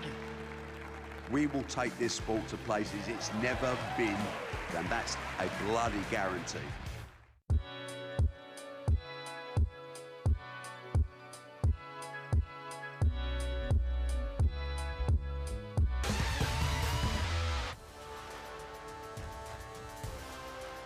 So it's not very often we can say this so early on in the day, but this group here at the BetVictor Championship League is done. Zhu Si is going to top the group and book his place into the final group on Wednesday, and that's all because of 2 brilliant results earlier, 3-0, 3-0, and he's got 6 points at the top of the table. Everyone else, unfortunately, is playing for placings, and as well, the results have all gone the way of Zhu Si. David Lilley beating Jack Lazowski 3-0 in that match we've just seen. David Lilley stays out there in the arena to take on the young Latvian, Artem Zizans, and everyone is just playing for placings now. David Lilley, a very, very poor start to the day, but redeemed himself somewhat in that match there. Put a good performance in against Jack Lazowski. And there's an outside chance, well, a very realistic chance actually, that David Lilley could win this match and finish the day on 6 points himself. But because of the head-to-head with Zhu Si, he cannot top the group. And Pete, I think if you'd have said to David Lilley after that first match, you'll finish in 2nd place with 6 points, he wouldn't have believed you. I wouldn't have believed it.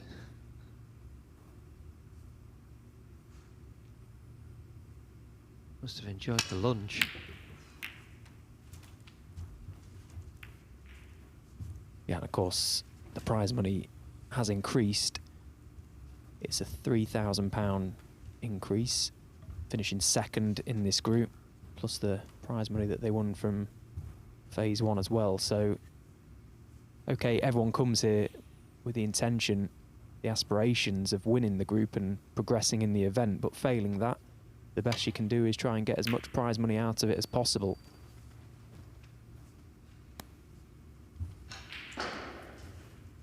That's a poor safety shot from Artemis. Left the red over the corner pocket. Now I presume Lilley can get through to it. He's just contemplating what colour to play on. Or can he get through to it?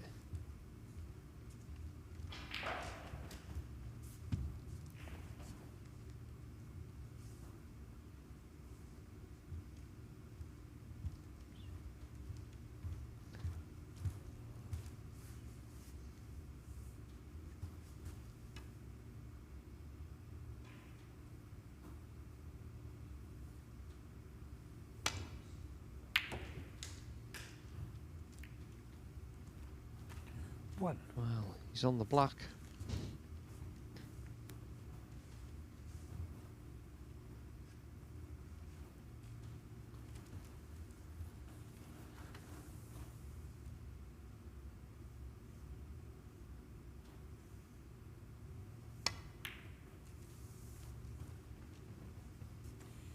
David Lilly, yeah, just a safety shot there from David.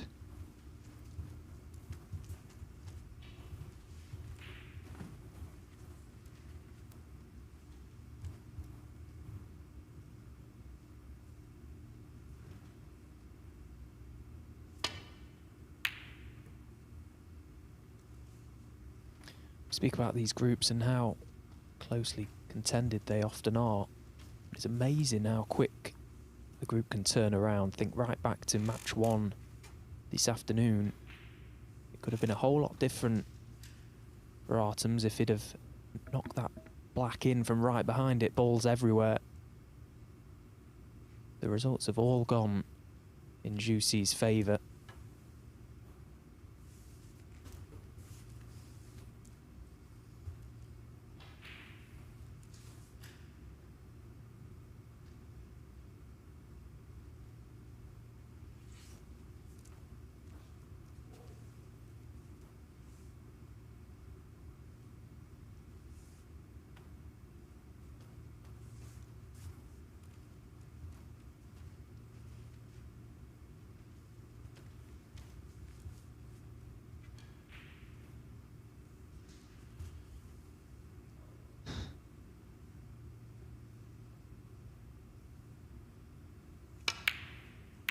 Struggling with English.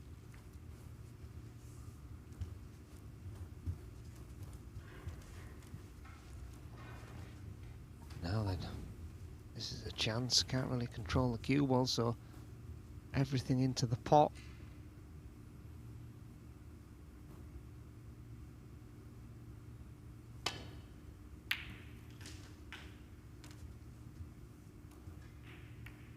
Oh well. One. That's amazing. Didn't kiss anything. And really, that's break over. Yeah, he was trusting a little bit to chance as to where the cue ball was going to finish, but I'm sure he expected to make contact with something down this end of the table. The black being over that corner pocket might prove to cause the players some problems at some stage, unless someone can land on it to clear the pocket.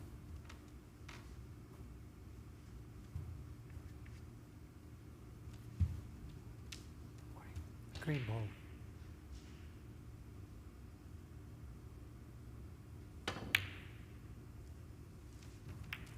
Artemis sends 1.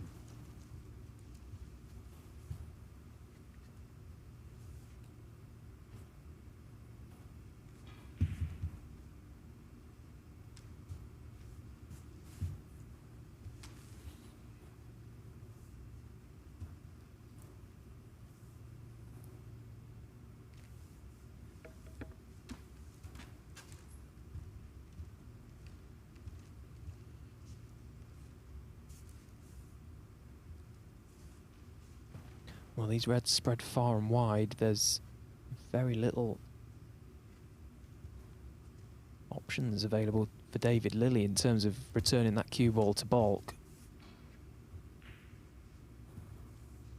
Yeah, he might have to pot his way out of trouble because he can't even really leave the white on the black cushion. The red does pass the black, I think. Might have to pot this.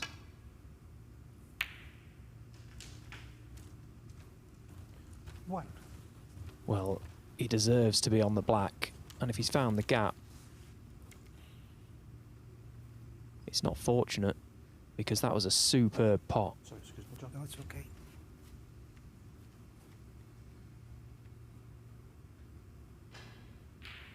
Yeah, now Dave's clearly making a meal of this one. He knows he can pot it. I think if the further back you go to check if you can get through the reds, the bigger the gap becomes. Yeah, I can see it from here.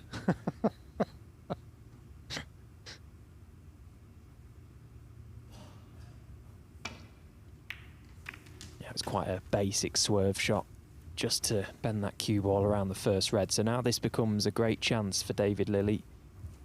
Yeah, I think where I play my snooker, that's called milking it. You've got to put on a show, Pete. What, for John Palou?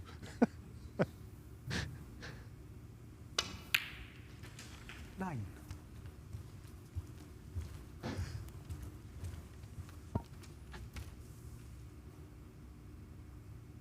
What a chance now to take the opener.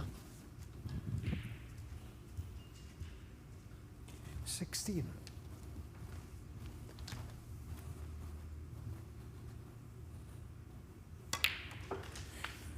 17. It's supposed to be bittersweet for David Lilley if he can turn this match into another win to add to his tally. He'll be thinking about what could have been had he have found any sort of form or any sort of level in his opening game. Yeah, I think you're right. I think both these players, though, are going to have big regrets because Artemis should definitely have won his match with Lazowski 3-0. He's not really recovered. He's quite effective, David Lilley, in this format. Just 12 months ago, he was involved in the final group. So that tells us he doesn't mind this style, playing the groups, the short matches. Quite often he can hit the ground running in these games, but it was anything but this morning. 31.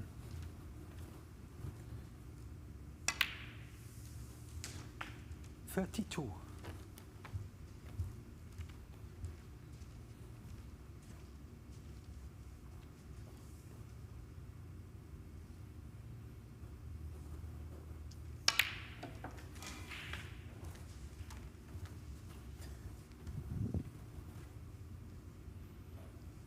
39.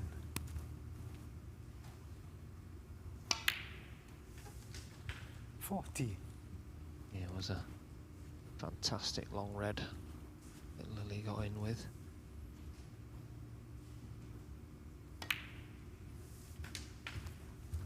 It's one of those shots, isn't it? We've all seen it. You kind of, if you're playing David Lilley there, you've played a good safety shot. You've got the cue ball on the cushion.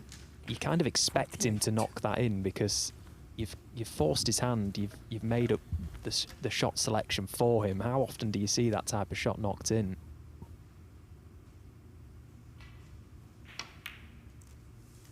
Yeah, I think you're right. I think it clears your mind as well because you know you've got no other option. You've got nothing in the back of your mind saying you should be playing safe, you might lose so-and-so. You just fully focus on that, and yeah, you're absolutely right. 56. Yeah, the mental side of the game is everything, really. Because as you say, if Dave's got a couple of options on that opening red, there's probably, well, there's a lot less chance he's going to knock it in. Of course, he's still capable of 63. it, but the fact it was his only shot, he was backed into a corner.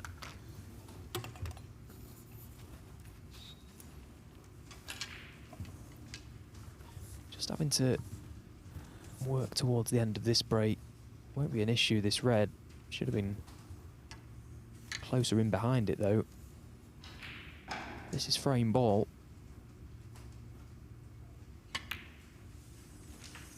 Thank you. 64.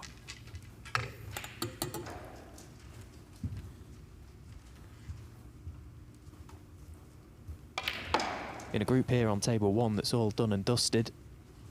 It's anything but over on table 2. The results so far today have been, well, it's been a wide spread. There's been a couple of draws. Pang Zhengzhou won his opening game 3-1 against Alfie Burden, but he's just suffered a 3-0 loss to Robbie Williams. So still all to play for over on the Matchroom Multisport YouTube channel. Yeah, and I think that puts Robbie Williams top of the group, and I think he's staying back on to play Alfie, so the momentum is all with him. Yeah, Robbie Williams with a win and a draw on 4 points. If he wins against Alfie Burden, 78. He'll win the group.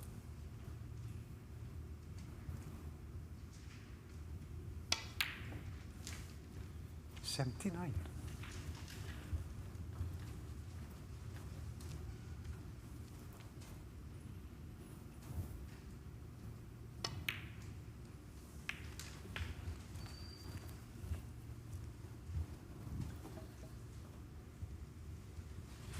$86. No chance for the century break. You'll need the remaining 2 reds.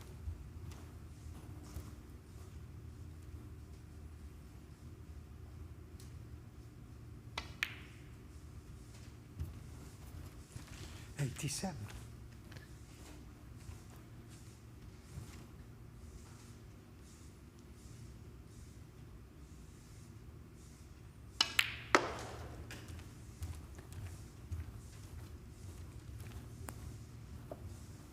Perfect. Lovely little nudge on the 92. black.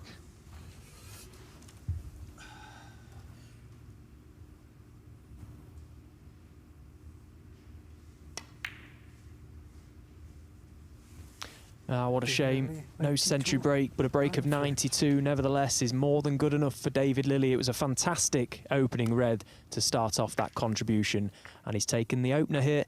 He leads 1-0.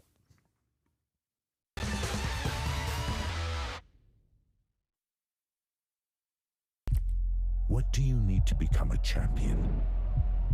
Vision, drive, discipline, finesse. But what about a world champion? Victor, conqueror, peerless. The history. Reyes is the champion of the world. It's the king of the 9-ball ring. The biggest prize. The crown jewel of 9-ball.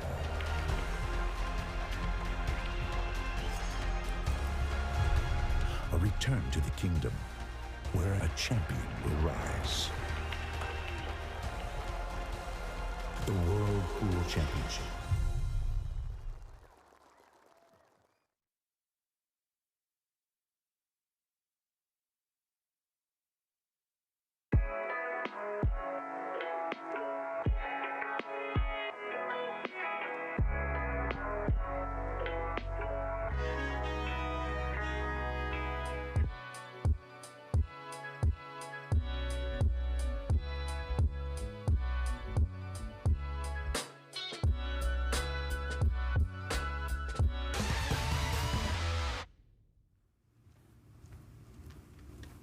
Finely crafted break of 92 from David Lilley sees him take the opener here on table 1. Thank you. Next matchup on table 2, Robbie Williams against Alfie Burden, and it's a big one for Robbie Williams. If he beats Alfie Burden, he will top the group over on table 2.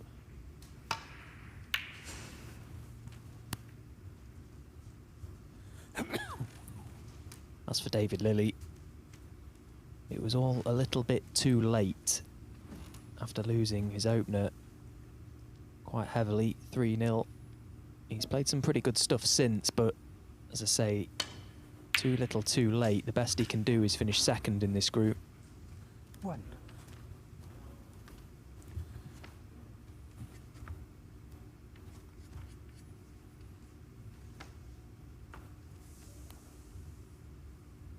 Can you believe how close this kid puts his bridge hand to the cue ball? You've just taken the words out of my mouth. I notice it every single time he plays. It's incredible how close he is to the white, isn't it? 4. Yeah, and that's what's caused him to get not enough reaction on the cue ball. It's harder to generate the power with your cue, with your hand so close. The only person that comes to mind when you think of a player that bridges so close would be Jamie Clark for me. He was another one that at times almost looked on top of the cue ball.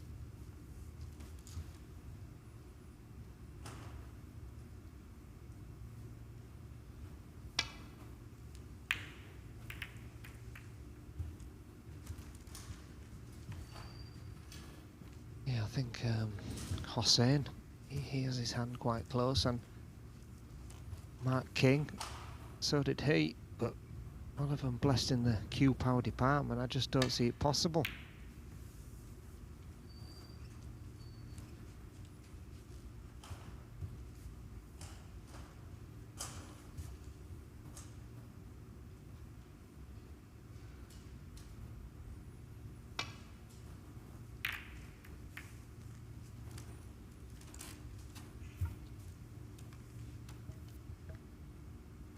It's a fairly weak safety shot from David Lilly, but no harm done.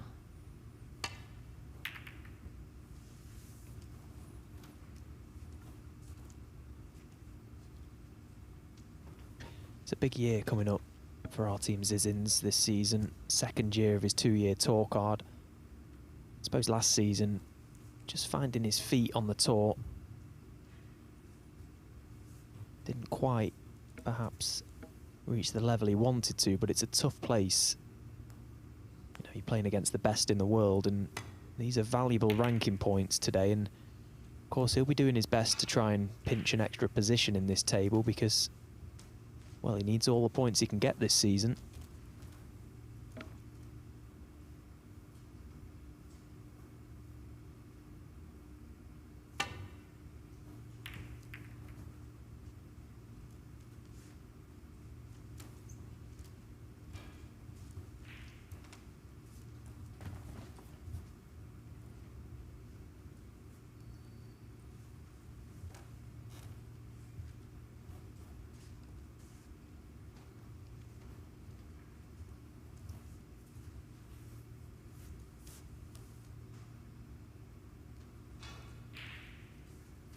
Now the pot for David Lilly here might not be the issue, it's where's the cue ball going? It looks into the reds. Oh, he's managed to find a gap, but he's missed the pot. Put so much attention into finding that gap, and he's left it.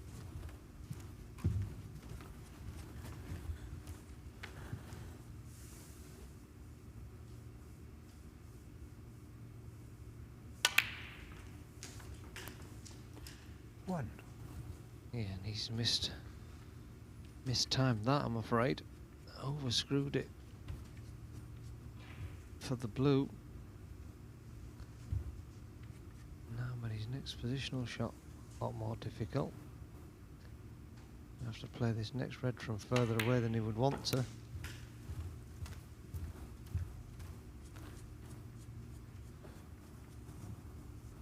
Six.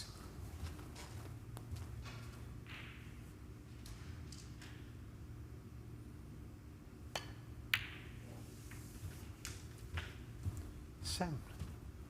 Yeah, which in turn has caused him to misjudge his next positional shot. I don't see how he can take the black, so that's two half-decent chances and only 11 points.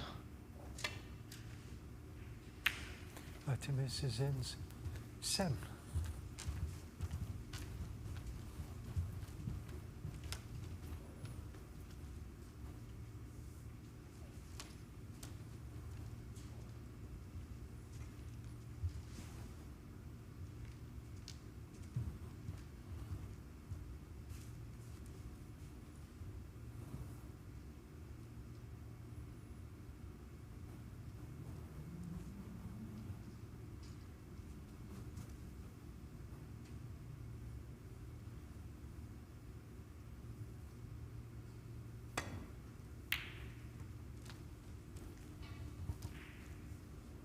So the match has begun over on table 2, and as I say, Robbie Williams in the box seat over there. If he wins this match against Alfie Burden, he will top the group and book his place into Wednesday's final group.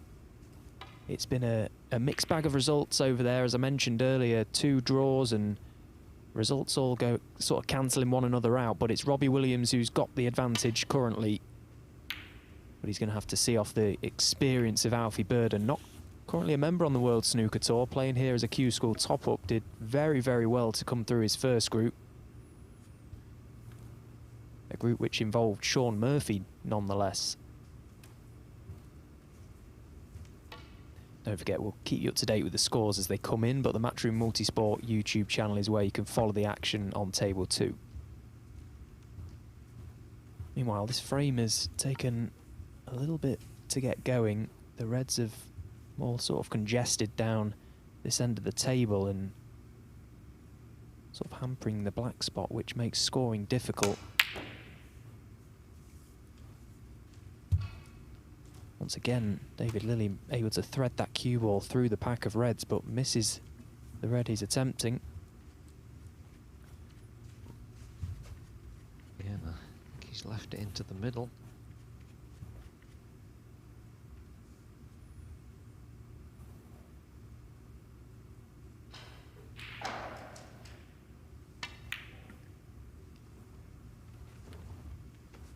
And he's... Huh? Yes, okay. He's missed the pot and trying to thread it through the gap.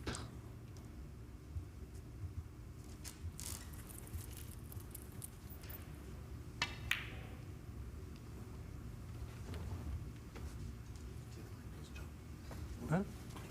Yes, okay. Yeah, David just having the white clean just to compose himself. It's going to be an important visit.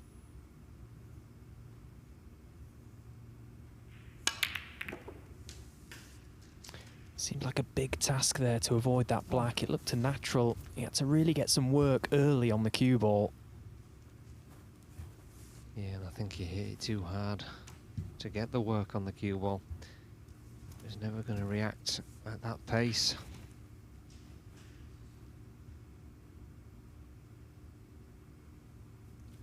Go for the green, by the way. Green, thank you. Just let us know, Dave, when you finished the shot. Yeah, I was playing the green.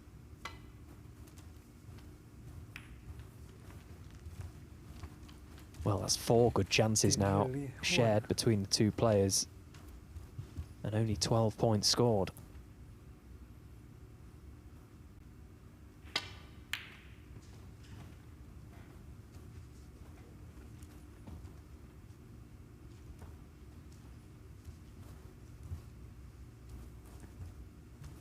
That looks pretty good.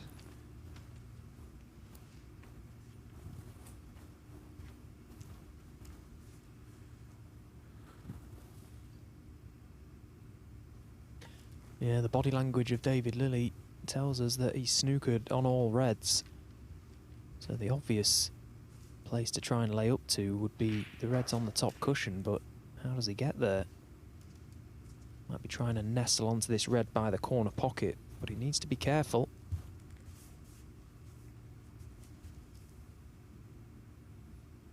Chance of an in off. Chance to leave a red to left corner as well.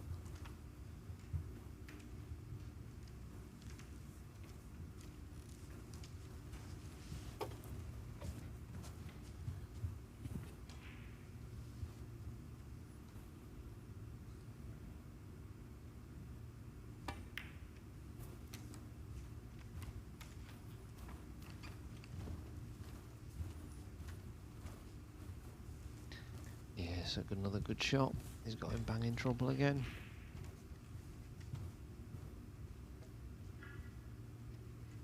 Yeah, he's got full control over the table. David Lilley just trying to contain it, trying to buy himself a few more shots. He's got to try and get this cue ball safe, and look at the Reds. Yeah, I don't think it's possible to get safe. He's going to have to get lucky, I think, to not leave a shot at anything. Well, if he gets close to the black here and hits it, it could be a disaster. That looks a great line. Well, that is a fantastic attempt.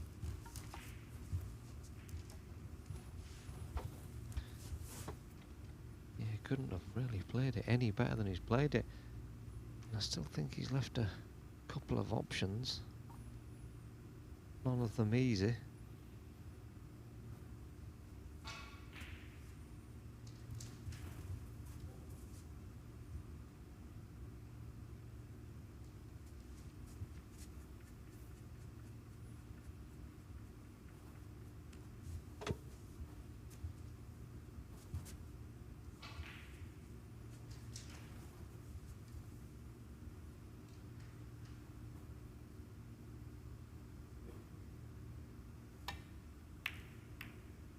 he's hit the wrong ball there, playing safe. He's played to clip off the first one, and he's missed it altogether and hit the second one, I think. The jump up and swipe at the cue.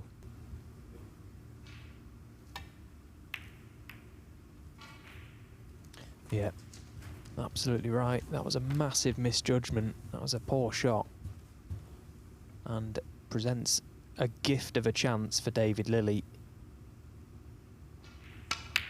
Oh, dear me. That was not cued well.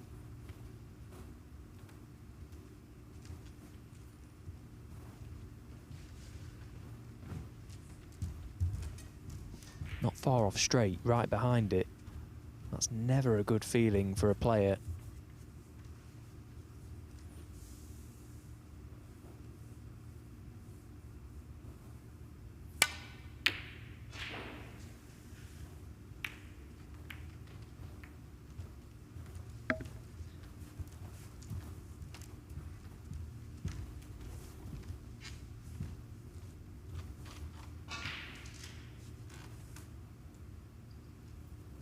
A little glance to the heavens from David Lilley, but he's only got himself to blame.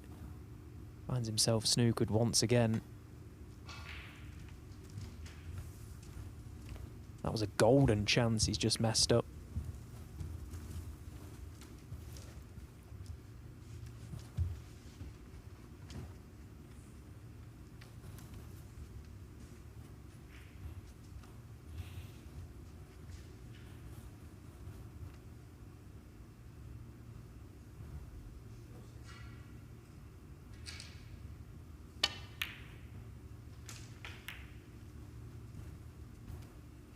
One.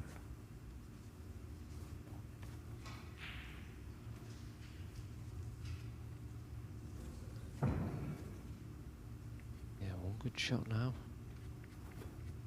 Get him down here in amongst the reds at the black end of the table.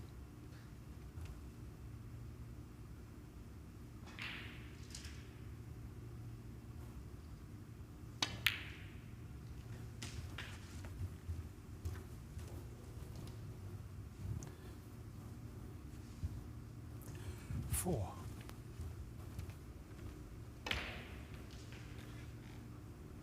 Well, just as we dip in on table 2, Robbie Williams was nicely in front in this frame. Alfie Burden absolutely plumbing amongst them to steal.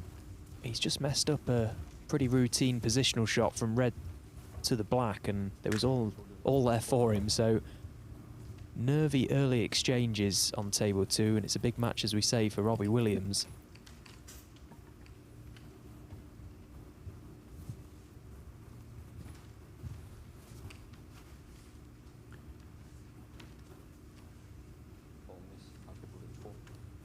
I don't think that'll be going back.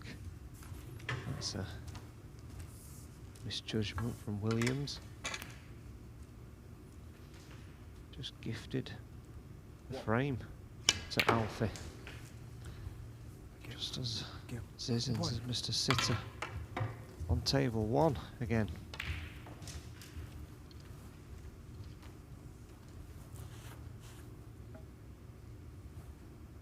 So just this red for Alfie Burden, and he's going to take the opening frame on table 2, so pressure well and truly on Robbie Williams to get the job done.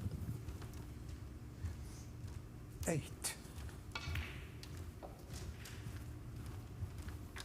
Meanwhile, David Lilley once again finds himself in amongst them, but once again hasn't played the best positional shot. Plenty of work to be done if he's going to have any aspirations of winning the frame at this visit. 4 reds beneath the black. Not very often you see them situated like that. 9.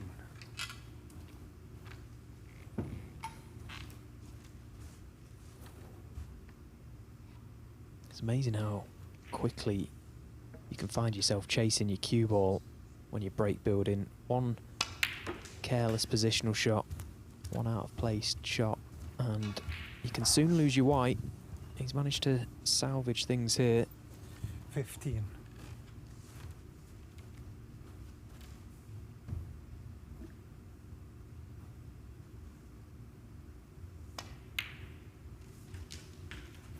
16.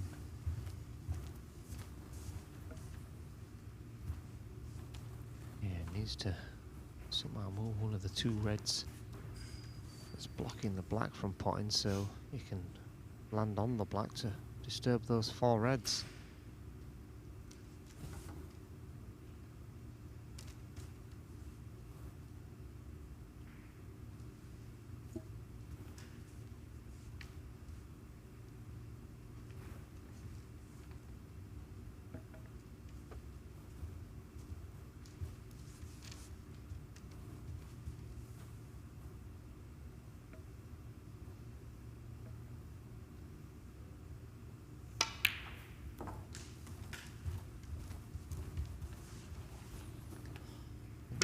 Overdone it. 22. Nice, okay.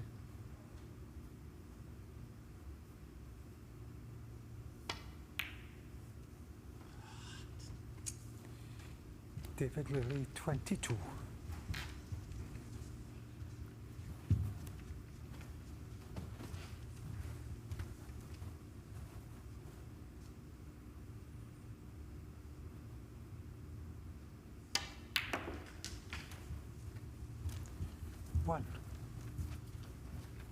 So it's been a bit of a dogfight, this frame. Multiple chances. And you can see from the score, only 39 points have been scored in this frame so far, and just the 6 reds remain, which tells you everything you need to know. It's been very scrappy. 8. And the problem still remains the same for both. Locked at 23 points apiece. The 4 reds beneath the black are the issue. Yeah, now if he took the other red here closest to the side cushion, he could have left himself high on the black and moved those reds, knowing he had the red over the pocket, but he didn't want to risk it, and I think he's going to struggle to get into him now.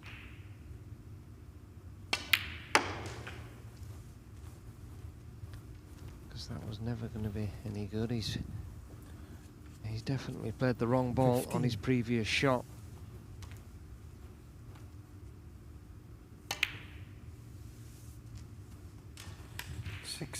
Doesn't matter when you can double like that, though. Well, he couldn't have placed the cue ball any better here. He's absolutely plumb on this black. And he's played that to perfection. Good pace, good control. And he's got 2 reds in open play. And once again, he can look to try and leave himself an angle on the black to disturb those 2 reds while he's got another red available. 24. Yeah, but once again he's chose not to take it. He's going to play the loose red first.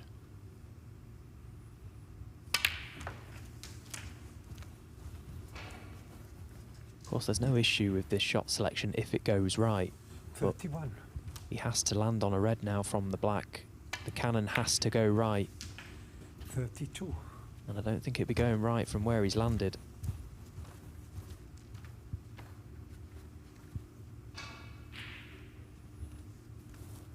That's a poor shot. Could have put his cue ball anywhere to leave himself straight.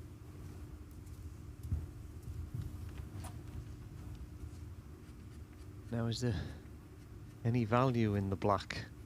Potting it for the 7 points is neither here nor there, I don't think. Whoever pots the next ball goes favourite for the fame regardless. Unless he somehow thinks this is a plant along 39. the rail. Don't see the point in that shot.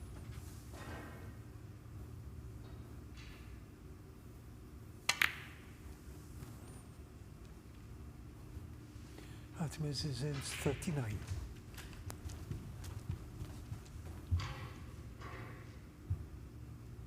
Well, if you snooker Dave on both these reds, which it looks very close to being the case, he's done extremely well.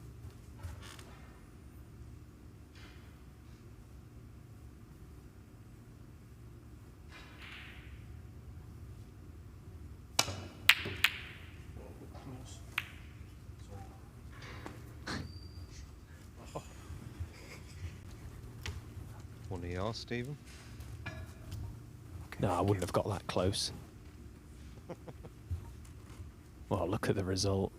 Nice to see both players having a giggle about it. How has the Reds ended up there? Sarcastic comment from Dave as he struck that one. He said, that was close. He needs to hit this red and he needs to get it safe. Well, he'll be happy enough. Oh, he's giving the fist. Needle match.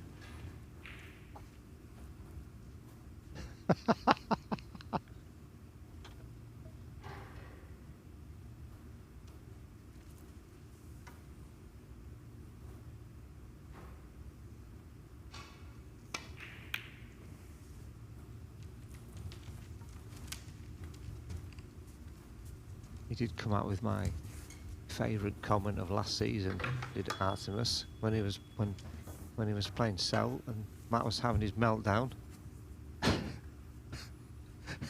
Incredible. The best one-liner. That's crippled him, hasn't it, as he's left the arena? Absolutely crippled He's him. absolutely done him, yeah. Have a nice Christmas. Yeah, brilliant. It was the way he said it. It was with such innocence as well. He kind of just didn't know what to do with himself at that point. So, as you do, just wish them a good Christmas.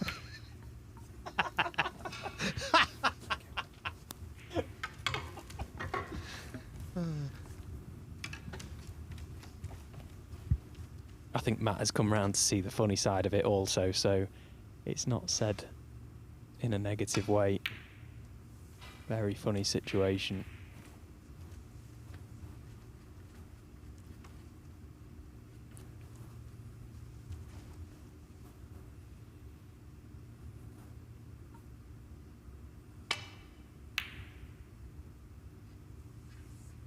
Oh dear, this is not a good shot. And now all of a sudden, see, I mean, regardless of whether it clears up from here or not, if he'd have put a ball safe rather than taking the 7 points, I think he'd have been in a much better position. I think that's just a classic case of youth versus the experience. I don't think he even considered or even saw the shot that you recommended. As David makes a mess of that one. He's had a massive lifeline there, Zizins, because he walked himself into that problem by not getting a colour safe earlier, as you say, when he had a small lead, but it would have helped him.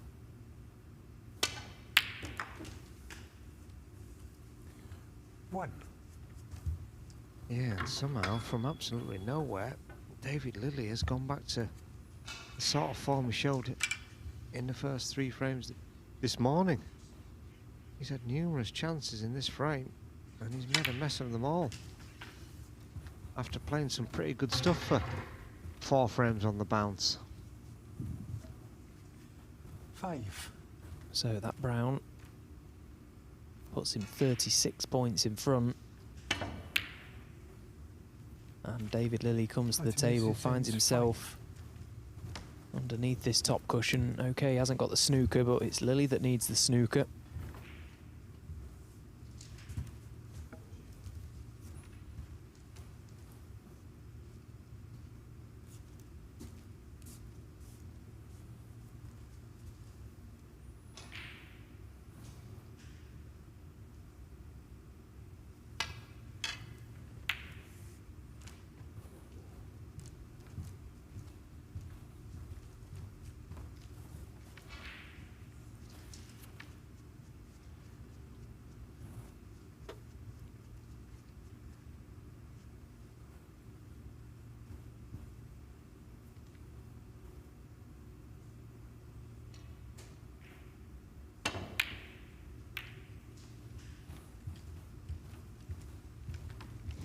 There's a little bit of life still in this frame yet, though. The balls are in perfect positions for snookers. All the 4 colours in a line down the middle of the table.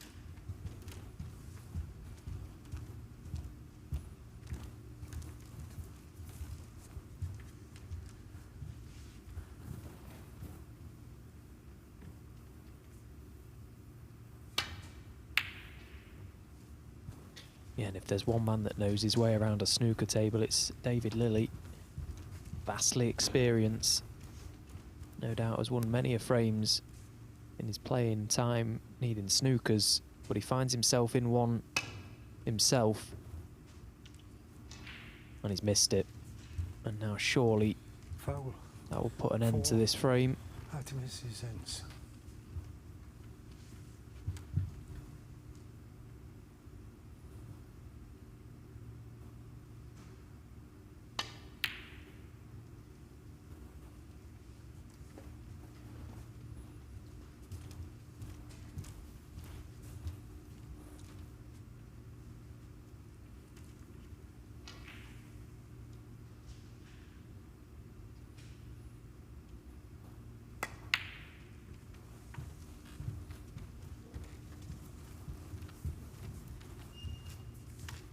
Another really poor shot from David.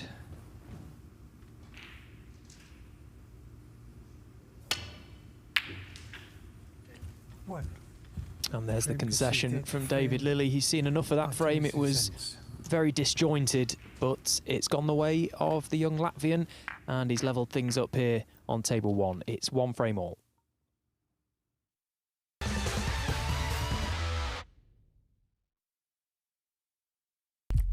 What do you need to become a champion?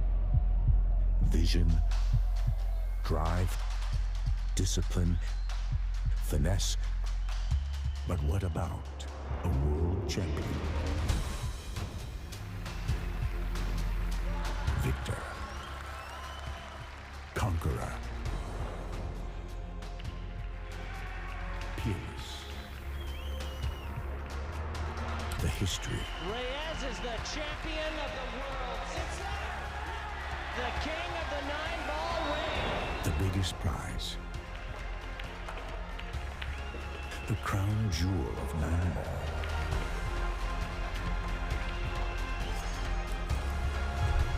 A return to the kingdom where a champion will rise. The World Pool Championship.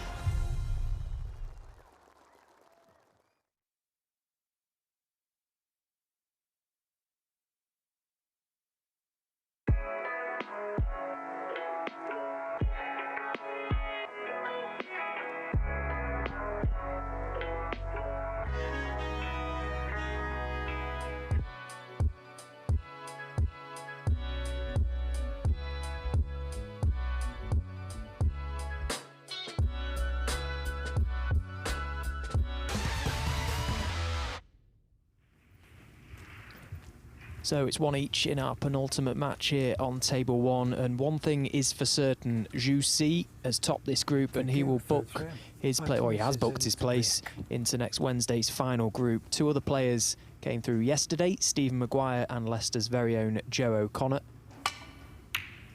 So the field is slowly starting to whittle down, and we're drawing ever closer to realising the first ranking event champion of the season.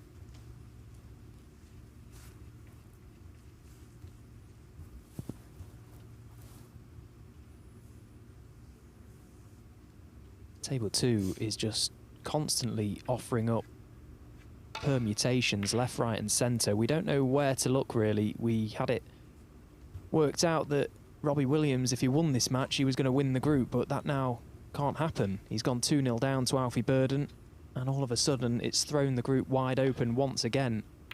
So the best Robbie Williams can do is finish on 5 points, and then he will be relying on a result in the final game between Pang and Leipai Fan. So still, we're none the wiser as to what's happening on table 2, and it's going to come right down to the wire.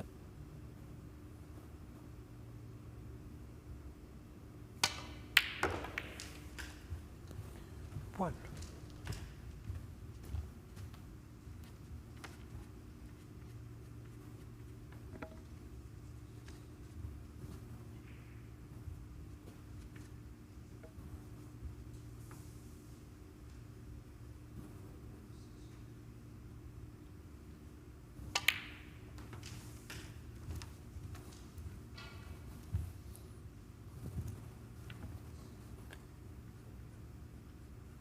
Well, presumably there. He was looking for an angle on this red to try and disturb the red next to the black. I wonder if he can still do that. Might just have a little bit of angle. He did, and he's played it to perfection. That was a great shot. The initial red was a superb strike.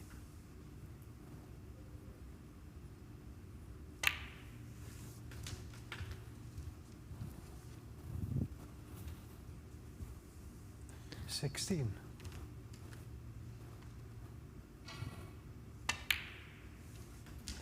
17.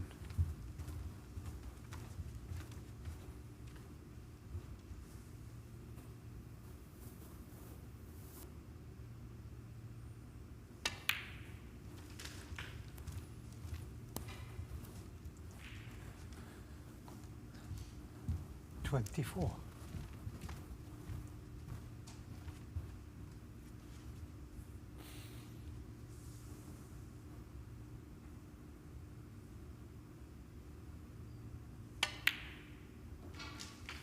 25. Oh, it's just about squirmed in, but it is in.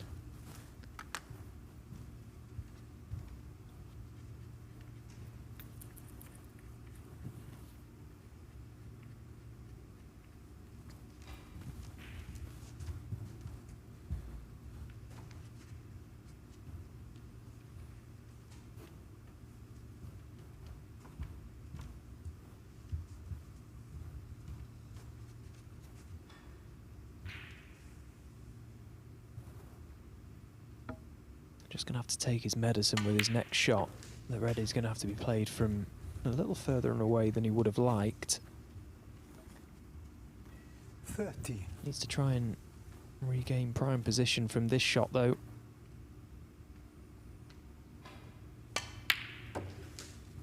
That was a better strike. 31.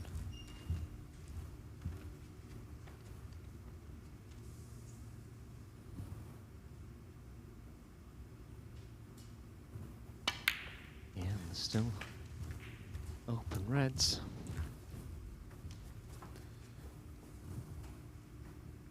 And 37. as this game stands at the moment, although we know Susie has won the group, the other three players could all finish 38. anywhere from second to bottom of the group.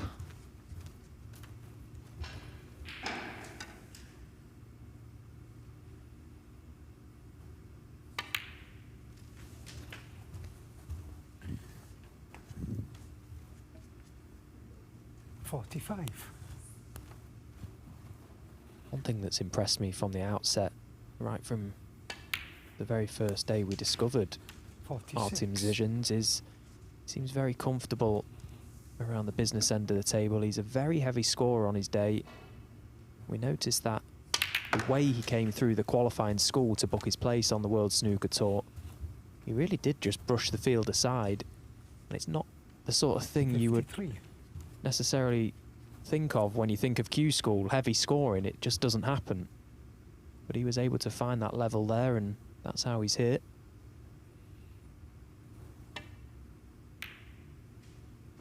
But that soon came to an end, that break. He opened the reds nicely. The cue ball found its way towards the side cushion. Yeah, he can count himself a little unfortunate where the cue ball finished, although I still did think he would knock that one in. Now then, can Lily get back on track? He hasn't really done anything.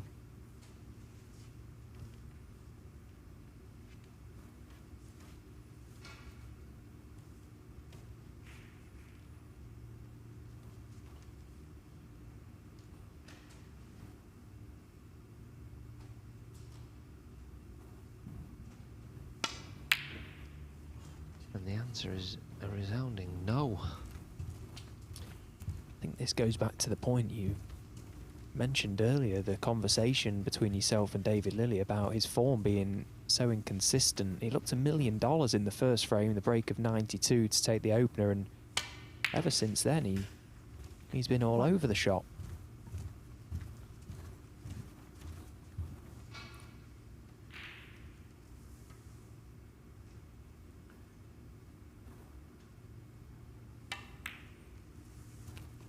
And it's one thing for it to happen from match to match, but for it to happen the very next frame. Now that is 6. worrying. Yeah, very much so.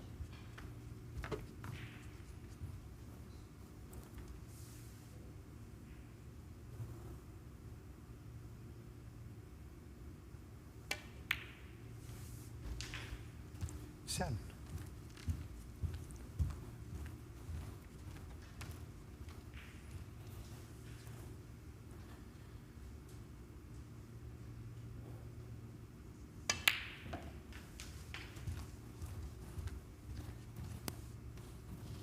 Yeah, Dave did say 14. he often travels down on the day to play. And a 3-hour drive 15. from Newcastle down here to play can affect the concentration later on in the day.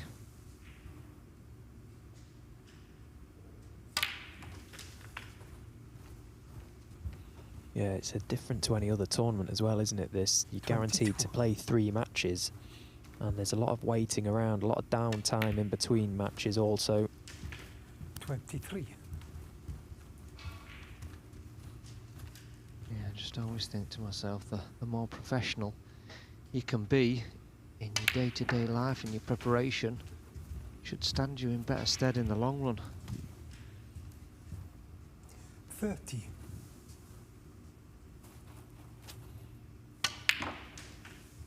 Yeah, he's 2-1 down 31. now and really needs to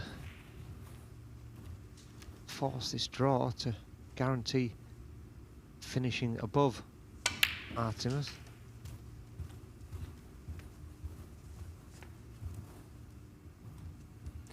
38.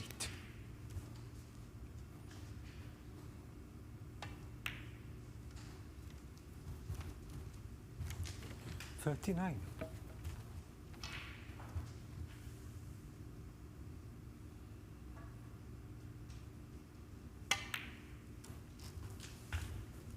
'This has been a quick fire frame, and it's over in no 44. time. And one more frame to go. 45.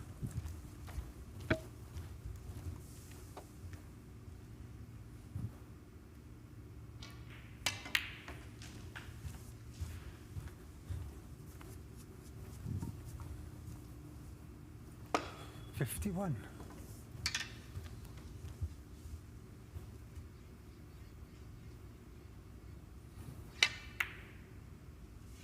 Well, the red not to be, but it was quite the contrast, this frame from the previous one. A brace of half centuries from Artemis Zizins, and he's gone into the lead 2-1. Still one more frame to come. Chance for him to take all 3 points. David Lilley sits in his seat and wonders where this match has all gone wrong.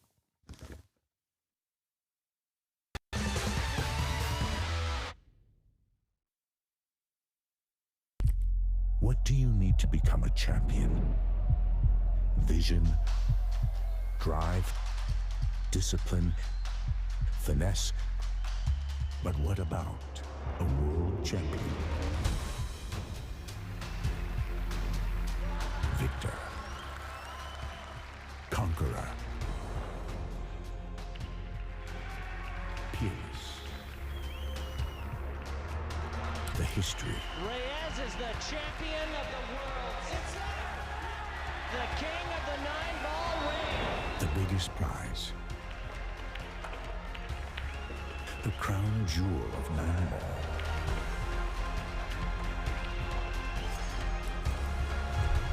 A return to the kingdom where a champion will rise. The World Pool Championship.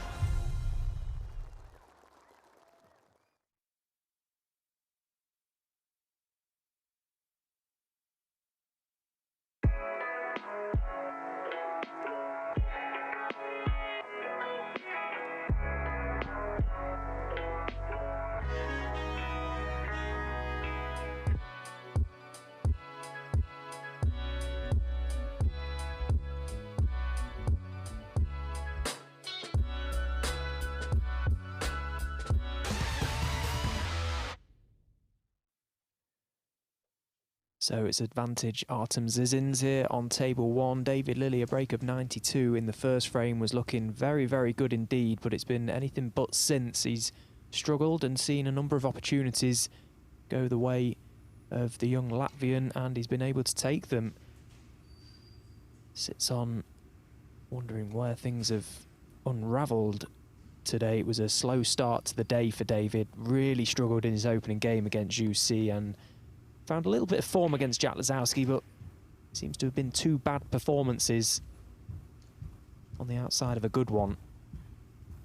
Meanwhile, over on table 2, Alfie Burden, well, I can confirm actually, he's going to win that match 3-0 against Robbie Williams, so that has really thrown the group over on table 2 wide open. Alfie Burden is going to end the day on 4 points. Robbie Williams will end the day on 4 points. And the final match between Pang Zhengzhou and Lei Pai Fan is to come.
Well, it was a very acute angle.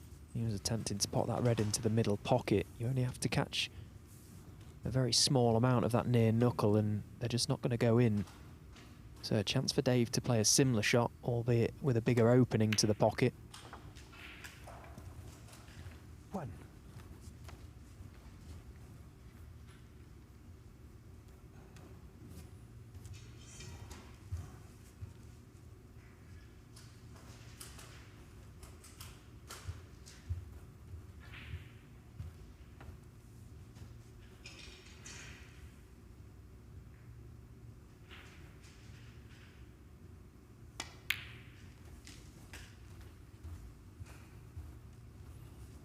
He's completely mishit that. He's gone 4. Far too low on the cue ball. Got too much stunt. Left this red a lot trickier than he should have done. Still should get it. 5. Yeah, he's not happy out there at the moment, David Lilley.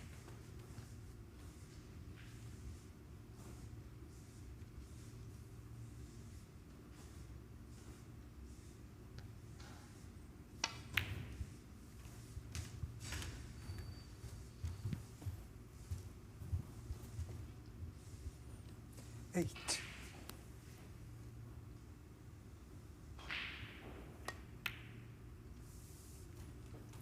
9.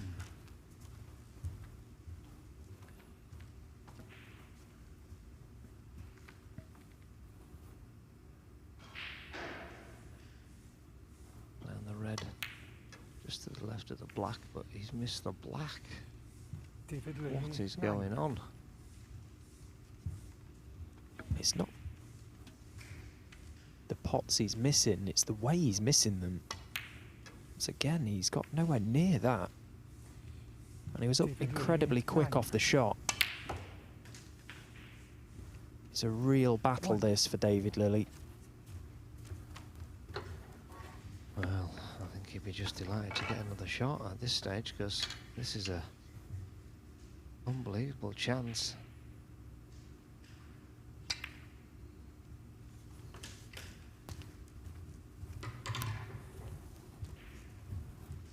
Another 5-10 minutes, this match could be over. Pretty fluent. when he gets in amongst the balls.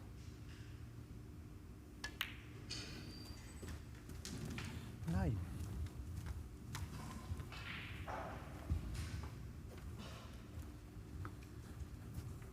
Although if the pink doesn't pot there, that's a really slack shot, and he didn't play on the pink. I don't think he knew it potted. And again, I mean, he's played that to screw back, and he's ended up screwing it back and not getting position either. But he played a really slack shot off the previous red. He played on the black, but ended up leaving the cue ball hampered over that red, so he couldn't take the black. And from that overhead, it looked incredibly tight. He's missed the pink thick, and it didn't look like he could get any closer to the red next to the pink to pot it anyway. So as you say, a massive, massive error that was, from being nicely in to score just 9 points.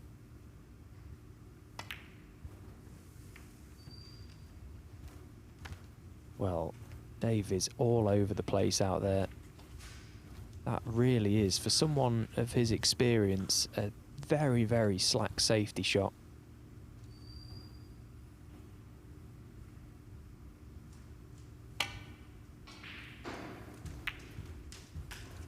Fizz.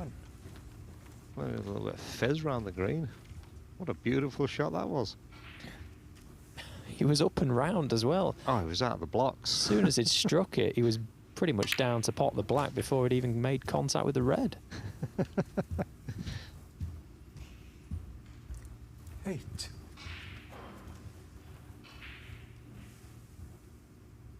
Yeah, it's absolutely bizarre what's happened to Lily. He's completely lost the plot.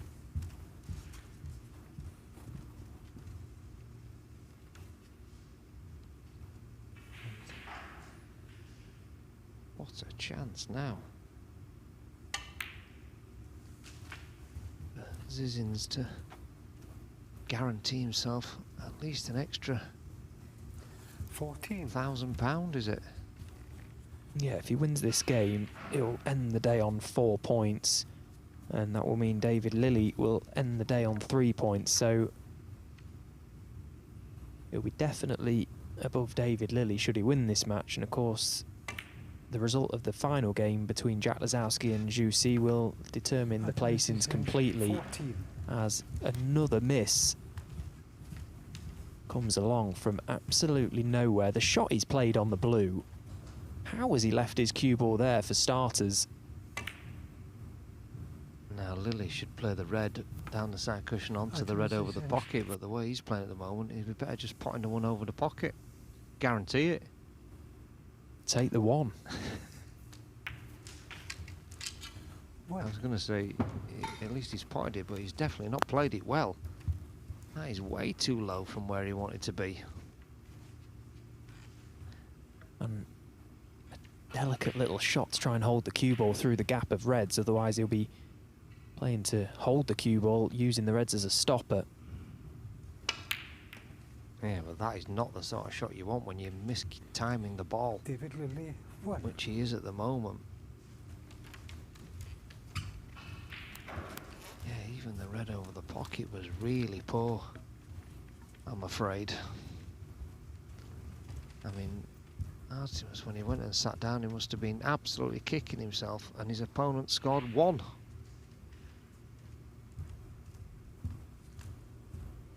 Well, as we watch a few monstrous misses here on table 1, the final match of the session has started over on table 2, and it's a group decider.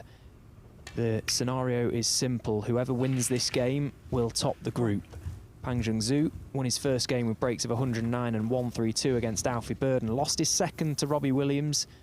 But if he can win this match, he will go through to the final stage.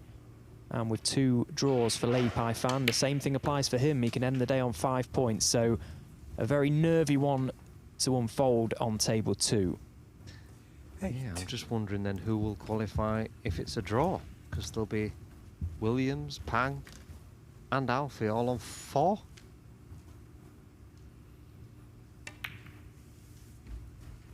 Yeah, I think it'll be Pang. Just looking over the results, Yeah, I think if it finishes a draw, so it's a draw or better for Pang Jung-Zhu on table 2. Anything else, and it'll be Li Pai-Fan that goes through.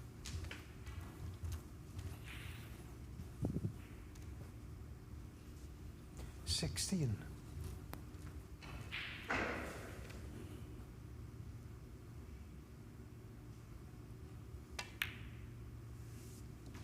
$17.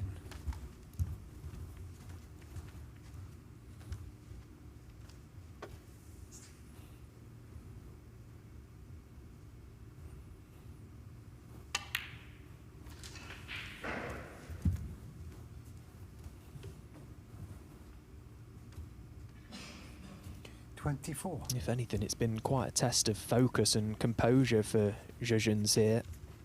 As you watch your opponent really struggle, it can quite often have a knock-on effect to your game if you're not able to just control your emotions out there. The misses, the mistakes can spiral out of control.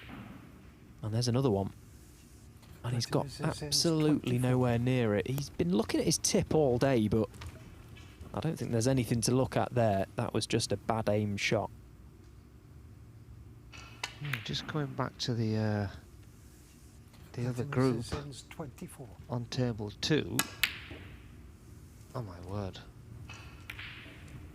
What is happening to Lily here? What? Wow. Yeah, just going back to the game on table 2, because I'm not 100% certain how that works. Because is it frame difference if they're all on the same points? Because Alfie lost 3-1 to Pang, and Pang lost 3-0 to Williams, and Williams lost 3-0 to Burden. So surely Burden's in the box seat because he's won the more frames than the other 2. Yes. I mean, I'm not 100% certain. I'm throwing it out there Yeah, to you, Steve. I'm pretty convinced it does go on the frame difference to begin with, and then if that's all level, then it goes on the head-to-head. Yeah, I agree with you. Because of the match between Robbie and Pang, that ended 3-0, and Robbie Williams losing 3-0 to Burden. Yeah, I think he'll go through on a frame. I think Alfie will go through. Incredible scenes. But don't tell Alfie, because I don't want him chasing me if I'm wrong. Hello, Alfie. He's at the door. Yeah, the bottom line is the group on table 2 is incredibly tight, and it's gone right down to the wire, which so often has been the case here at the Championship League. All 4 players relying on the result over there in the last match to decide where they finish.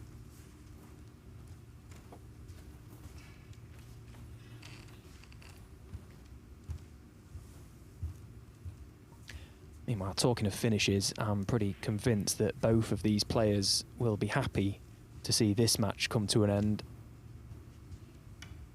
It's been riddled with errors.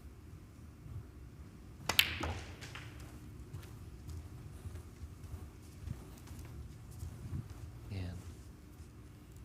For that 21 unbelievable fluke, I couldn't see where Lily was going to put another ball from. And if this red goes in though now, it looks like he's going to steal the frame. 22. Or has he just come a little bit too straight?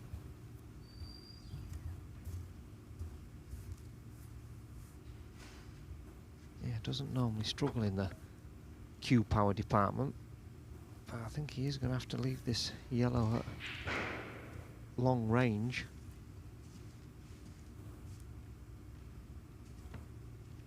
And it's just been one of them days that you can just see the cue ball going behind the blue or something daft. So he's just taking a second here, just looking at that actually, making sure he definitely doesn't snooker himself on this yellow and at least gives himself a shot to pot it.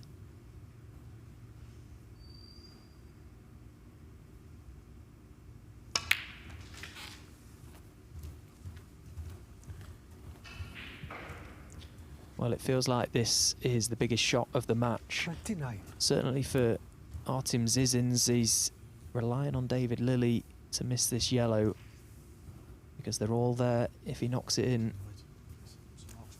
Yeah, okay.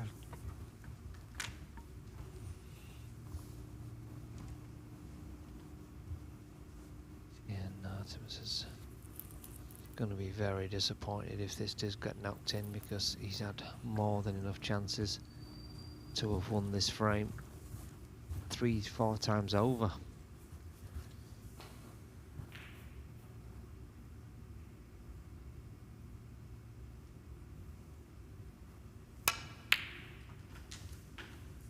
And in it goes. 31. So what an enormous fluke. And a valuable fluke for David Lilley.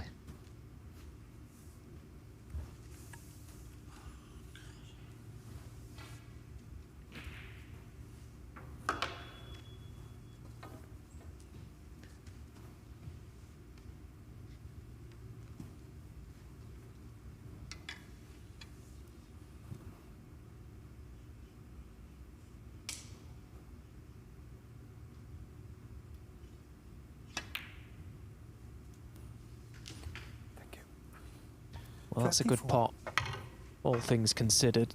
It was a good pot, a very good pot on the yellow. Just slightly didn't get enough on the cue ball to make that green unmissable, but he's knocked it in with the rest. And now he's absolutely primed. It's been a strange old game, this one. And as I say, I think both players will be happy to see the back of it, although Artem Zhizhins will be absolutely kicking himself. 43. As Pete said, he's had so many chances to get this match won, and with it, a higher place finish in the table. But David Lilley has shown his battling qualities in the end to somehow manage to salvage the draw. And it has an impact on the table. It means that Zhizhins will end the day on 2 points. David Lilley will finish on 4. And where they finish in the table all depends on the final match, which is coming your way very shortly.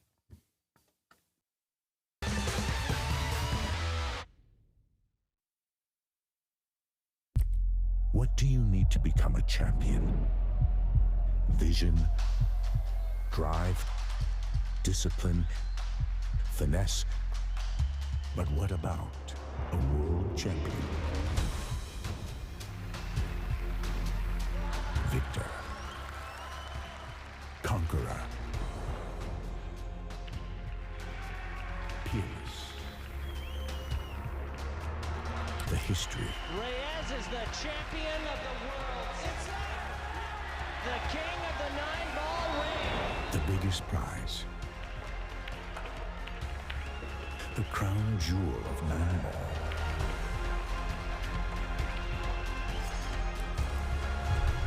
A return to the kingdom where a champion will rise. The World Pool Championship.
Arena looks just spectacular, and I cannot wait for you all to see it.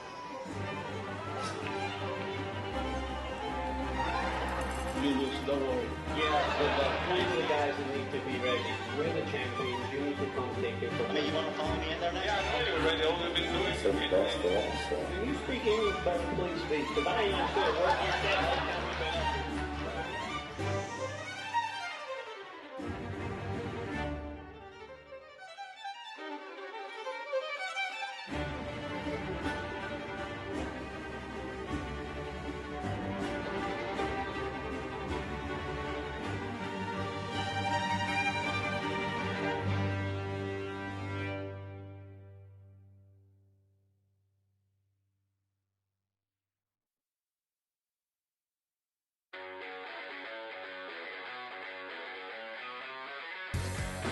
We are guaranteed 4 phenomenal days of action right here in Florida.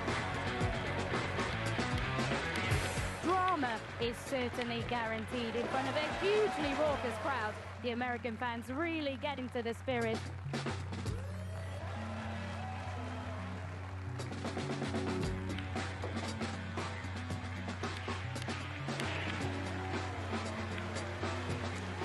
Nine-ball fans all around the world.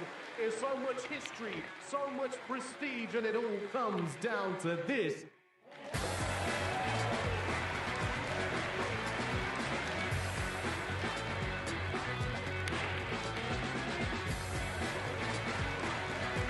So much action lies ahead at the Caribe Royale in Orlando, Florida.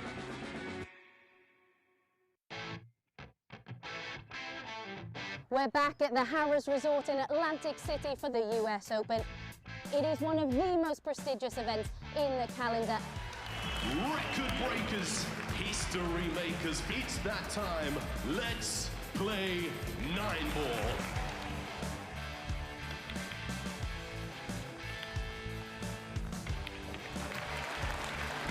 Nine-ball pulls on the growth. And the governor gets on the board. Next year's prize money in the US Open is going to be $500,000.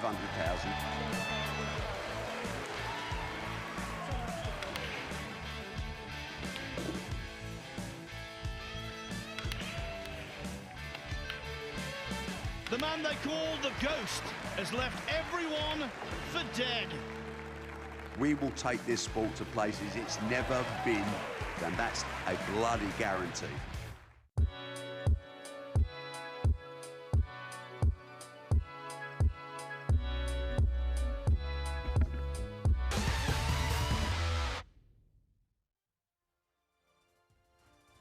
So we've got one more match to bring you on table 1, but of course we know that Zhu cannot be caught. He's playing Jack Lisowski in the last match. It's just a question of whether he wins all 3 of his matches. Of course, Lisowski can still rise from the bottom of the table there, but it's not been his day at all. Top seed, but just one draw and then that defeat to David Lilley earlier.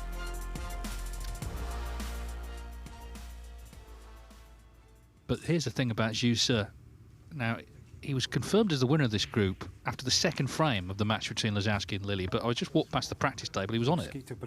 So that says a lot about him. He's still sort of going through his normal routine, even though, frankly, the result doesn't matter.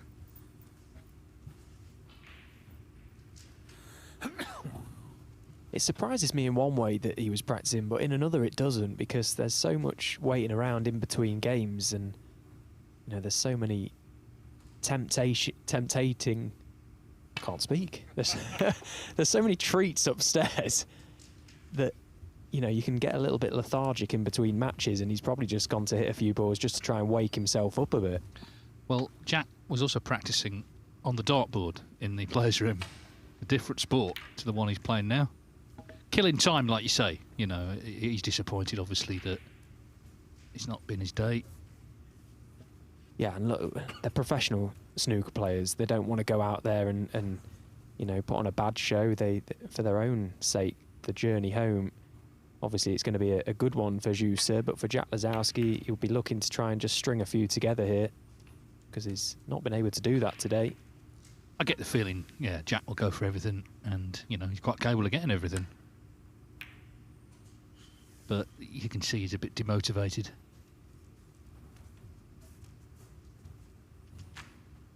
Pang Junxu is going to be 1-0 up against Lei Pei Fan, it would seem, and that's an incredible group, actually, because there's still 3 players who could win it. That's the last match. Pang's got to win the match, or Lei Pei Fan's got to win the match. If it's a draw, Alfie Burden comes through the middle on frame difference and takes it. So Pang wins, he's the group winner. If Lei Pei Fan wins, he's the group winner. If it's a draw, Alfie Burden, remember, he's playing under amateur status, will be coming back on Wednesday for the last day.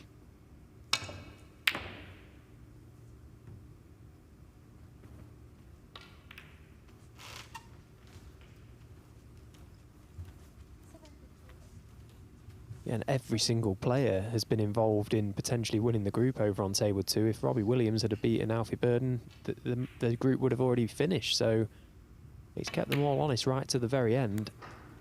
Very, very tightly contested over there. Yeah, there were the 2 draws, weren't there? And that obviously really tightens the group up. Pang actually could have got it won had he beaten Williams, but he lost 3-0.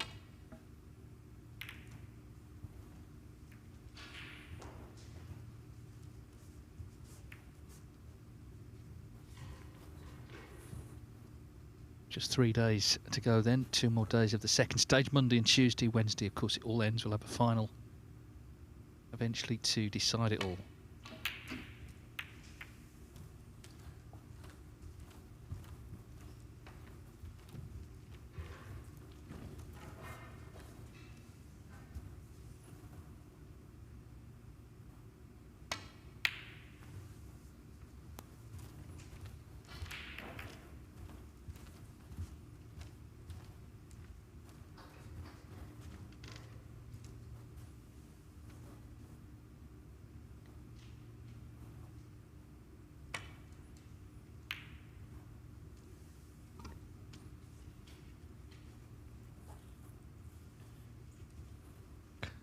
Well, the red's over the pocket, so let's see if we can enjoy some Lazowski magic late on.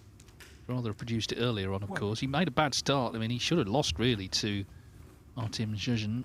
Managed to scrape a draw, but then was beaten 3-0 by David Lilly.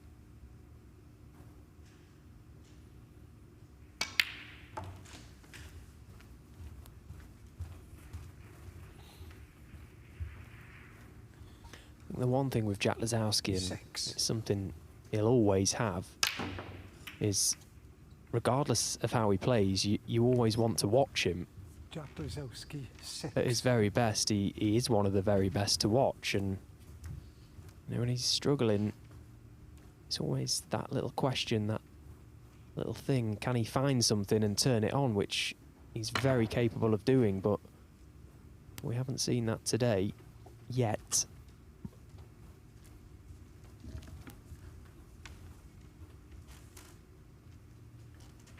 Yeah, I mean, he's going through the motions a little bit, but I think pride does come into it. You just want to, like, produce something before the day's over.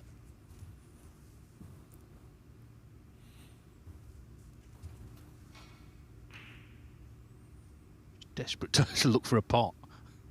He's found one. Oh, he's found one, all right. One. Audacious. Well, he's hit that okay, hasn't he? Dear me. The work he's got on the cue ball there, it's gone forward a good few feet before it's reacted.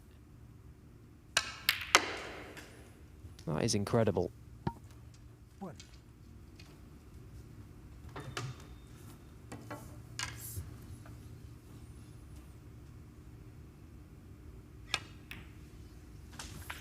Thank you. 7.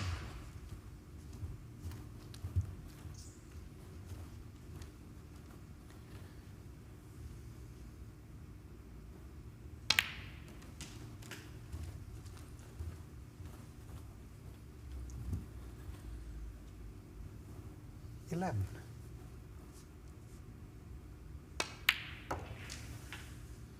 12.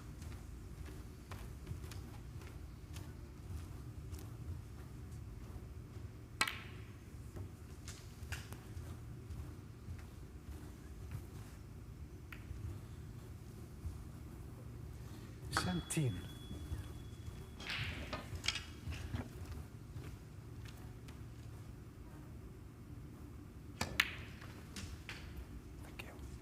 18. Pink and black, no good, so working off the blue at the moment.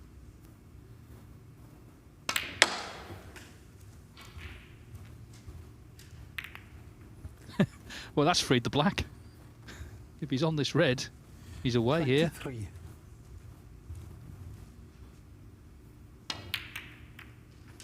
Well, 24.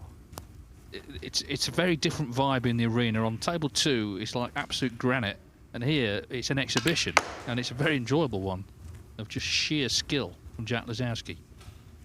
And they're going to need to re-leather these pockets after this game. If Jack carries on like this, he is thumping them in.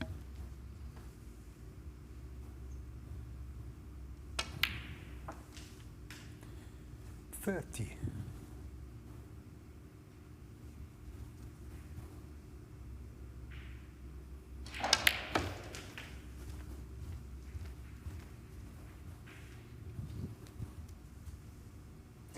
$37.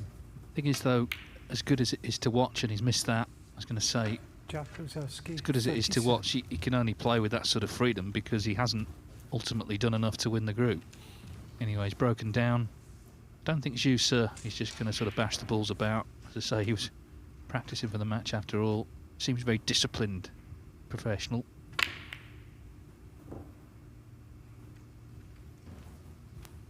But ultimately, the result doesn't matter to him. He's done all his work already.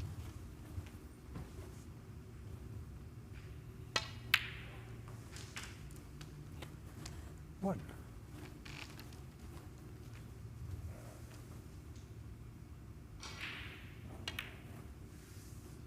Yeah, but there's another player at stake here, and it's as to where Artem Zhuzhin's finishes in the table, because he's currently on 2 points, and if Jack wins this game, he'll go above him, so he'll finish bottom with just £1,000. So an extra £1,000 might play a difference and play a big part for Zhuzhin's come the end of the season. Definitely. 16. Meanwhile, this is the scene on table 2. They play Fan in, so Alfie Burden needs a draw there, and he's the group winner. 17. Don't know where I imagine Alfie's left, but he might be in for a nice surprise when he gets home.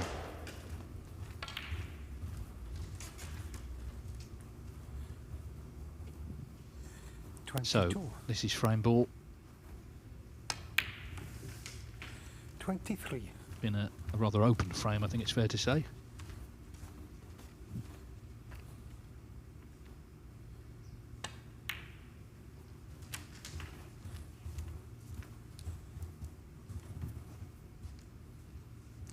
$30.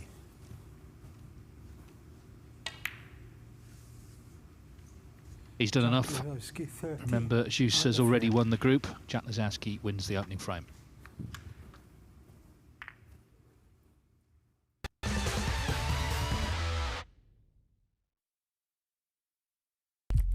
What do you need to become a champion? Vision, drive, discipline, finesse. But what about a world champion? Victor, conqueror, peerless. The history. Reyes is the champion of the world. It's the king of the 9-ball ring. The biggest prize. The crown jewel of 9-ball.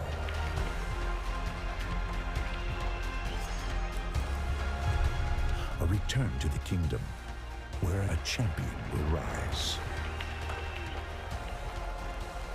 The World Pool Championship.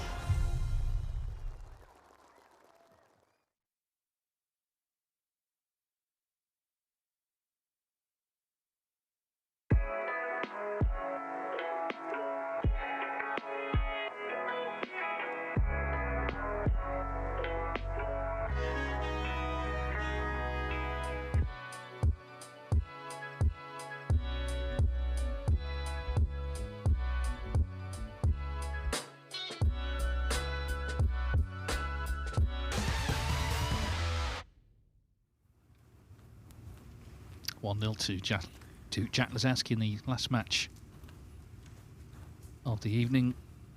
Zhuz won 3-0 back-to-back in the first session against David Lilley and Artem Zhuzhin, and results have gone his way since, so he's going to be coming back, and a chance for him, well, unusual break-off shot, but a chance for him on Wednesday to take a big step forward in terms of his career if he's the last man standing. Foul 4.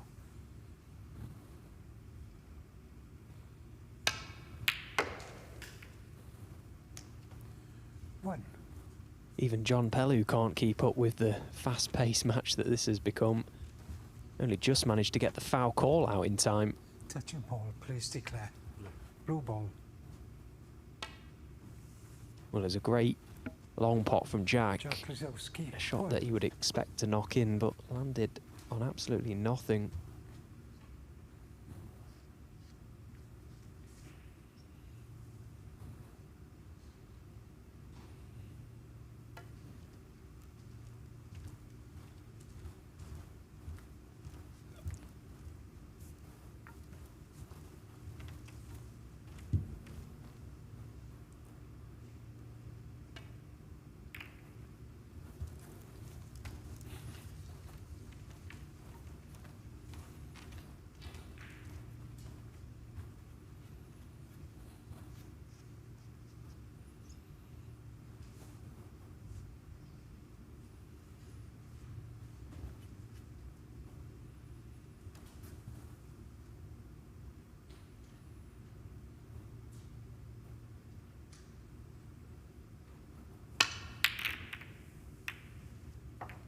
Well, that's one way to pot it.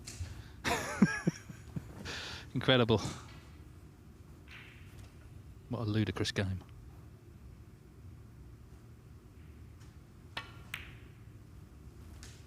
So much for him staying professional and playing the proper shots. He's just thrown his arm at that one. He's tried to screw off the pack of reds and, well, he's missed the red by an absolute mile. Look at this. It's quite incredible what can happen on the snooker table. It's that last little kiss on the pink, isn't it? Amazing, really. Sam. Oh, what a chance this is for Jouser to score a few. Now, the black spot is tied up, so the black will go on to the pink spot and then become tied up again. So a little bit of problem solving for him to do.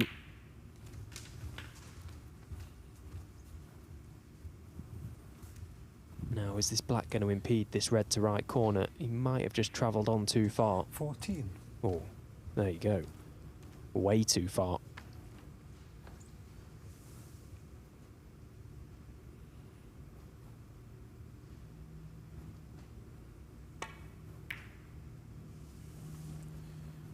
Lucy, 14.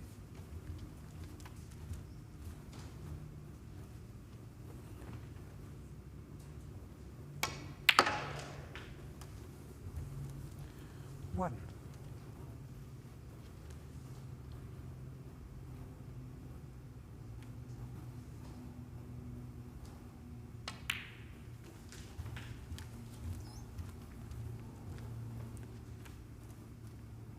Oh no, what's he done here? 6.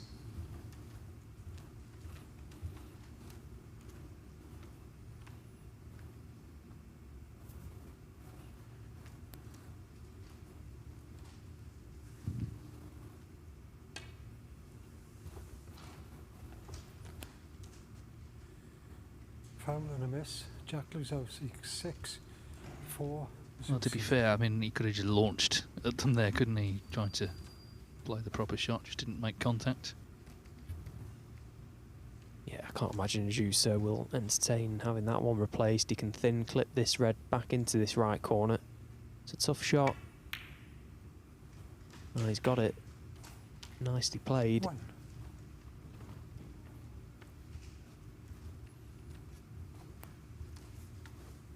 It's the sort of idea, I guess, that, you know, with nothing on the match, the players couldn't miss, but in some ways that's the problem. You've not got the normal intensity and nerves and focus go with a more important match. It's all a little bit flat, but it's just the way the format can work out sometimes. Most of the time it doesn't end like this.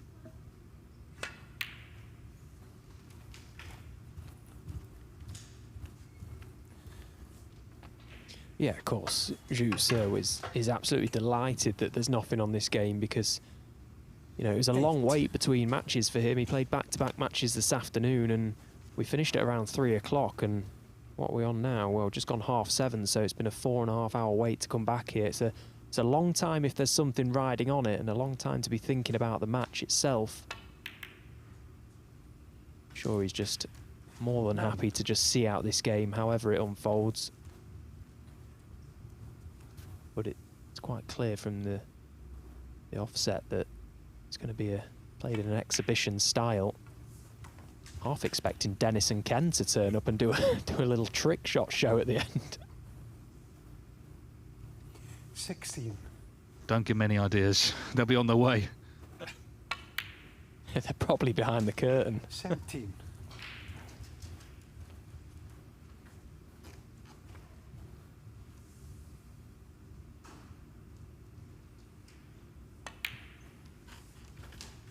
Yeah, I mean, in the early World Championships, the sort of Joe Davis era, because the only source of income was ticket revenue, there was no television, they would play every frame, whether the match had been won or not. 25. So say you needed 30 frames to become world champion, and there were another 15 left, you'd just play them. In fact, there was one year they played every frame, every ball. So if someone was 80 in front, they would just carry on. I mean, it wasn't maybe the most entertaining, but no one knew any better. 32.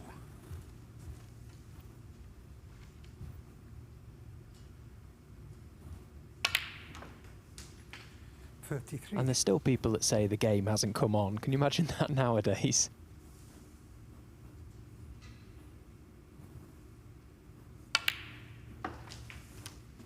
Yeah, I mean, it was suggested that, you know, because Joe Davis was by far the best player, that he would sort of go a little easy on opponents at time just to make 40. It a bit more dramatic. Thank you. 41. Anyways, you sir looking good to level up here and ensure 2 more frames. I don't think there'll be long frames though.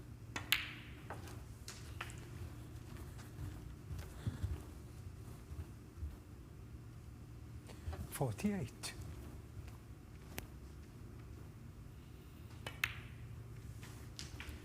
$49. Frame ball.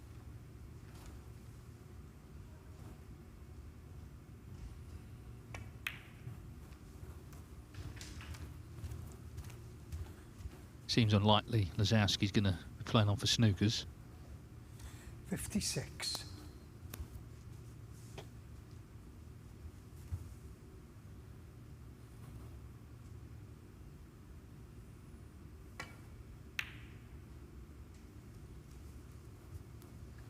Zusi, 56. And the free. Yeah, he stays in his seat, so that 56, the winning break from Jusa, who levels at 1-1.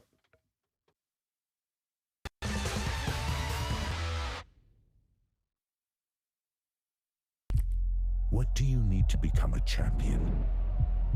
Vision, drive, discipline, finesse. But what about a world champion? Victor,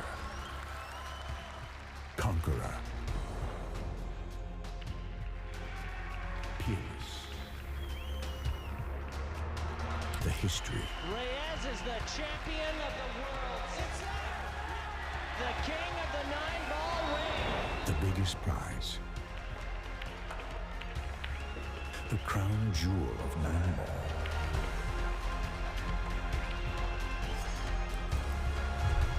A return to the kingdom where a champion will rise. The World Pool Championship.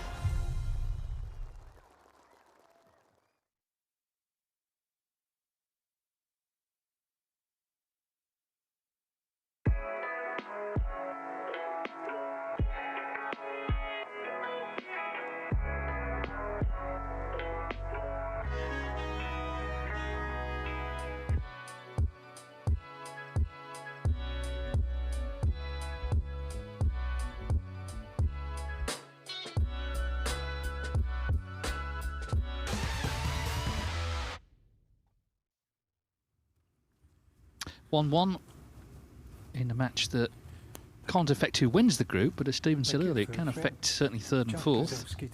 And our team, Jurgen, at the moment in 3rd position. Lazowski, if he doesn't win the match, he's going to finish last. Still 1-0. Pang Zhengzhou against Lei Pei Fan. Lei Pei Fan 49 in front. Still 7 reds on, though, in the next frame. Whoever wins that, if there is a winner, will win the group. If it's a draw, 2-2, Alfie Burden, after an unpromising start, losing 3-1 to Pang Zhengzhou, is the group winner.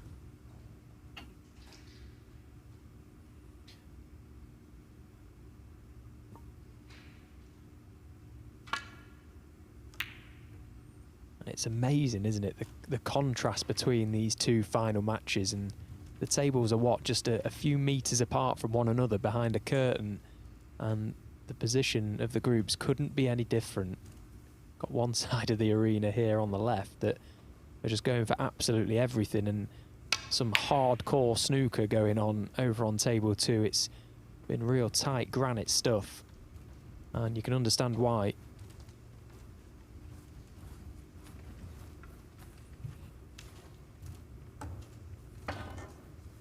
Well, you can see Pang with the 1 point on his tally here in this frame, and he got in with a great opening red, missed the black off the spot from right behind it, and Lei Pei Fan has managed to establish a 49-point lead and proceeded to put the green safe. And that's a big miss hit. The cue ball's close. So it's all happening over on table 2.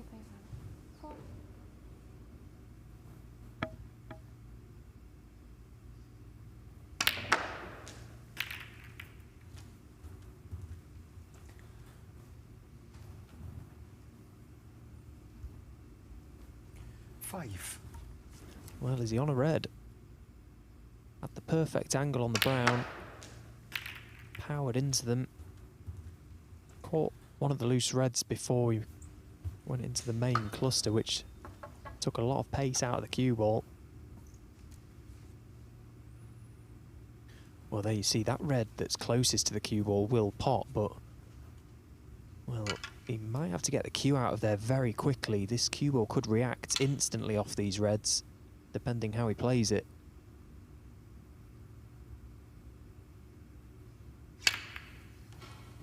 Yeah, he's done very well.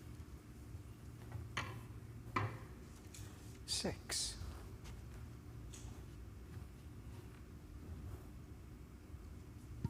Well, he doesn't have the full pocket to aim at here. This pink is tricky. Oh, he's made it look very easy.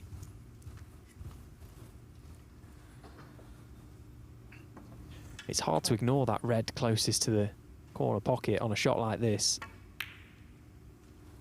Oh, right in the heart of the bag. Great shot.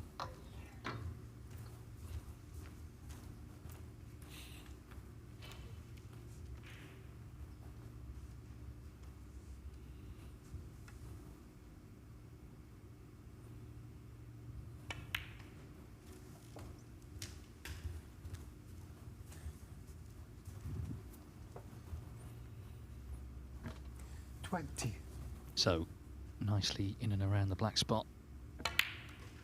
We were talking earlier about his increased scoring last couple of years. Increased everything, really. He's just improved a lot. Gaining experience at the business end of tournament semi-finals of the International Championship, a huge event in China, where his legendary compatriot Ding Junhui beat him. 28.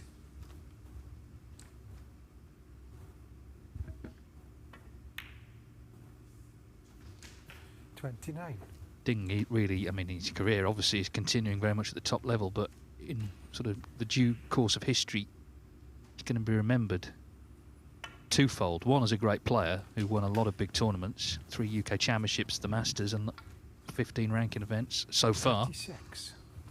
But also as the man who inspired the Chinese boom and led to the likes of course, Yao Xingtong, and all the Chinese players we're seeing now doing well. 28 on tour, another 4 from Hong Kong. So a quarter of the tour from China, big events in China, a lot of money that are benefiting the rest of the players, not just the Chinese players, but wherever you're from. So what a legacy to have. And of course he's got his academy in Sheffield as well. Yeah, he's done so much for the game. We'll be forever in debt to him. And every single player on the tour now massively looks forward to competing out in Asia and in the Far East, because 52. We're so well looked after and the game is just so big over there.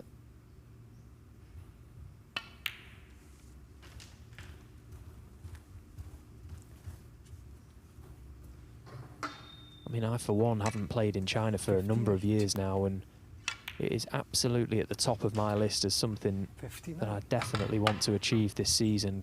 Get qualifying for some big events out in China, see what it's become.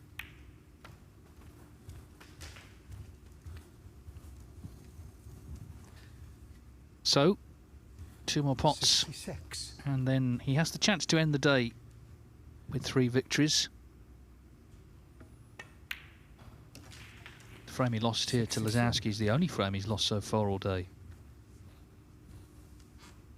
And he's done it the right way, hasn't he? He came in earlier in the week to win his group. And, of course, this all ends next Wednesday, so he's basically, even though it's a long event, this 21 days, he would have done it all basically in a week. Yeah, that probably will have an impact. There hasn't been as much downtime in between groups, and it'll feel like he can just play his way through this event. Whereas a lot of players, Maguire in particular, played on the very first day. I thought he did great yesterday to come through that group 81. With such a long wait between.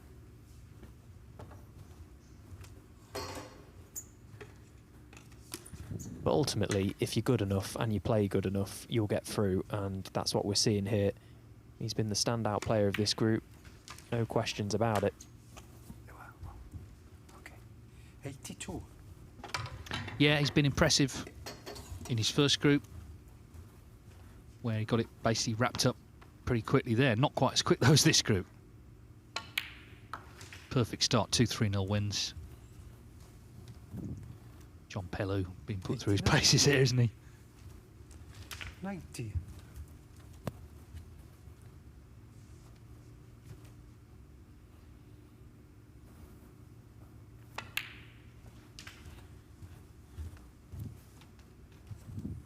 Made a century earlier today. 97.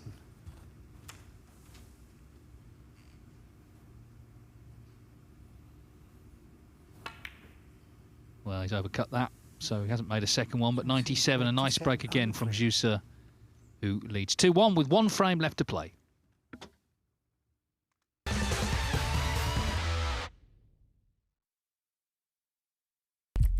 What do you need to become a champion? Vision, drive, discipline, finesse.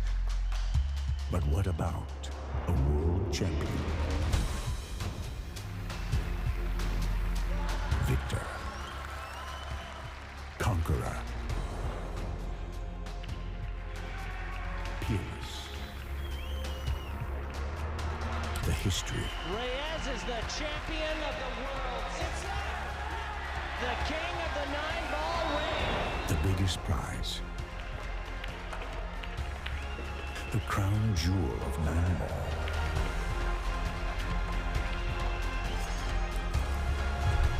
A return to the kingdom where a champion will rise. The World Pool Championship.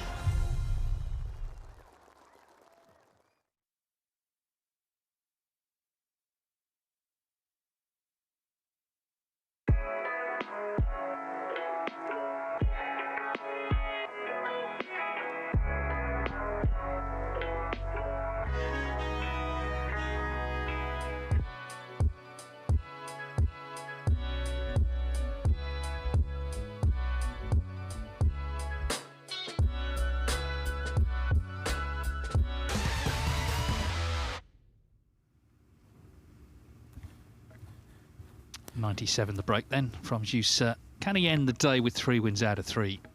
He's been certainly easily the best player in this group. He's got a great coolness about him, a calmness which in this sport can help you go a long way. You also need belief, you need little bits of luck as well, of course. And the question now, I guess, is can it all come together for him on the last day? He's going to go into a group. At the moment, there's only one other player in it. Of course, there will be 4, but Joe O'Connor, another player who is high up that list of potential ranking event winners, who haven't won one yet. And there'll be 2 more to be found, of course, next week. Steve Maguire at the moment's in the other group.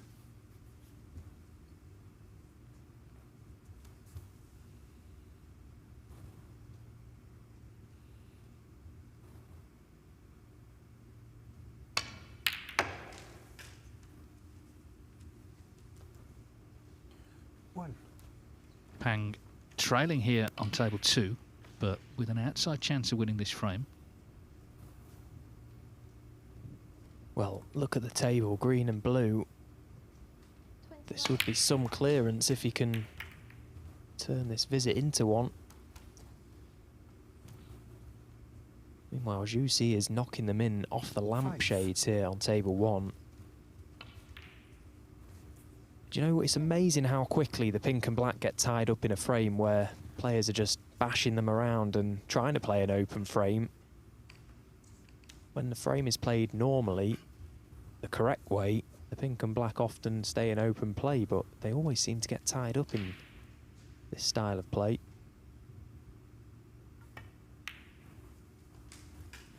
Six. It's like in exhibitions when you see them down the club. Quite often you see players go into the reds off the back of the pack from the top cushion off the break-off, and it actually does the exhibition no favours. I think the players doing the exhibition would rather a normal frame to try and construct the breaks as you usually would.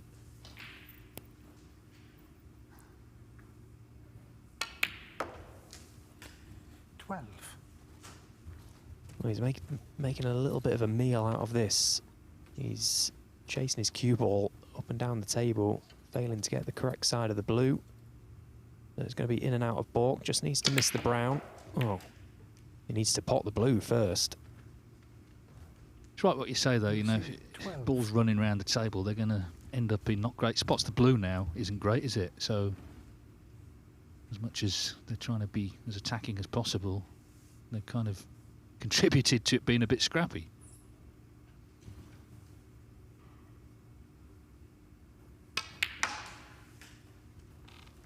One.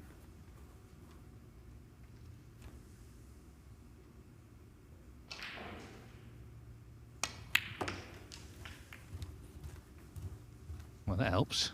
Freed the blue. Can get it back on its spot. 3.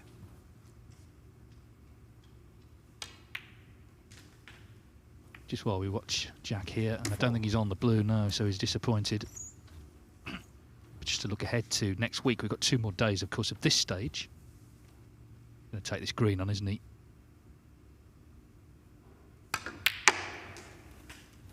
And that was for certain he would take it on. Yeah, on Monday we've got a very interesting group here on table 1. Chris Wakelin, the only top 16 player left in. Dave Gilbert, former winner. Ricky Walden, who's won 3 ranking titles, and Lu Hongyu from China, who's very impressive in his group. And also Stuart Bingham, former world champion, Matt Selt, and 2 youngsters from Wales, Liam Davies and Dylan Emery. They're in the other group, so that'll be a terrific day. And then on Tuesday, Tom Ford, the shootout champion, Wu Yize, of course, already 2 ranking finals last season. Lu Wenwei, a new player from China who was very impressive in winning his group. And Matthew Stevens, the Welsh, I suppose you say the Welsh veteran. Jack misses that. And on the other table, 13. A really interesting one from Iran, Amir Sharkosh from Belgium, Ben Mertens from China, Yao Peng Cheng, and Sam Craigie, of course, who's from the northeast of England, back on tour. So, very interesting. Yeah, what a group that is, and what an opportunity for all 4. One of those players is going to be in the final day. Great chance. Sam Craigie was so impressive in his first group, wasn't he? Came into it as the bottom seed, an absolute nightmare 4th seed for everyone. As Pang Jung-Zhu is still at the table. He's been at the table for a very long time, and he managed to polish things up to the green. In the balance, 13 points in it. So at the moment, Lei Pei Fan wouldn't need the blue. That's in his favour. But that can change.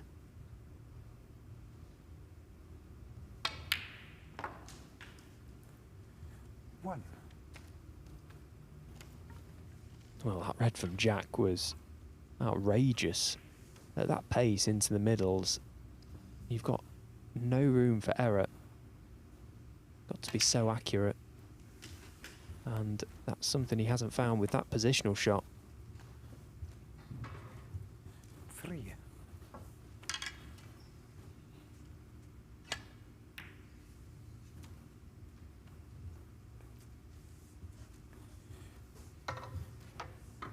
Jack Lozowski, 3.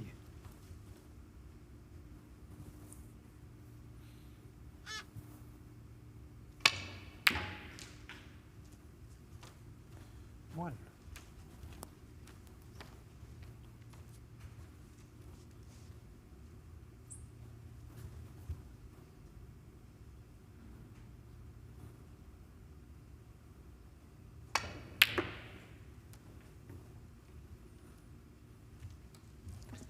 What do these snooker balls do to deserve being hit so hard?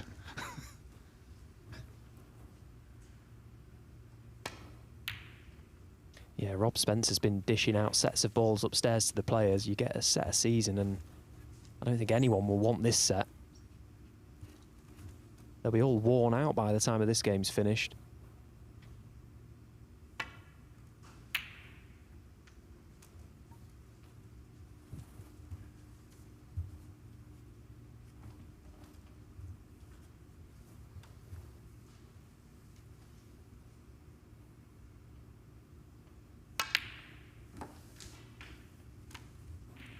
One.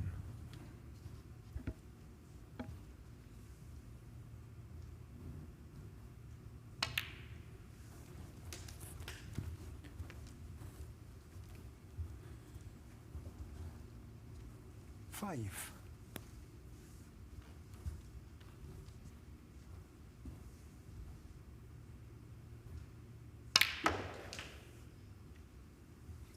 Well, 6. Blue, pink and black are all no good. Yellow's safe, so it's just getting harder to continue.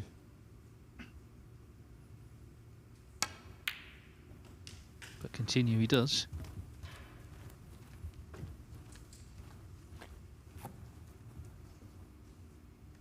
Nine.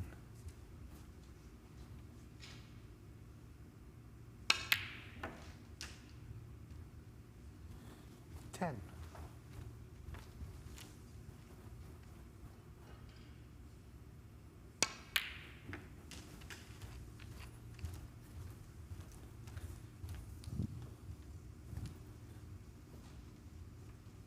14.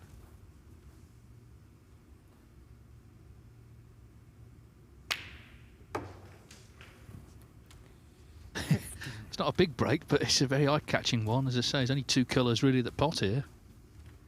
Yeah, it's been mesmerising this. He's been up and down the table. He's such a good ball striker, isn't he, Jack Lozowski? And look at this for a shot. Oh, thought he was just going to push that red over the left side. 19. Well, it passes the black, so he's still on it. But he's missed it. Jack Lozowski, 19. Well, it was a great 19. Probably the best 19 you'll see.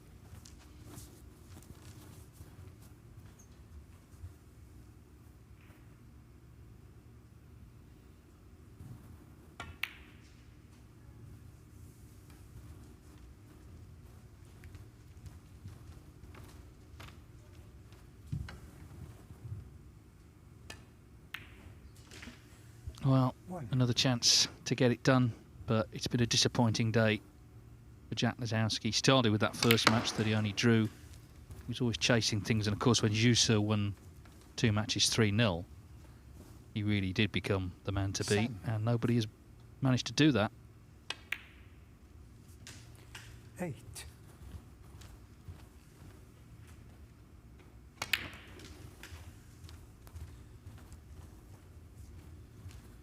So the wait goes on for Jack Lozowski to win a maiden ranking title, but is it going to be Jussa who does exactly that on Wednesday? He's going to be one of only 8 players here.